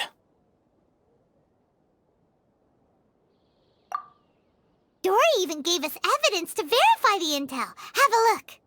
Huh, look at that. Clear as day. It must have taken some guts just to infiltrate the scene of the Eremites transaction. But then to get close enough to take a picture like this. Bold move, Dory. Very bold move. All right. The person in this picture is indeed Misery, the leader of Ain el-Ahmar. And the glowing red capsule he's holding appears to be the Divine Knowledge Capsule. In which case, if we play our cards right, when we confront them next week, we should be able to force them to show their hand. At first, Paimon didn't get why you were provoking these Ain el-Ahmar guys. But now, it sort of makes sense. Everything's playing right into your hands. After we defeat them, we can finally have a serious talk with their boss and get them to lend us the Divine Knowledge Capsule. Thank you for your time and efforts. Take a few days off while I make some preparations. Let's meet up again on the afternoon of the arranged date, 3 o'clock sharp. See you then.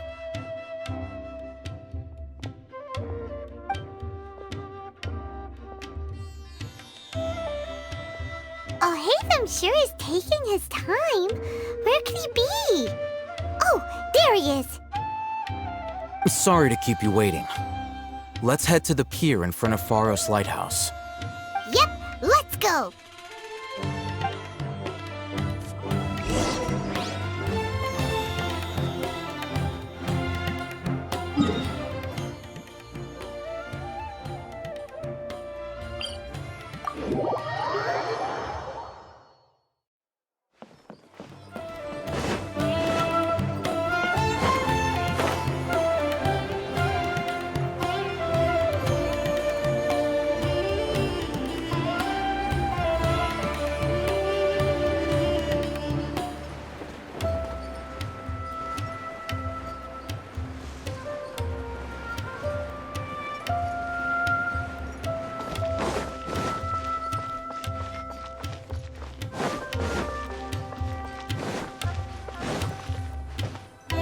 Alhaitham. I knew you were crazy, but I didn't know you were crazy enough to actually show up. It was I who demanded that these negotiations take place. I was more worried that you might go back on your promise.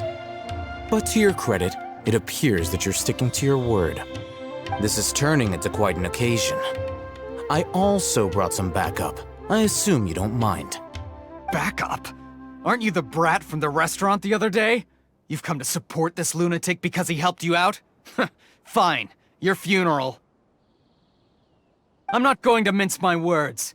Once we're done with you, you'll be nothing more than fish food. Get 'em, boys!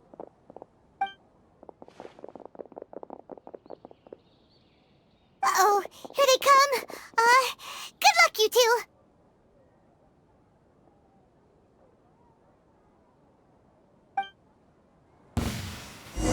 That's close enough. Gather! The wind knows me. Confess! Today!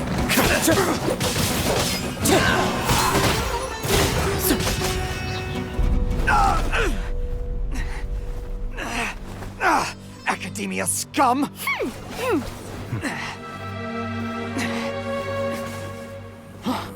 Boss! Finally! Did you use it? Great! Now we can...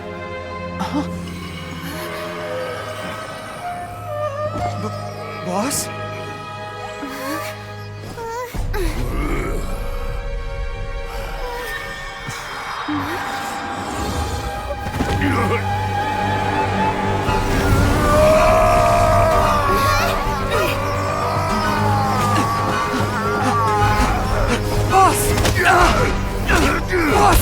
What's wrong? What happened to him? We have to cut his Akasha connection, now.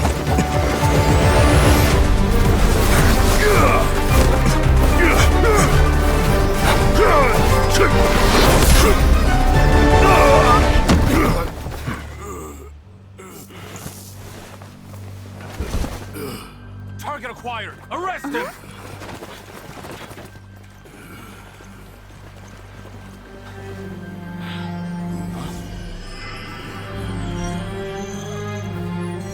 Do not impede our work. Is that understood, Alhaitham? Of course. I was only trying to help. Take him away!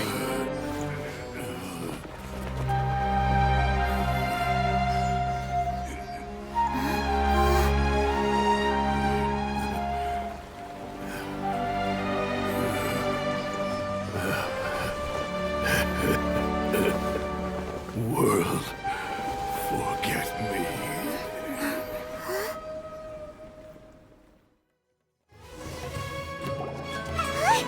What in Tibet just happened? It's like that big guy suddenly lost his mind. It looks like he used the Divine Knowledge Capsule. You mean the Divine Knowledge Capsule did that to him? Oh, yeah. You mean how some researchers go insane after getting knowledge from Irminsul? I've heard of numerous incidents of researchers in Satyavada life going insane. The state that man is now in suggests that this is a similar situation. This Divine Knowledge Capsule does appear to be linked to the gods, but beyond that, it doesn't seem anything like the rumors suggest. Possessing it doesn't grant you divine wisdom or power. Did you hear what he said? World, forget me. What could that possibly mean?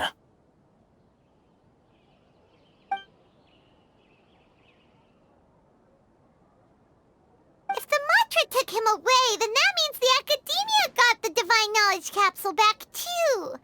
What a shame. We were so close. Still, Paimon didn't expect the Divine Knowledge Capsule would be so dangerous. Imagine if we tried to open it. Oh, who knows what would have happened to us? As things stand, there is no reason for me to remain in Port Ormos. I believe our collaboration has also reached its end. Oh, we were so busy trying to find the Divine Knowledge Capsule that Paimon forgot to ask you something. Since you're a member of the Academia, Do you have any idea how we could go about meeting Lesser Lord Kusanali? Truthfully, I don't. Lesser Lord Kusanali appears to exist outside of Sumeru's entire administration. Most of the time, you wouldn't know she exists at all. Moreover, since the Academia possesses the Akasha, a symbol of our deity's wisdom, scholars have no reason to desire to make contact with the deity herself anyway. Everything about Lesser Lord Kusanali is such a mystery! I'm heading back to the Academia. How about you two? It's almost the day of the Sub-Zero's festival! Maybe we should head back too. We've been rushed off our feet over the past few days, so maybe a little rest and relaxation will do us good. Then we'll part ways here, Alhaitham. Until we meet again.